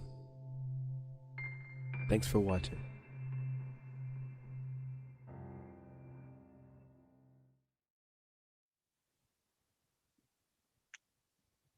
Hello, welcome back to the DeNicola Center's Winter Conference, We Belong to Each Other. My name is Margaret Cabanis, and I'm the Research and Publications Program Manager here at the DeNicola Center. And I have the distinct pleasure of introducing our next session, Unchosen Obligations, What It Means to Be Human, with the director of the DeNicola Center, Carter Sneed, and the center's founding director, David Solomon.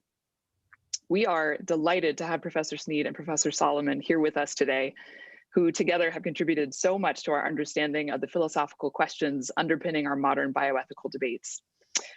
Closer to home, for those of us here at Notre Dame, or for anyone who has participated in center events through the years, these two have built the DeNicola Center into what it is today and have ensured its flourishing at the university for more than 20 years.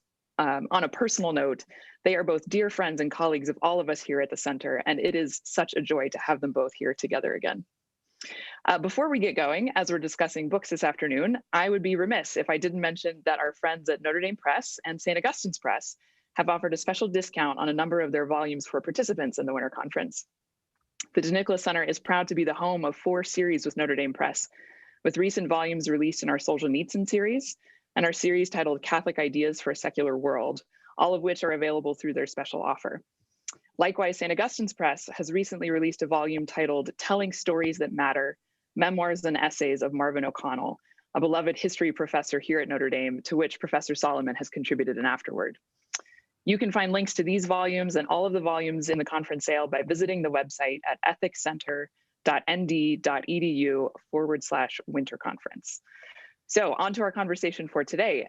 Professor Sneed and Professor Solomon will be discussing Carter's latest book, What It Means to Be Human, The Case for the Body in Public Bioethics, published by Harvard University Press.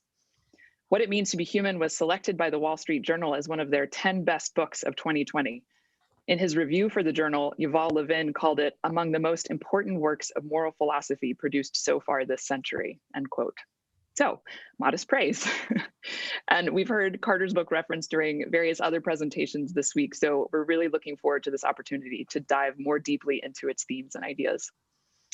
Lastly, before I formally introduce our panelists, just a reminder that you can submit questions via the Q&A button at the bottom of your screen. I plan to be a fly on the wall for most of this conversation, but I will return with participant questions after Carter and David have had a chance for some conversation. So with that, I will introduce our panelists. Carter Snead is professor of law at Notre Dame Law School and concurrent professor of political science at the University of Notre Dame, as well as the director of the DeNicola Center for Ethics and Culture. He is one of the world's leading experts on public bioethics, the government of science, medicine, and biotechnology in the name of ethical goods. His research explores issues relating to neuroethics, enhancement, human embryo research, assisted reproduction, abortion, and end-of-life decision-making. In addition to his scholarship and teaching, Snead has provided advice on the legal and public policy dimensions of bioethical questions to officials in all 3 branches of the US government and in several intergovernmental fora. Prior to joining the law faculty at Notre Dame, Professor Snead served as general counsel to the President's Council on Bioethics, chaired by Dr. Leon Kass, and led the US government delegation to UNESCO, where he served as its chief negotiator for the Universal Declaration on Bioethics and Human Rights. Carter served as the US government's permanent observer to the Council of Europe Steering Committee on Bioethics, and in 2008 was appointed to a 4-year term on the International Bioethics Committee. In 2016, he was appointed to the Pontifical Academy for Life, the principal bioethics advisory body to Pope Francis. He is also an elected fellow of the Hastings Center, the oldest independent bioethics research institute in the world. David Solomon is Associate Professor Emeritus of Philosophy at the University of Notre Dame and the founding director of the DeNicola Center for Ethics and Culture. In the course of his 48-year tenure at Notre Dame, Professor Solomon also served as the director of undergraduate studies in the philosophy department, founded and directed the Arts and Letters Science Honors Program, and directed the Notre Dame London program. Professor Solomon taught his signature ethics course, Morality and Modernity, based on Alistair McIntyre's seminal book, After Virtue, to more than 200 undergraduate students every spring semester. He also taught medical ethics to more than 250 undergraduates each year, as well as upper division courses in contemporary ethics and 20th century ethical theory, directing more than 40 doctoral dissertations. And I'm sure we have many of his past students with us today. He served as director of the Center for Ethics and Culture from its founding in 1999 until 2012. And with that, I will turn it over to David Solomon. Thank you, Margaret. Do I sit here and talk from this place? All right. This afternoon's session is about a book, Carter Snead's book, What It Means to Be Human, The Case for the Body in Public Bioethics. This is, Carter and I aren't going to exchange papers. He's already written the book, and I wouldn't feel competent to comment on to comment on it in kind of the article literature right now. But I do want to say at the very beginning, it's a terrific book. And maybe once it could be the best book or one of the most important books in the century. We'll see how that goes. But it's a book that I certainly will recommend that all of my students who write me and say, what about this guy Snead in this new book? What do you think? And I'll say, this is a big deal. And we'll see, I hope in our conversation, why it's a big deal. As is his style, normally Carter likes to have a conversation. I must say I do too. So we're not going to read papers. We're going to talk to each other about issues that emerge from this very exciting book. And let's begin here and then we'll move on. I first encountered the sweeping ideas of Carter's new book in conversation I had with many of my colleagues in Lula's coffee shop, including Carter, who had recently joined the faculty at Notre Dame Law School in the new millennium when he first arrived on campus. Lula's, alas, is now an abandoned coffee shop of happy memory, where many of my philosophical and legal colleagues at Notre Dame at that time met regularly for conversation amidst the bagel crumbs and the coloring books left behind by Nicole and Rick Garnett's children. I'm happy to report that Maggie Garnett, now an advanced undergraduate at Notre Dame and a Sorin Fellow, is also the one of the ace reporters for Notre Dame's premier student publication, The Rover, and is now, I suspect, on deadline right now for breaking news on this week's conference. We can always count on Maggie for being ahead of the news. These conversations frequently at Lula's, these conversations frequently were dominated by our shared interests in bioethics and especially the life issues. It was a time in the late 1990s when many of us were involved in the founding of the Notre Dame Center for Ethics and Culture, now the DeNicola Center for Ethics and Culture. And let me just say many thanks to the DeNicola family for continuing their marvelous support for conferences like this one. We were, in our discussions, it is fair to say, a crowd whose views heavily tilted in the direction of the pro-life cause, and we were enthusiastic fans of St. John Paul, whose revolutionary encyclicals inspired many of us and continue to inspire us. This conference we're holding today will be the 20th fall conference sponsored by the DeNicola Center in their series of fall conferences, beginning with their first one in the spring of 2000 on the theme, A Culture of Death. Happily, the second conference was on the culture of life. Congratulations to Carter and to his splendid staff for their being able to create such a wonderful intellectual treat in these days of the plague for all of us at this week's conference, which they have entitled, We Belong to Each Other. Carter was first introduced to Carter first introduced me to many of the ideas central to his book, What It Means to Be Human, in conversations we not only had at Lula's, but also in the general mix of talk at during the more than 30-year history of the Notre Dame Medical Ethics Conference, a kind of predecessor to the DeNicola Center that stretched from 1984 to 2016. Carter's wonderful new book is essentially 3 books, and in 3 quite distinct in ways. It's first of all a stimulating account of the history of American public bioethics, especially since the end of the Second World War, when the stage was set for a number of large-scale developments in bioethics in the following century. It's a story of scandal and atrocities that embodied large-scale suffering of many vulnerable and innocent people, as well as remarkable scientific advances made by brilliant medical professionals and the frequently very successful clinical institutions built during this period. The opening chapter in the book is, the opening chapter in the book is a sometimes frightening description of the emergence of both the main themes in academic bioethics, as well as the institutional structures that have sustained academic bioethics roughly since it first came of age almost half a century ago. Among the institutions whose origins and operations Carter explores in great detail are the various presidential commissions on medical ethics, including the Council on Bioethics in the second Bush administration, in which he played a significant role as the legal counsel on that council. The second part, the major part of, one moment just here.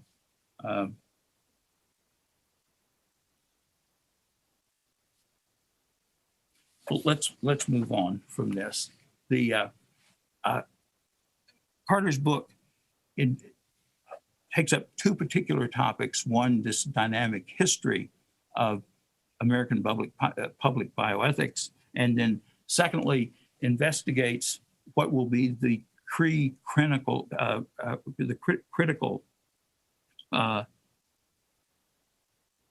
point in our discussion today, expressive individualism as a kind of alternative anthropology to much of what's going on in contemporary bioethics. Finally, in the third section of this of the book, Carter discusses three of the most important, critical, and as he puts it, vital conflicts in contemporary bioethics, and it discusses it especially in a very rich legal, in the context of very rich legal discussion of things at the time. We will, and we'll move on from there. I would like to begin the conversation, and let's begin there. And I'll turn that over to Carter. I at some time want to talk a little bit with Carter, more informally now, about what exactly we mean by the sort of American public bioethics. But let me turn it over to Carter, and it's your book. Let's start here and find out where we go. Yeah, no, thank you. First of all, I just want to thank David for participating today. Every good thing that everyone experiences with the DeNicola Center for Ethics and Culture begins with the vision and inspiration and energy and commitment of David Solomon. None of us would be here doing any of this, anything that we do, but for his extraordinary inspiration, vision, and he continues to inspire us. His legacy of amazing students and his own scholarship and his own experience of having taught here and as an institution builder at Notre Dame. I have to start with the gratitude for David and just what an amazing privilege it is to be able to have a conversation with David about something that he knows more about than nearly anyone, bioethics, the history of bioethics, the philosophical dimensions of bioethics.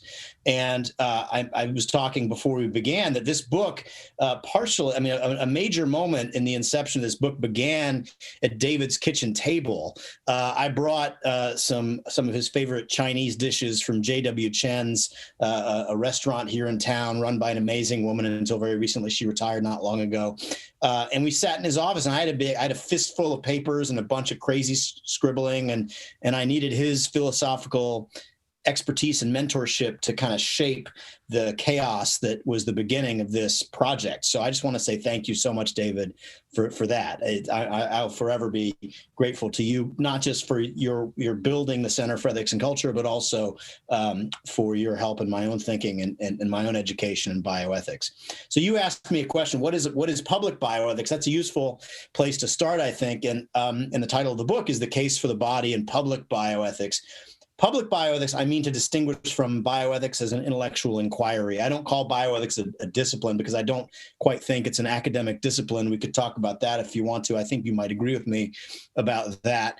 It is interdisciplinary at its very best. It's an interdisciplinary conversation between people from actual disciplines, from theology, philosophy, medicine, law, social science, and the biosciences.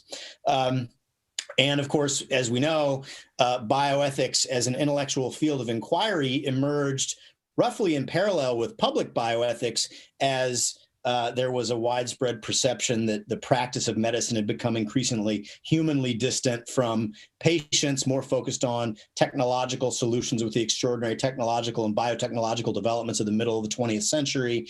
And there was a massive backlash against what was perceived as a paternalism towards patients. In the public, this happened roughly in parallel with a series of public developments that my area of expertise, the law, came into play, right? There were a series of scandals that I talk about in the book, two scandals that everybody knows about and one scandal that I think not many people know about. And there was a public reaction to those scandals that culminated in the first federal statute that was the first federal law empowering federal officials to do bioethics in the name of the government. And those three scandals, of course, and we can talk to them as you wish.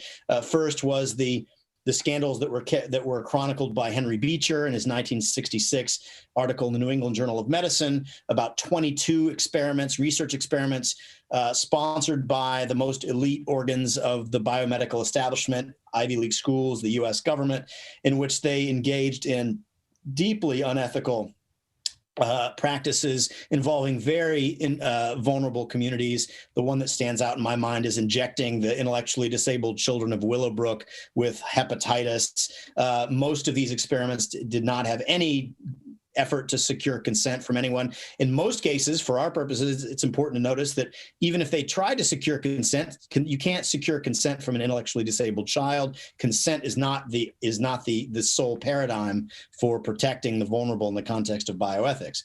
The second scandal, of course, is the scandal of Tuskegee, in which the United States government over a 40-year period went into Macon County, Alabama, and systematically deceived a community of poor African-American sharecroppers, left their syphilis untreated, told them they were being treated for bad blood, something made up by the researchers, and possibly even colluded with local health authorities to prevent them from getting access to antibiotics in the middle 1940s, when that became standard of care for treating the symptoms of syphilis.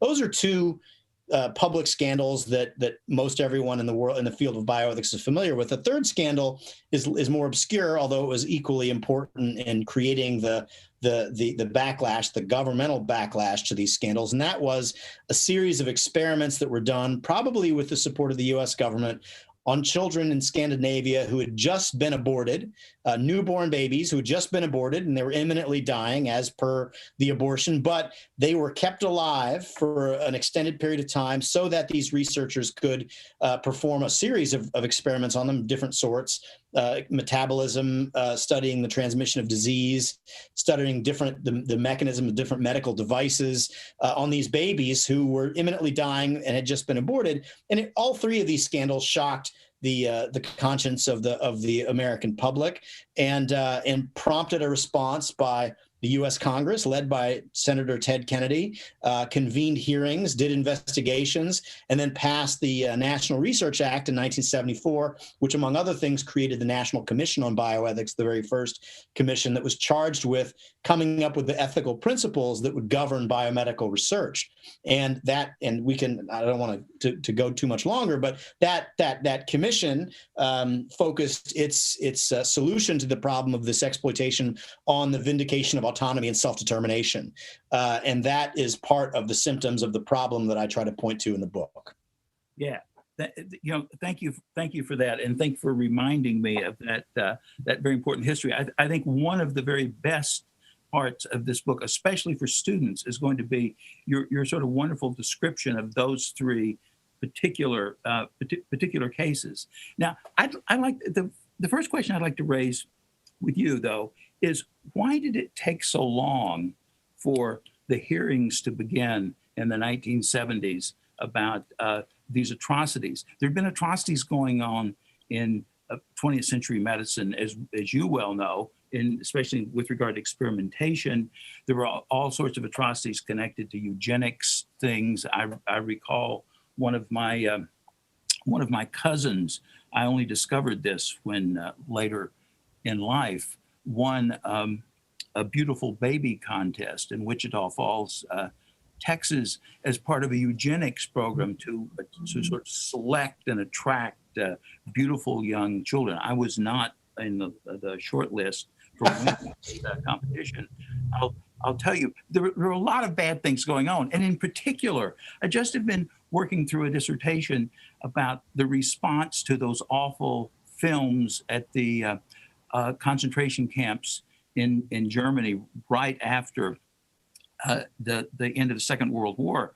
And the response to that was tremendous. People were fainting. They censored some of those films in movie theaters, as you probably know. There was huge cases of depression, and there was this huge worries about that.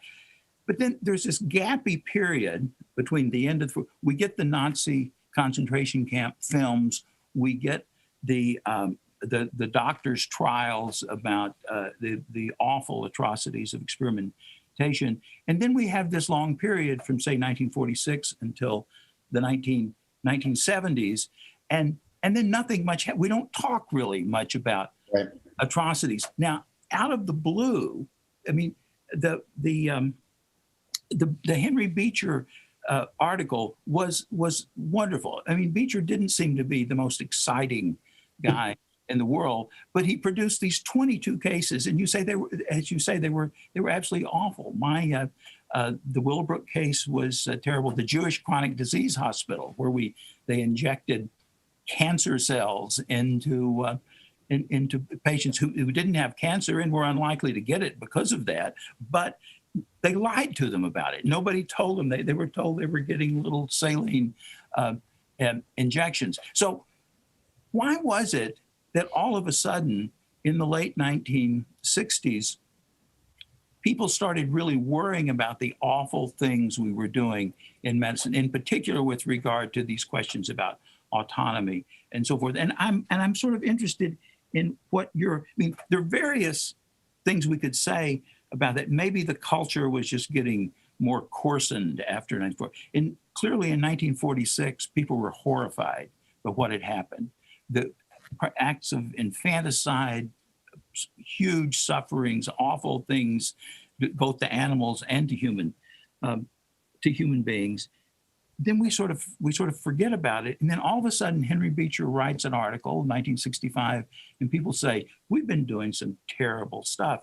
And then the next thing, to sort of push ahead, in 1973, we get the first instance of an article written by a moral philosopher in the most prestigious academic moral philosophy academic journal in the world, Philosophy and Public Affairs, defending infanticide. I mean, why does all of this happen all of a sudden? And we almost, in very early on in the 70s, we start getting people talking about the fact that we need to, for example, select Down syndrome children and spina bifida, or children with spina bifida, for elimination through abortion. Now, and when I talk about the development, your history of public bioethics, now, as you know, my sort of guess about this is something changed about moral philosophers became engaged in some sort of way. They became less neutral about things. But what do you have an explanation? Was it secularization, coarsening? Why did the 60s bring on all of a sudden this sense? Now, this is in a way, it helps your point, I think, because about the awful state of the anthropology, as you put it, and I'm sure you'll be talking about that in a moment, that undergirds contemporary public bioethics. But do you have anything to say about that? Yeah. Gap? Yeah, I think I do. It's a great question. So just like you, I start with the Nuremberg trials and thinking about the arc of American public bioethics. And as you say, there was an extraordinary reaction. But one of the amazing things about the Nuremberg trial itself was the defense of the Nazi so-called doctors, right? The first, in part of that defense, of course, they were convicted. Some of them were actually executed. As part of the defense, they argued that, and this is more of a kind of tu quoque kind of argument. They said, you in the United States, who are you to tell us anything about medical ethics? You don't even have a medical ethics code in the United States. And of course, the American Medical Association immediately and hastily slapped together a code of medical ethics to try to save face and to try to, as a response to that problem. But the defense attorneys were correct that in the United States, as you point out, was not exactly in great shape. We had a history of eugenics. In fact, there was a very, very elite group of people who supported eugenics in the United States in the progressive era. John Dewey. I mean, there was a whole array of people who supported eugenics. Oliver Wendell Holmes was a eugenicist. I mean, there's a rich history of eugenics, a scandalous history of eugenics in the United States. So what happened? Why did it take so long? I think that in the 40s and 50s, and let me also point out, in the middle of the 60s, Walter Mondale tried to do what Ted Kennedy successfully did in 1973 and 74. Walter Mondale, right after the invention of the artificial heart by Dr. Christian Barnard in South Africa, he convened a series of hearings on medical ethics and on the ethics of biotechnology, and they didn't go anywhere. They didn't go anywhere because Barnard and others showed up and said, basically, who are you all to tell us, the experts, how to do our business? You guys are elected politicians, maybe you're lawyers, maybe you were successful business people, but we're the experts. We're the ones who have the moral authority and the intellectual expertise. to manage our own shop. And that was an argument that had a lot of purchase from the 40s and 50s onward, because biotechnology generally had proven itself to be extraordinarily successful. Scientific technology more broadly in World War II and after World War II, the scientific community and the technological community had enormous social capital. And I think, and again, I'm not a historian, I'm not a social scientist or a sociologist of medicine and science, but my own reading suggests that there was a real hesitance on the part of the public and many politicians to interfere with science and biotechnology and to try to govern them in a way, because they felt that they didn't have the expertise to do so, plus all the human benefits that had accrued from the scientists and the technologists doing their work. I mean, we remember that even in the 1960s, when John F. Kennedy was elected president, there was this idea of technocracy that had a lot of purchase, the idea that really all social problems are reducible to the scientific method. They're reducible to settling through technocratic means. And if we just get a bunch of smart people in the room, people from Ford, for example, McNamara, these kinds of people in the room, we're gonna come up with solutions that the people themselves couldn't really work out because of their lack of expertise. So maybe it's the social capital of the technology community and the proven benefits, if you want to call that, even in terms of World War II, even in terms of the nuclear program, the atom bomb program, if you want to call that a benefit, that generated a lot of capital. Maybe it wasn't until these shocking events that shocked the conscience of everyone, widespread in the media, built up the political momentum. And also it's interesting as a historical matter to look at what happened with these experiments, especially with the research on newly aborted newborn children in Scandinavia. Eunice Shriver, the sister of Ted Kennedy, who's deeply pro-life woman, she and her husband, Sergeant Shriver, and their daughter, Maria Shriver, at the time, very pro-life kid who was in high school at one of the very fancy private Catholic high schools in the DC area, found out about this. She organized a 200-person protest to show up at the NIH to protest this kind of research. And it's not a coincidence that her uncle was Ted Kennedy, and that he, in fact, was instrumental in convening these hearings. And it's also not a coincidence that the Kennedy Institute of Ethics at Georgetown, named for the Kennedy family, had Andre Helligers, one of the principal proponents and advocates in favor of a culture of life, in the context of those hearings. So I think it was a kind of historical confluence of serious attention being brought to shocking events, the failure of Mondale and the ultimate success of Kennedy in the early 1970s. But you're also right, and I don't want to keep going on, but you're also, Frank Beckwith, our friend at Baylor, says that public philosophy was born in the context of Judith Jarvis Thompson and Tooley and these guys that you were just alluding to, who in the early 1970s were writing in favor of abortion, in favor of infanticide. In his case, later David Boonen elaborating on those themes. But the philosophical community became mobilized in service of the advocacy for abortion rights.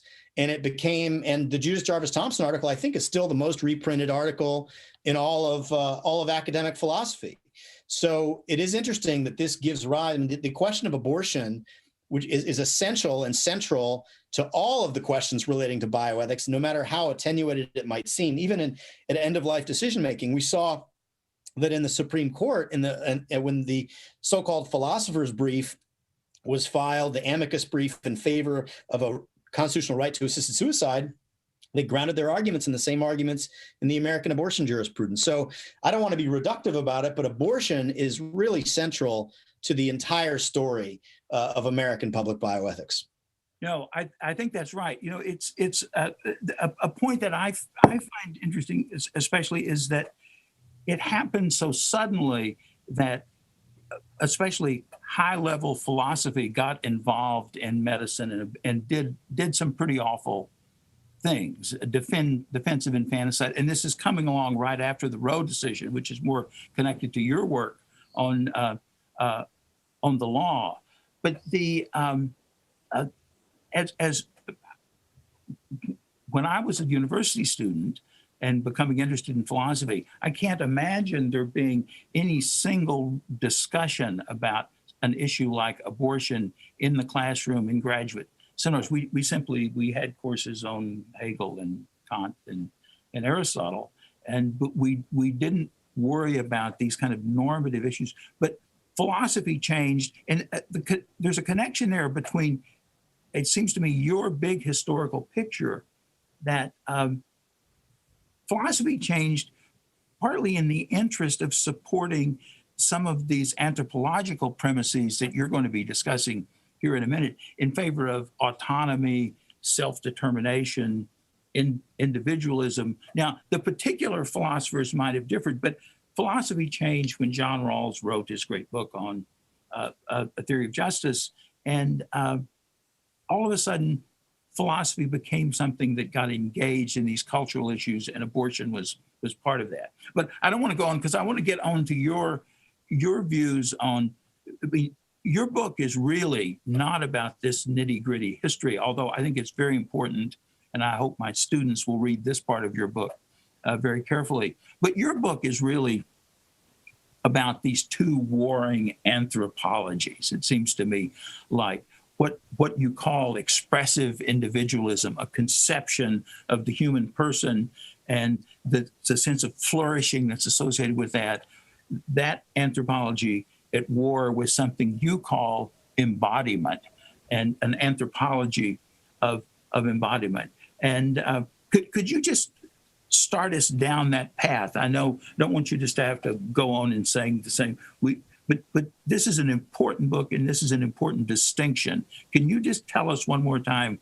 Sure, absolutely. And before I do that, I'd like to say one quick thing about people might wonder, what is this question? And I'm obviously using the word, and we are using the word anthropology in its original sense. We're not using it in the sense of a modern academic discipline studying the people of Micronesia and reporting back what their practices and traditions are. But really, we're talking about what it means to be a human being.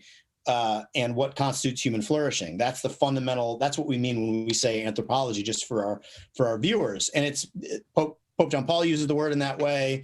The sort of personalist philosophers use the word in that way. Novelist Walker Percy uses the word in that way. He says everybody has an anthropology. And one of the methodological points that I try to make in the book, that even for people interested in law and public policy, the question of anthropology is essential. And people will say, well, why do we care about anthropology as far as law and policy is concerned? And the answer is because law and policy are ultimately aimed to promote the flourishing or protection of human beings. That's what law is for. If law, without that, law is merely arbitrary and capricious. The end of law is to serve and protect and promote the flourishing of persons, which means the law has to have an ex ante or prior assumption or set of assumptions about what a person is and what constitutes his or her flourishing. And so I argue in the book, to understand any area of law, but especially the law of the vital conflicts of American public bioethics, you have to ask the question, what vision of the person and human flourishing is underwriting these legal principles and these legal doctrines and these policies? And so when I looked at the laws of abortion, assisted suicide, and euthanasia, and end-of-life decision-making and assisted reproduction, what I found was the assumption, the embedded, unstated assumption of the law about what it means to be a human being tracks very closely what Robert Bellah, American social scientist, and Charles Taylor, Catholic philosopher at McGill, and others have referred to as expressive individualism. Now, expressivism, individualism are philosophical terms of art. Different people have different constructions of what those things mean. But what I mean when I say them in the book is it takes the person to be a kind of atomized individual. That's the fundamental reality. A person is the fundamental reality is the atomized individual will.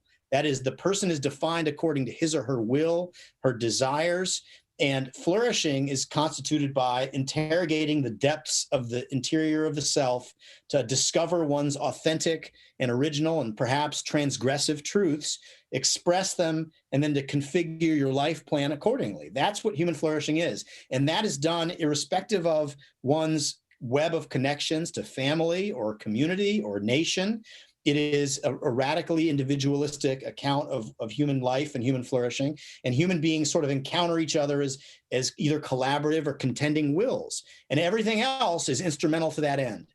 Relationships with other people, including with our family, relationships to the natural world, as well, and most importantly, our relationship to our own bodies. Our bodies are merely inchoate instruments to be used and harnessed and bent to the will and our own internal creativity and pursuing our life plan as we discover it inside ourselves. That's expressive individualism. It has historical roots, they go way back, but at least to Rousseau, and it plays out in an interesting way among poets and artists of the Romantic literary movement, makes its way into conventional understanding for a variety of interesting reasons that we could go into later. The sexual revolution becomes really important. Sexual expression becomes really essential to flourishing under the doctrine of expressive individualism.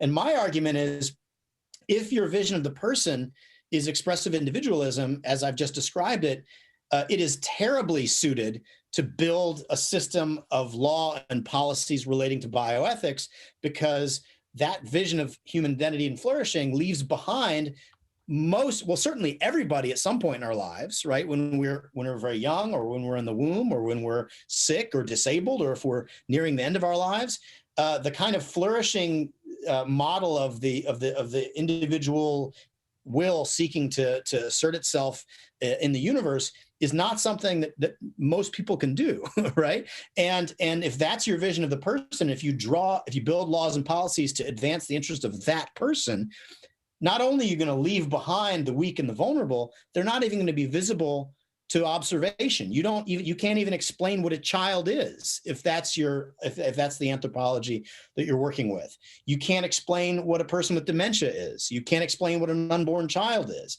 They are outside the boundaries of the legal and moral community. And so there's a mismatch between lived reality, which involves vulnerability, it involves mutual dependence, it involves natural limits that are all artifacts and entailments of the fact that we live and are corruptible bodies in time. And these, of course, as you well know, are insights that I drew from Alistair McIntyre and his own work, and especially his work in the book Rational Dependent Animals, about leaving behind that aspect of our human identity, and then tried to come up with goods and virtues and practices, building again on Alistair's work, that are suitable to the flourishing of a community of relational, finite, fragile, mutually dependent, embodied beings. And we can talk about what those virtues and practices are, but ultimately they serve to create and sustain what McIntyre calls networks of uncalculated giving and graceful receiving, which are essential for the survival, not just the survival of human beings, because you can't live without other people making your good their good, but also teaching us to be what we're supposed to be, which is to say the kind of people who can make the good of others our own. And to put it most succinctly, I argue in the book that by virtue of our embodiment, we are made for love and friendship. And if the law is not built on that truth, then the law is going to be inhumane and unjust. Carter, thank you for fleshing all that out. This is the heart of the book. And I said to you earlier, I think that much of what you're doing in this book is creating a new rhetoric for the pro-life movement, and using this language, especially the language of the network of uncalculated giving or gracious giving and uncalculated receiving.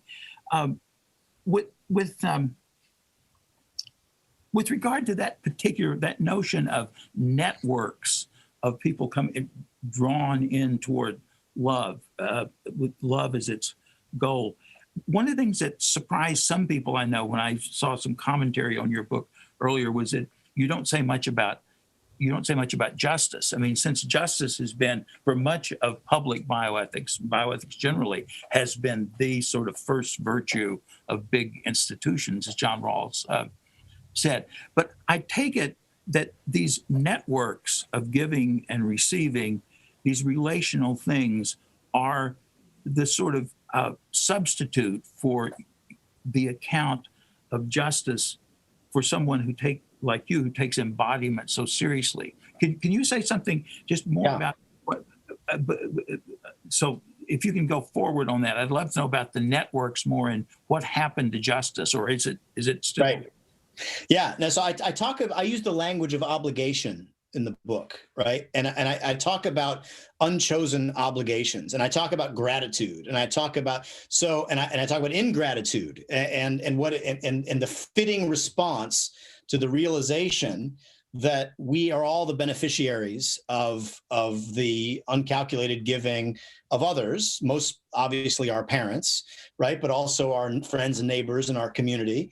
And for that matter, every single person that we encounter, right? I mean, it is the case that by virtue of what we are, we're a storytelling animal, we're a dialogical creature.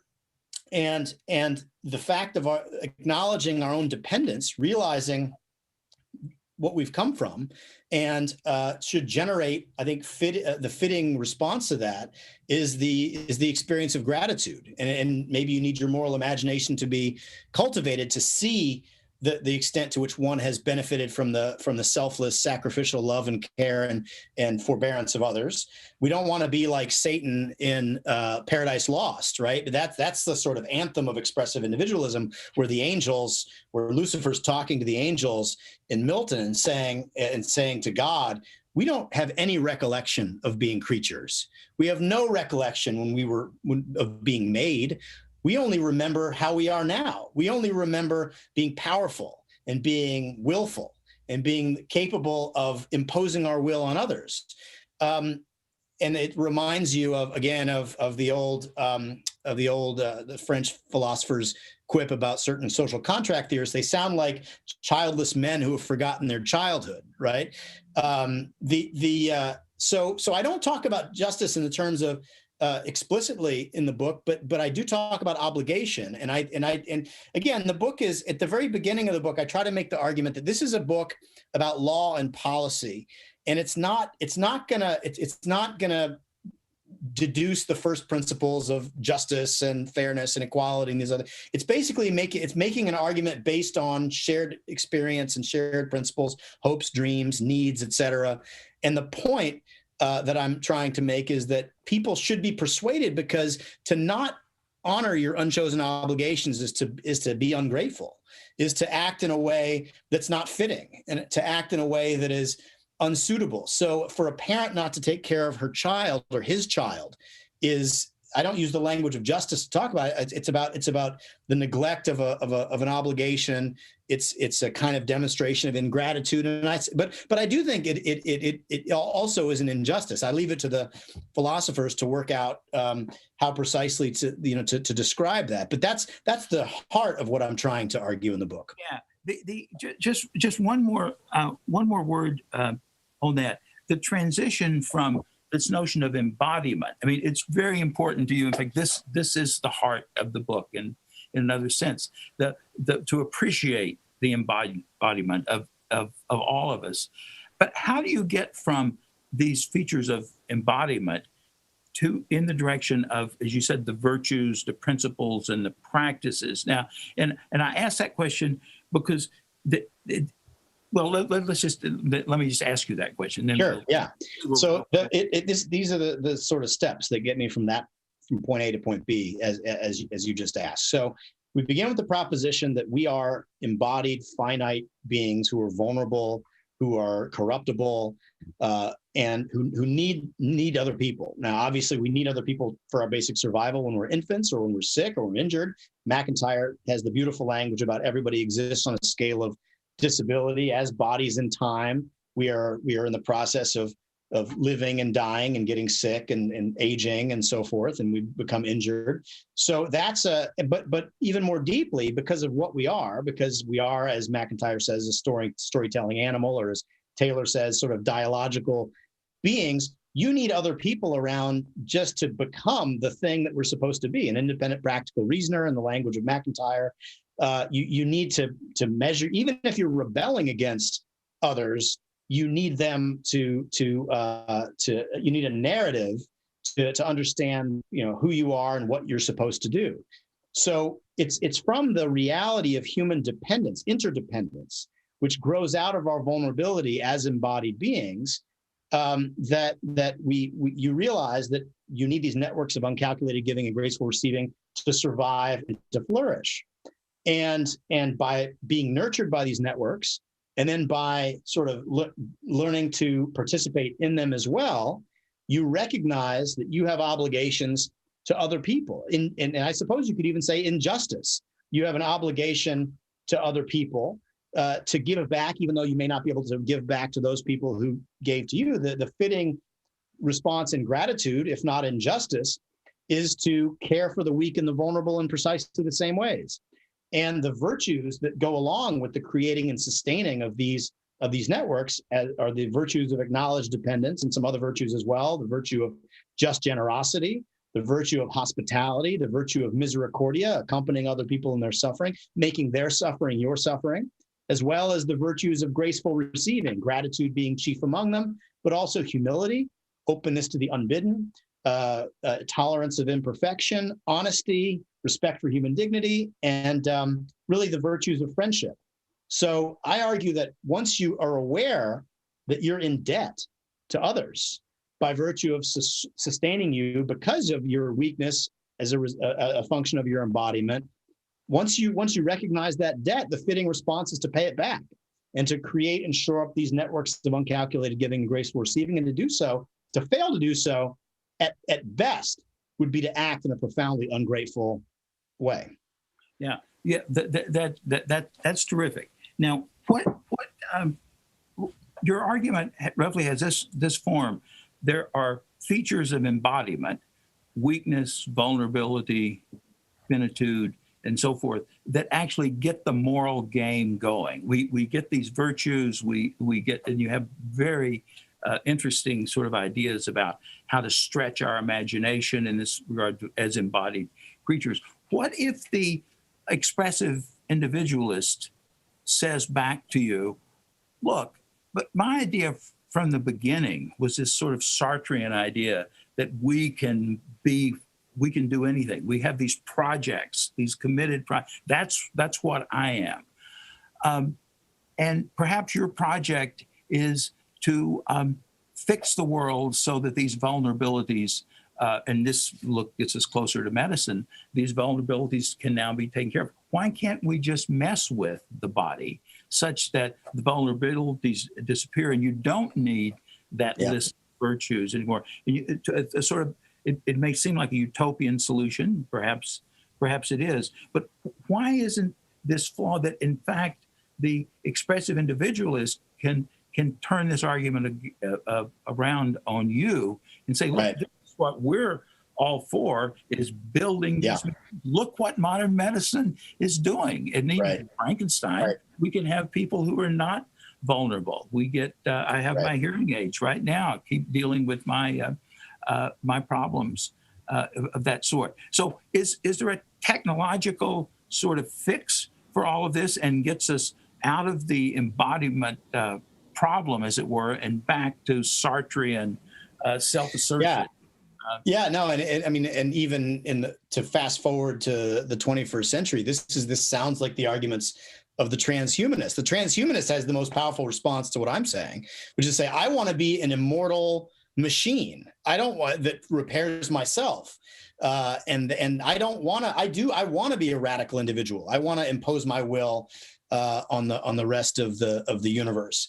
And I would have two responses to that. One is, that you alluded to, which is that's a utopian suggestion, right? Like we'd have to be immortal and perfect, which, by the way, that project itself would require a lot of work among people who were collaborating in a way. Maybe they say we're all radical individuals collaborating just for the moment, and then when we're all done, we can all go out and be our radical individual selves. But I mean, it still fails to give an account, a meaningful, full, comprehensive account of what those in the human community who aren't capable of that. That's a real privileging of the most powerful and the most strong. And we still don't have an account of how to describe our obligations to our relationships to children, to unborn children, to the disabled, to the elderly, and so on. I mean, and if the answer is, well, we're just going to eliminate all of them, then I think that is the beginning of a rejoinder, right? Like, well, if your program requires us to eliminate the unfit, then I'm going to, and again, and I don't mean to keep going back to this, but at the very beginning of the book, and maybe I'll read it. At the very last paragraph of the book, this is on page 10. I say, finally, this book is a proposal of an alternative governing vision that resonates more truly with our lived experience, shared values, hope, fears, and needs. Accordingly, the criteria for evaluating the proposal should be tailored to the standards of the public square, where the aim is political persuasion rather than apodictic philosophical proof. There are no demonstrable first principles offered here, only axioms, postulates, and propositions to be judged by reason and experience. But this is the way of law, politics, and public policy. In the end, the book is a proposal offered in the spirit of friendship, anchored in the firm belief that we can only govern ourselves wisely, humanely, and justly if we become the kind of people who can make each other's goods our own. So what I would do is I would say, listen, this is the American public square we're talking about here, as broken and problematic as it might be at the moment. And I'm happy to make my case for love and friendship and caring for the weakest among us, alongside the argument for the technocratic, technological superhuman, right? Like if those are the two, let's have that conversation, and people can decide for themselves which vision seems more human, more warm, because embodiment's not just a limitation, right? Embodiment is a gift.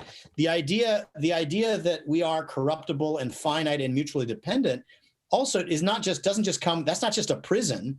That's actually a beautiful opportunity to encounter one another and serve one another in the deepest way. And I'm being explicitly teleological here. I'm making a normative claim when I say we're at our most human when we're taking care of each other, when we're taking care of one another. I remember Leon Cass, I was telling him about the book. We had dinner one night years ago in DC at his favorite place in DuPont Circle. And I came in and I gave him a hug. He gave me a hug. He gives great hugs, Leon Cass. And we sat down and we're talking about it. I'm talking about all the limitations of embodiment. And Leon, of course, looks at me across the table and is like, Carter, if we weren't embodied, we couldn't have hugged each other when we came in. And it was such a beautiful answer. And I mean, like the idea of like downloading my brain into a supercomputer that's self-fixing or whatever, and that's how I can live forever.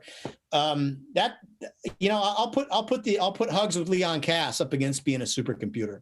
No, I apologize in a way for raising this kind of issue, but there is this sense that technology should be able to deal with those shortcomings that we need the virtues to actually take care of. But you're surely right in that regard. Yeah, can I ask you one more thing? Your book is very heavy on the use of imagination, and I think it's very powerful. And it shows that you're an old St. John's Great Books program guy at the end of the day. All of your examples are drawn from these great sort of literary and classical sort of texts on these on these matters. Sorry, I've drifted off my point here for just a minute. You're asking about the moral imagination. The moral imagination. And I want to take a particular passage. I tried to find it today. There's a moment at which you go possibly a little too far. You have this wonderful passage where you're talking in your chapter on reproductive technology, and you're talking about that the couple who have in a petri dish embryonic material or something and they're thinking about maybe frozen embryos, and they're trying to think how, because you're talking about friendship and love with frozen embryos. I mean, yeah. That's where we're going to get to this, and this is where your rhetoric is very powerful, and I must say I'm very persuaded by it. But there's a passage where even you are, Lord, and you say, you describe looking down at this petri dish, and you says, but is this really going to be my child, or is this really, is it going to get connected to the Little League baseball team or something? I don't know what. This is the reality, the human reality that you're trying to get. Well, now, and you say, well, maybe it is hard to imagine this, but we just have to keep on trying. Now, what is that, or something like that? I won't give you the exact words, but what do you think? Is that enough? We just have So I think we have to. I do. So just to be clear for our viewers, my position is that the living, albeit frozen embryonic human being in the freezer is one of us. It's a living human being. It's a member of the human family. It's someone's child. It's already embedded in a web of relationships with siblings and mothers and fathers, albeit even if they're merely biological, they're still in a web of relationships. And it's hard to see. It's in like 4D ultrasound, you can see a baby's face, okay? That's an extraordinary aid to the moral imagination. The advances in technology, fetal surgery, right? Going in and repairing the damage to a child with spina bifida insofar as it's possible is an aid to the moral imagination because that's the patient now. It's not merely an abstraction. The hardest case, of course, are those instances in which it's hardest to see our neighbor or our child or our brother and sister in one of these, what Mother Teresa sometimes referred to as disturbing disguises. Those disguises, by the way, aren't merely the morphology of the human being at the earliest stages of development, where it's hard to see, because every single one of us in this room looked exactly like that embryo. Every single one of us began our lives in precisely that way. And so you need moral imagination to kind of see yourself, but you also need moral imagination to understand there are people in Africa who are starving to death right as we speak right now, right? There's distance and time and culture that can obscure our moral imagination. We have to, and we have to work hard to see that. And so I do believe that it is the case. And it's in those instances when it's hardest to see our neighbor, that's when we have to cultivate that moral imagination and science can help us, and literature can help us, and art can help us. But at the end of the day, we have to say to ourselves, I was an embryonic human being. I was a fetal human being. I was a newborn human being. I'm going to be an elderly human being. I'm going to be a dead human being. Like there is kinship in humanity, regardless of what we look like or where we live. And we can appeal to principles of non-discrimination and equal justice to try to help us understand and to bring about our, to see clearly, not just our neighbor, but also our obligations to our neighbor and the claims that neighbor can make. And let me say one more thing. The paradigm of friendship is very much a driving theme in the book.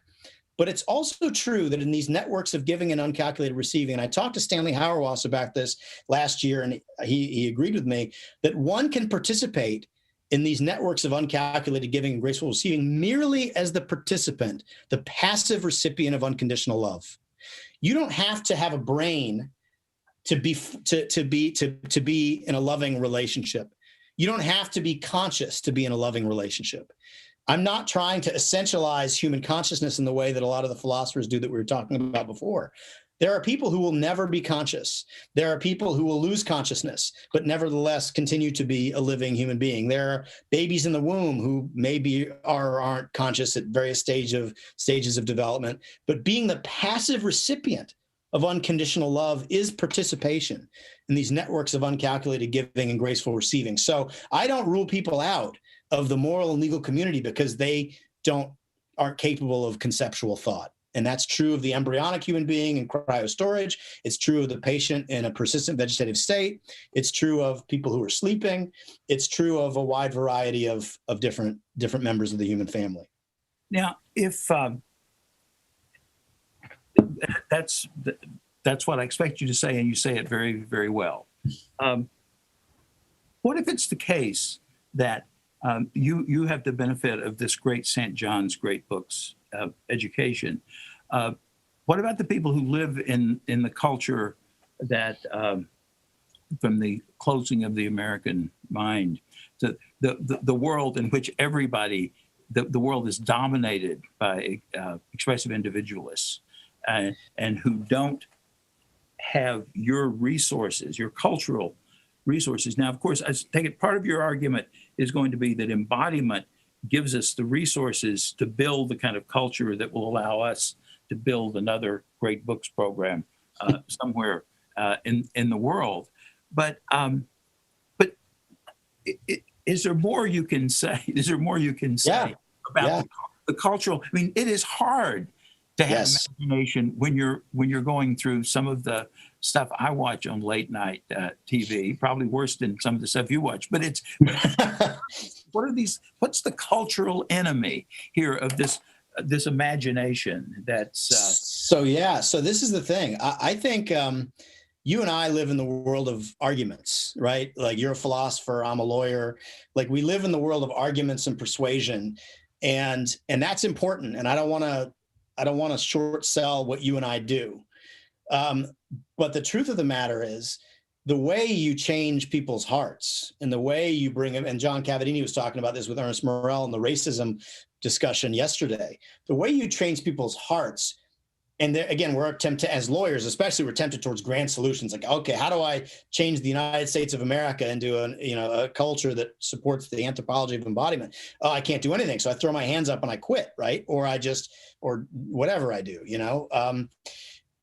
The truth is that, and this is what we learned from Mother Teresa and why she is the central inspiration for this conference. And really, I didn't know it at the time, but her comment about us belonging to each other is the central summary of the thesis of my book. That is to say, if you have to start any kind of engagement with another person by loving them unconditionally. That's what the networks of uncalculated giving and graceful receiving are composed of. People that are willing to care for other people without asking for anything back. So I'm going to start out, and again, I'm a sinful, broken person, and so I don't do it the right way. But what I have to start out doing when I engage someone who is marinated in the culture of expressive individualism, who maybe is a big abortion rights advocate or whatever, I have to start by saying, this is my brother or sister, and I love this person, and I'm going to begin by doing that. And after the person understands, that I mean it, that I really mean it, that I actually do love them and care about them as my neighbor, right? Then maybe their heart will be prepared to receive the hard discussion that you and I work on developing and cultivating and refining. It is through radical witness of unconditional love and hospitality. Mother Teresa is the source of more conversions and bringing more people to God than any, apologies to you and me, philosopher or lawyer, right? Like her going into those slums and picking up people and treating them as if they were Jesus, because they were Jesus to her, is the way we transform the culture. And we don't worry about grand solutions. We just say, my neighbor across the street, I know that they have a particular point of view that I think is misguided. I'm going to start out by being a good neighbor, and eventually we will get around to the idea that they'll be my countercultural. And especially now when the world is so polarized and people are at each other's throats and social media makes it even worse, acts of unconditional love to people that we're supposed to be enemies of is like the most extraordinary witness we could possibly do. It's the Good Samaritan, right? It is taking care of somebody you're not supposed to be taken care of. And that is what shocks the system. That's what I think changes hearts and minds. And people like you and me are still valuable because you have to have the scaffolding of argument to support the sentiment that flows from that kind of loving encounter. Yeah, it is. We're bad in all sorts of ways. Of course, my first thought whenever the very end of your book, the last chapters, which, as I say, I expected not to like as much as I did the earlier stuff, but I have to say I was very, very moved by the kind of rhetoric of your of your description of how embodiment, a culture of embodiment, could have real impact on some of these problems having to do associated with the conflicts of abortion, reproductive medicine, and so forth. But sorry,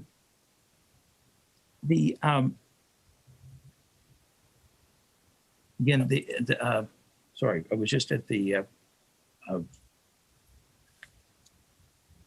sorry, I missed the point where I was getting. Well, we'll go back to the. You were saying you're talking about the last chapters of the book. You were saying the sort of law parts and the role of embodiment and the arguments. Actually, what I'm trying to sort of draw on your same point, the last parts of the book that also have the descriptive language about the particular virtues of acknowledged dependence and the various practices, your talk, which I think is very powerful stuff that you draw from Bill May, I believe, on the communities of memory. So I mean, so we're not quite so desiccated as you might think. We can't, I mean, I can imagine, I can't imagine that Mother Teresa would put anything on a business card. But I mean, I thought that those virtues, your list of the virtues of knowledge dependence and your description of them, I know this is taken largely from Alistair, but you decorate that in beautiful ways. And I think I can imagine a little Catholic Truth Society pamphlet on the virtues of knowledge dependence. And so we might have something other than just we might need something other than just raw conversion. We might be able to have some conceptual material and some ideas so that we might be able to have more academic stuff to go on. And again, I want to sort of thank you again for sort of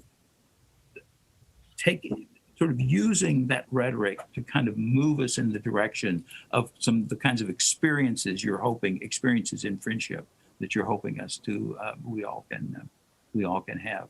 So, but thank you for that. But thank you, David. Sorry, I was going to say it looks like from Margaret that we might have some questions from the audience. Maybe we should take a few moments now. Margaret, this ends at 5:15. Is that right? Yes. Margaret says yes. Okay, so we have 8 minutes for questions from the audience for David and me. Yes, so we have a few questions. One is from Megan Levis. She's a graduate Soren Fellow of the DeNicola Center studying bioengineering and chemical engineering. And she asks, how might developments of public bioethics be shaped by the development of biotechnology? How does technology shape our moral imagination in general, for good or ill? Yeah, no, that's a really great question. And it's funny because biotechnology has the capacity to create realities that are hard to recognize and hard to contextualize within our human paradigm. And what I'm thinking of with gene editing in particular, I was part of a ethics advisory committee with Jennifer Doudna, who got the Nobel Prize, one of the co-discoverers or co-inventors of CRISPR-Cas9 gene editing. And using those technologies, you can create things called organoids, which are essentially, including brains, cerebral organoids. You can create brains that are capable of brain activity that don't have bodies other than the brain itself, right? And that to me creates extraordinarily difficult questions. David, I don't know if you've been following this whole organoid stuff, but it's some, and Schieff's and George Church's work at Harvard. It's really challenging stuff. And so I think that we have to, for me, I have to reorient when I'm confronted with a new biotechnological innovation. I have to reorient myself and say, okay, how do I understand this within the paradigms of human experience? And embodiment is one of the central aspects of human experience, to try to begin reasoning about it, to understand, first of all, what this is, and then to understand what the moral dimensions of our, what obligations do we have, what the possibilities might be. David, what do you think? I must say, I don't know that literature very well to begin with. It just seems to me the general problems are the one that I raised originally about these sort of technological in runs around the problems of finitude and so forth. But of course, you're right. This is the question raised by this young woman is a particular. It's a different kind of question because it's about things that aren't genetically human. They're not human, and they're not us. That's right. I don't know what kind of friendship and communities of memory we might be able to have with that. And it's sort of, I mean, this is another task for the moral imagination machine. Right. About what we do. It's one thing to look at some tissue in a petri dish. It's another to look at organoid.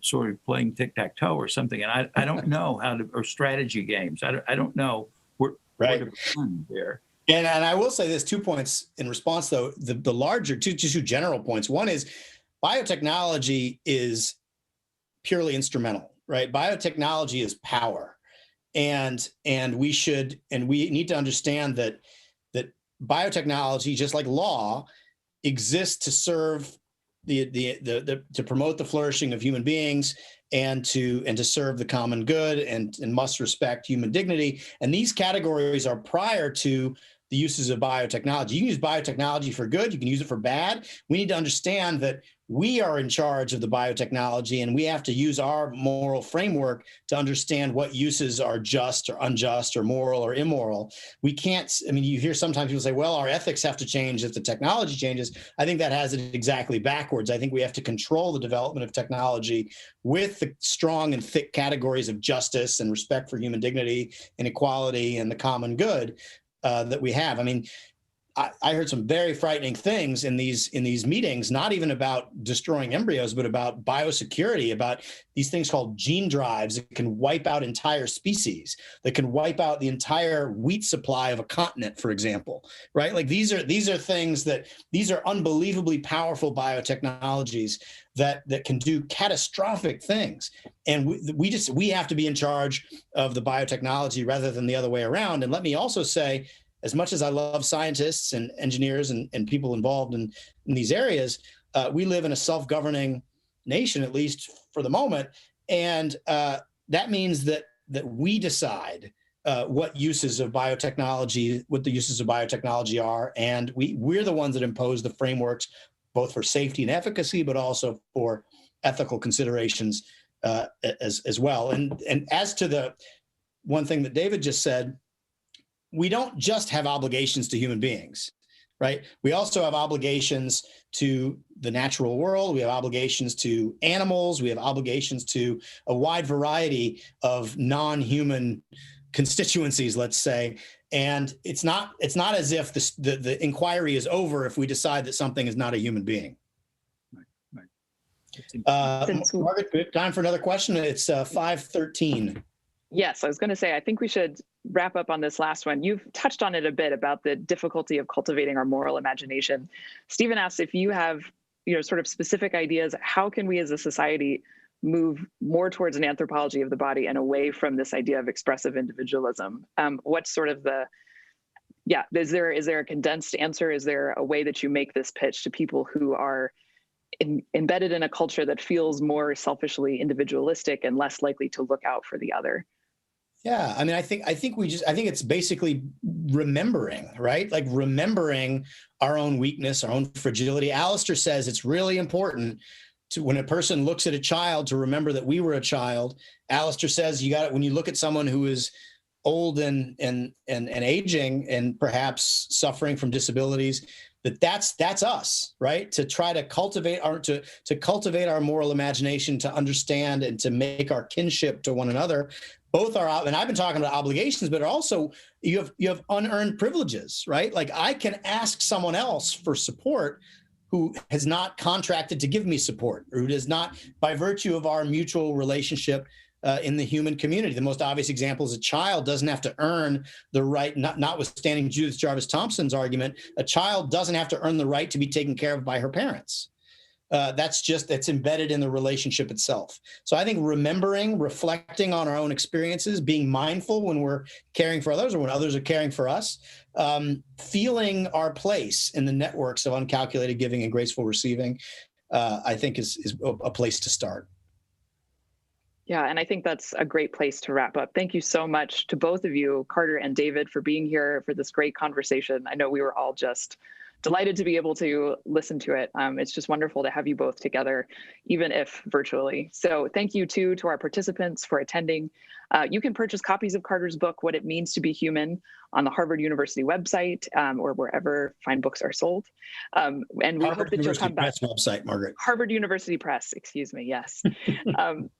We hope that you'll come back and join us this evening for our evening keynote, a conversation on Catholic higher education with President Thomas Hibbs of the University of Dallas, Dean Marcus Cole of Notre Dame Law School, and Dean Sarah Mastillo of Notre Dame's College of Arts and Letters. That's tonight at 8 p.m. Eastern Time. And you can log in using the same Zoom webinar information that you've been using throughout the conference. More information and the complete schedule are on our website, as always, ethicscenter.nd.edu. And again, thank you all so much for coming. Thank you both, Margaret and David. Carter, thank you.